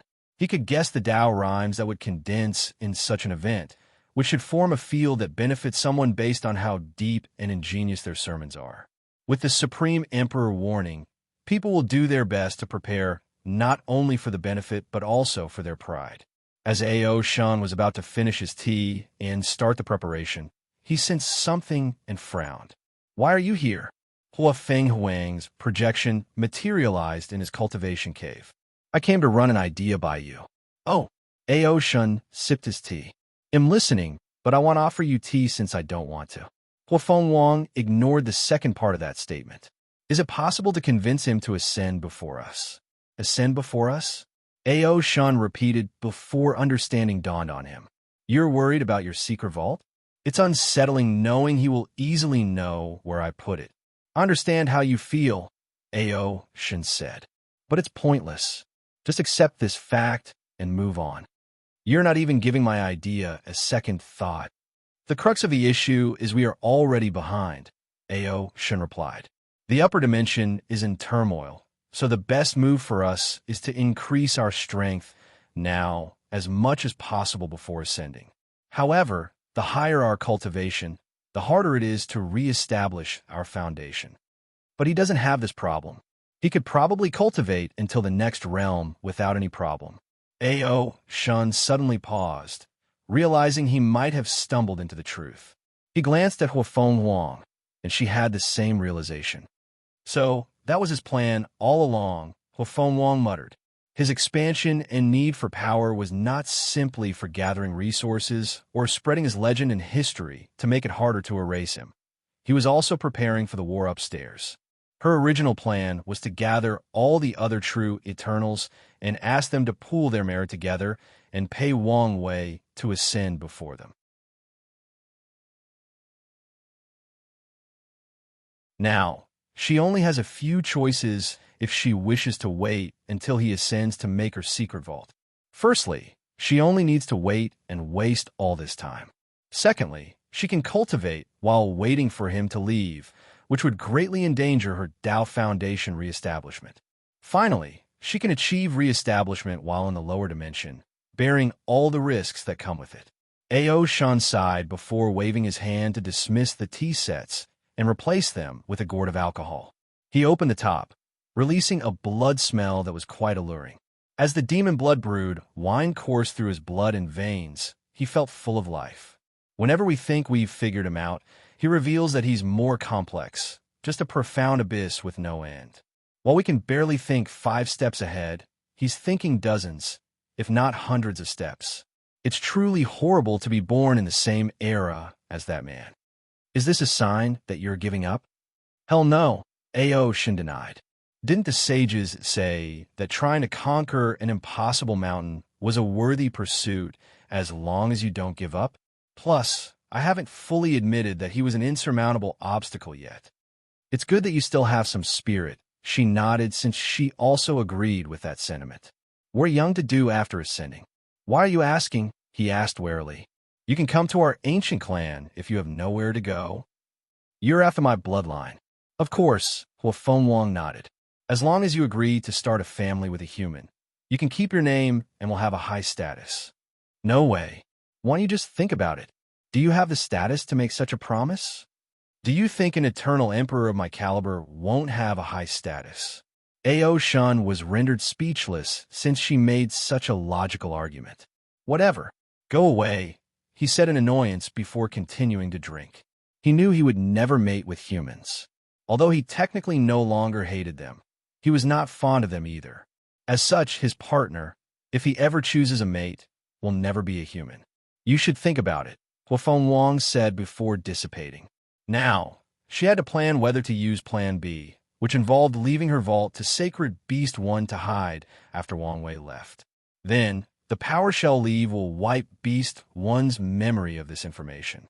The issue with this plan is that too many things could go wrong with Sacred Beast 1 that could ruin her opportunity to have a vault in the first place, including methods of retrieving her lost memories, infighting in the ancient clan that reveals the news, or Beast 1's sudden death before hiding the vault.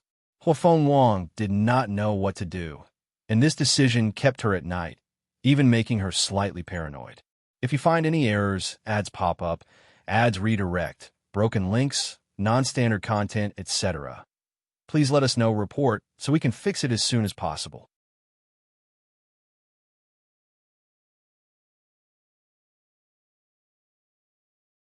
Chapter 1180, 3 Paths 3 Self-Art.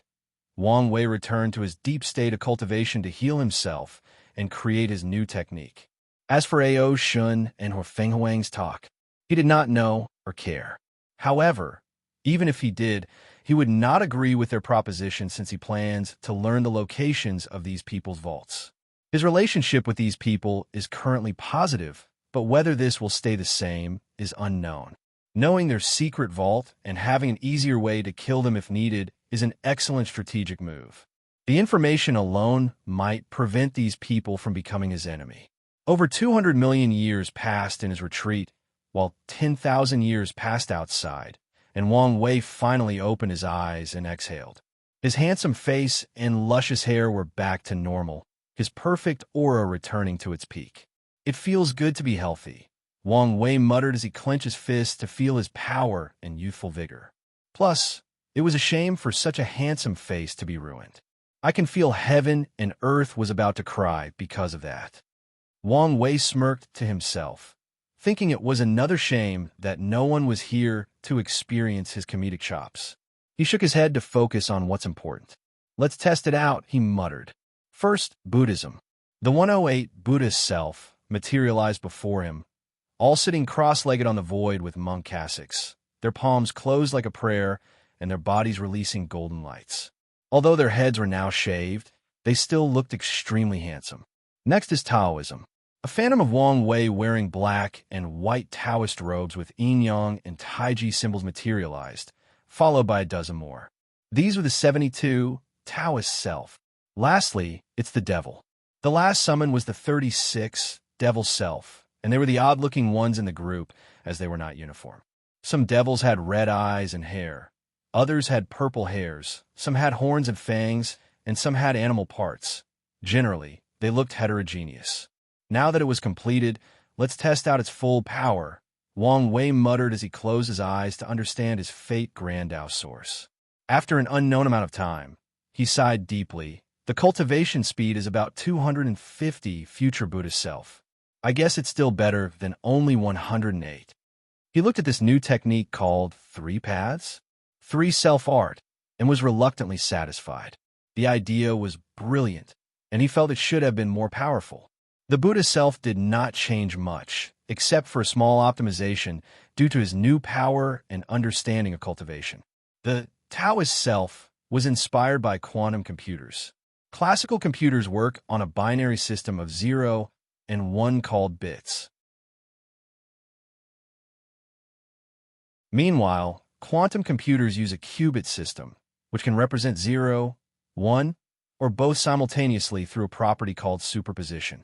Wang Wei used his yin-yang Dao, which can replicate the qubit system, and all his other understanding of quantum computer to condense one Taoist self, allowing them to have unimaginable calculating/deduction capabilities to comprehend the grand Tao source. Lastly, the devil self amalgamated countless thoughts and ideas. He used the binary system of technology to condense one devil that represented a supercomputer. One devil was condensed through his understanding of incense, and that devil's ability maximized the use of faith/incense to boost cultivation comprehension. Some devils did the same for luck, world source, merit, spiritual power, and even all kinds of emotions. Wang Wei had to use the knowledge he stole from the Yin Moon Palace to make the 7 emotions 6 desires devils. One of the devils even replicated Zhan Baiyu's pure mind state. Unfortunately, this technique did not completely replace the original future Buddha selves, but that's good enough, Wang Wei thought. More importantly, I have something even better. He took over 200 million years to heal despite absorbing a few special qi because of the past three self-art and another technique, and that one is even more impressive. However, it was still considered a prototype by Wang Wei. However, even when he completes this technique, he won't reveal it until he's a primal paragon to prevent Grand Tao from restricting it. Furthermore, he considered it one of his best future emergency trump cards. Wang Wei finally left his retreat and immediately headed to see his mother and father, who were now healed. After the family spent a few days together, he returned to work. The first order of business was to check on the lower dimension situation. The situation was settled. All 3,800 world communities were now under his rule. They all had a dream world, enlightening temple, mortal civilizations, demon schools, depending on the world, and a court. Although there were a few troublemakers who tried to resist, by that time, Wang Wei's popularity as the endless void savior made these people the unpopular minority. Wang Wei took a deep breath. So much incense. Mortals, and even cultivators, worshipped him as a god, savior, hero, or something akin to a celebrity. Moreover, this kind of worship transcended race and world, meaning they came from various individuals. Additionally, some mortals have worshipped him for generations. Although mortals now have a longer lifespan than before, 10,000 years, even more in some worlds, was still a long time for them. Truly a brilliant era, Wang Wei muttered as he closed his eyes, sensing the expansion of his existence.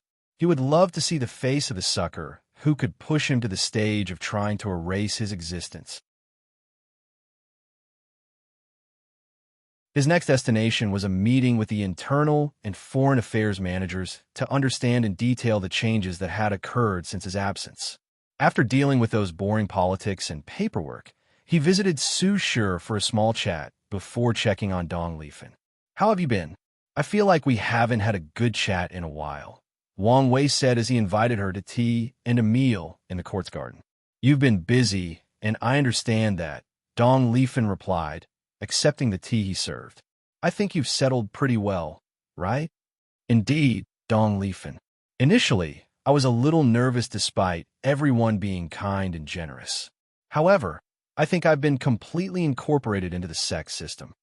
Dong Lifen's reservations have long been gone, mostly because of the peaceful feeling she gets knowing such a powerful sect was protecting her at all cost. "What about your husband? Have you found his reincarnation yet?" "Not yet," Dong Lifen replied before remembering something. "Can you check for me?" "No problem." Wang Wei used his status as the Three-Realm Emperor to check but soon frowned. "Is something wrong?" she hurriedly asked. "Oh no, he's not yet reincarnated, but he's been designated to be reborn in a scholarly emperor lineages in the upper dimension with 3 great emperors. Do you want me to change it? I still have this right. The upper dimension is unsafe, but that family seems the perfect place for him. Plus, I worry there might be other complications. How about I reincarnate him into the Wang clan?" Wang Wei suggested. "Want to tie me up even deeper?" she said, glancing at him scrutinizingly. "I'm not hiding it," Wang Wei admitted. "It's not the worst idea," Dong Lifen mused. "After you leave, Some people might make trouble for me based on the issue of loyalty. A husband from their clans would stop this in advance, even securing my status. More importantly, you will have great talent if born in the Wong clan, meaning I won't have to worry about his cultivation. All right, do it. Wang Wei smiled as he condensed a black scroll in his hands, writing an order before sending it to the afterlife. How are the preparations for the alternate 10 Supremacy Foundation? Already found the perfect world, Dong Lifin said before showing him a projection made of dreams. Is it the world that replaced the Skyfall world? Wang Wei asked, remembering how the brilliant smile Emperor ascended with an entire world. Yes, they are new and weak, meaning the perfect target, she explained. I've done countless simulations, and they are the best choice. Have you considered true heavenly Daos intervention? I have. Based on the simulations, if I attack this world in the early stages of its development, there is a 99% chance that a new Destiny child with great talent will appear and try to stop me. Wang Wei nodded as that made sense. Alternative paths were allowed, but they also cannot be too easy and subject to tests to prove their worthiness. That's how Heavenly Dao, no, Grand Dao, operates the entire Chaos universe. I'm sure you're prepared, so all I have to say is don't take this lightly because of your strength. I want. Wang Wei nodded before chatting with her for a while. As he was leaving, he raised his hand to condense a bright gem. This is what I promised you. This talisman will grant you full control of all the dream worlds if the Dao opening sect betrays you. I'm glad you kept your word, Dong Lifin said with a smile. If you find any errors, ads pop up, ads redirect, broken links, non-standard content, etc., please let us know report so we can fix it as soon as possible.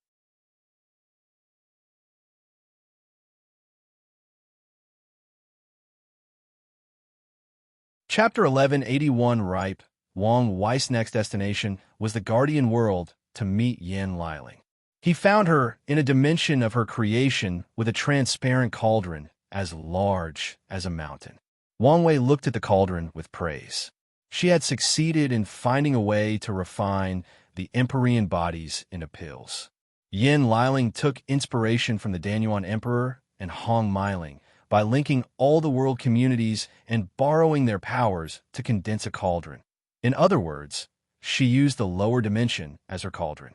Then, with the illusory pill, she had the strength to create the flame needed for the process by condensing all the sun's fire energy and even fire laws of these communities into an emperor tier flame needed for the process. Lastly, Yin Liling borrowed the reserved spiritual energy from the dream world to supplement hers during the refining process. Can you speak? Wang Wei asked. Yin Liling was in a deep state of concentration, and he even noticed a few drops of sweat on her forehead. For a few minutes, she answered. I just want to know how things are proceeding. I've succeeded, but barely. Oh, I don't have the knowledge base or experience to make a tier 11 Empyrean, especially in such a short period, Yin Liling explained. So, I chose another way, purified these bodies and condensed their Dao rhymes and blood energy into a pill. I added a few top Emperor tier herbs to preserve the efficacy of the pill during the condensation stage, allowing me to create the most basic tier 11 pill. That is still impressive, Wang Wei praised. I know, Yin Liling smirked. This experience was immensely beneficial to my skill path. It even gave me an idea of how I might take a step into transcendence. Those are bold words, Wang Wei said. I'm listening. Once you achieve half-step transcendence, you only need to let me borrow your strength to make a pill for your realm. The experience should give me answers on my path. Wang Wei was speechless, but it was indeed a good way. No problem. I know you're a man of your word, big brother, Yin Liling beamed. All right, I need to concentrate. Can you do something before you leave? Although this pill is basic, it's also taking a long time. Please accelerate the time in this realm so it can be finished in time. All right. Wang Wei pointed in the sky, and a phantom of the river of time manifested. He said his goodbyes to her before leaving for his next destination, the swallowing zone. It's almost ripe, Wang Wei said as he looked at the Genesis fruit, which was now almost emerald in color. After years of being fed the power of dreams and nightmares from the dream world, countless immortal sovereign bodies, and even a small amount of merit, the thing was finally about to germinate. He did not hesitate to start feeding the apple until the last spot turned from light green to emerald. Beautiful, Wang Wei commented before condensing a container made from sealing runes, plucking the fruit and carefully preserving it. The light that served as the fruit tree dissipated, but Wang Wei did not care. The tree was now useless. By its nature, it was impossible to condense the seed for another Genesis fruit. As such, he was just happy that he got the fruit since it was valuable and sought after by many, including Old Man Nether, who prevented other people from using it before it was mature. Wang Wei's next destination was the Battle Demon World. As soon as he landed, he noticed two things. Firstly, the entire world seemed to be in a jovial mood or atmosphere. It could be sensed in the air, and he saw signs of celebration everywhere his sight landed. The second thing that caught his attention was the faint innate chi in the environment. The constant exchange of knowledge, resources, and ideas resulted in the creation of many techniques, and the professions were greatly developed. A few worlds managed to create weaker versions of reverting their environment to innate. This development had its pros and cons. The pros were the further development of these worlds, including the revival of the innate demon god race. True heavenly Tao used this opportunity to return them to the lower dimension, probably in a weak attempt to restore balance from how dominant acquired lives have become. The con of the situation was the small political turmoil the change created in Wang Wei's court. Many worlds complained and asked the myriad Emperor world to place the innate environment method on the market to buy and loan. But Wang Wei had long decided this would be the advantage he would only leave for his home, and thus the court had to tell these worlds to develop a method of their own if they wanted it. Wang Wei looked around for a bit before teleporting to a large room full of demons decorated in gold. Who goes there? The room immediately entered the highest alert as soon as that voice yelled. They all wondered who dared to mess up such an important event, especially knowing the people involved. You're getting married and didn't tell me? Wang Wei, it's really you, said Yi Dafu as he appeared before him to give a hug. I wanted to invite you, but the news in the dream world is you're in deep seclusion, probably recuperating after the war. I could have sent a projection. You're right, but I didn't think of that, the Monkey Emperor replied. Greeting, Your Majesty, the Supreme Emperor. A cacophony of voices echoed in the room as everyone saluted after recognizing Wang Wei's identity. These people tried to hide their shock, but it was easily noticed by Wang Wei. No need for formality. I am here as a friend, attending a wedding, Wang Wei assured them. However, no one stood up.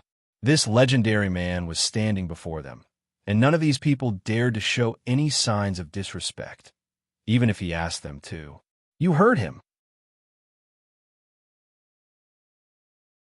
You guys need to relax, Yi Dafu said, but even that did not work. These people secretly looked at each other from the corner of their eyes, waiting for someone to have the nerve to stand up fist. Yi Dafu shook his head in disappointment. I don't think they'll listen as long as you're here. So let's talk somewhere else, he stated before leading Wang Wei to another room. What took you so long to get married? Wang Wei asked as an icebreaker from the previous situation. The wife wanted to wait until she reached a certain level of strength before we married. So, I had to wait until she was ready. The demon race values, especially this world with a zeitgeist of survival of the fittest. It's understandable why she would want to be relative to you before marriage. Yi Dafu, enough about all that nonsense. When are you going to fight me? You promised me. You must have fought my imprint in the dream world countless times. Don't you see the difference? Don't you have enough? None of that matters, especially since I've devoted a sure tactic that is guaranteed to punch you in your face. He'll start with that until I can bully you. This is not a good idea. Why not? It's your wedding, after all. Wouldn't you be embarrassed if your wife saw you being beaten? Dafu's lips twitched. It doesn't matter. What if people say I'm bullying you? I know you don't care about that. So, just do it. Consider it a wedding present. All right. The two soon reached a room where the Nine Serpent Empress was waiting. Wang Wei had to praise Yi Dafu, as he was not lying when he said he knew how to develop bloodlines. They had a small discussion, and Wang Wei learned about demon marriage customs. For example, gold is the main color for bloodline union celebrations instead of red, which is used by human weddings/Dao companion ceremonies. There are two ceremonies in the bride and groom's tribe/world. They do not salute their parents, each other, and heaven and earth. Instead, they swear to their bloodlines, tribes, and ancestors. After the discussions, Wang Wei did not stay long. He fought with Yi Dafu, who was miserable, and his plan failed. Wang Wei still left a gift in the form of a few valuable emperor pills and blessed the couple with a fated lover fate line. He knew Yi Dafu was planning to ascend soon, probably right after the Dao banquet. Luckily, the monkey said his ancestors were doing well in the upper dimension, meaning he should have a backing to protect him during these tumultuous times. And I've seen a few complaints about the length of this arc. Please know that it is wrapping up, as there are no more twists or plots to extend it. However, I also need to take my time to wrap things up before starting the next saga. I recommend stacking for those who cannot wait, since the volume should end in 10 to 15 chapters. If you find any errors, ads pop up, ads redirect, broken links, non-standard content, etc., please let us know report so we can fix it as soon as possible. You're tuning into the Romance Rendezvous YouTube channel. We're so grateful for your support, and don't forget to subscribe to join us on this incredible journey through captivating stories. Your generosity through donations truly makes a world of difference, as it's the primary source of revenue that allows me to expand and enhance this channel for you. Thank you from the bottom of my heart for being a part of this adventure.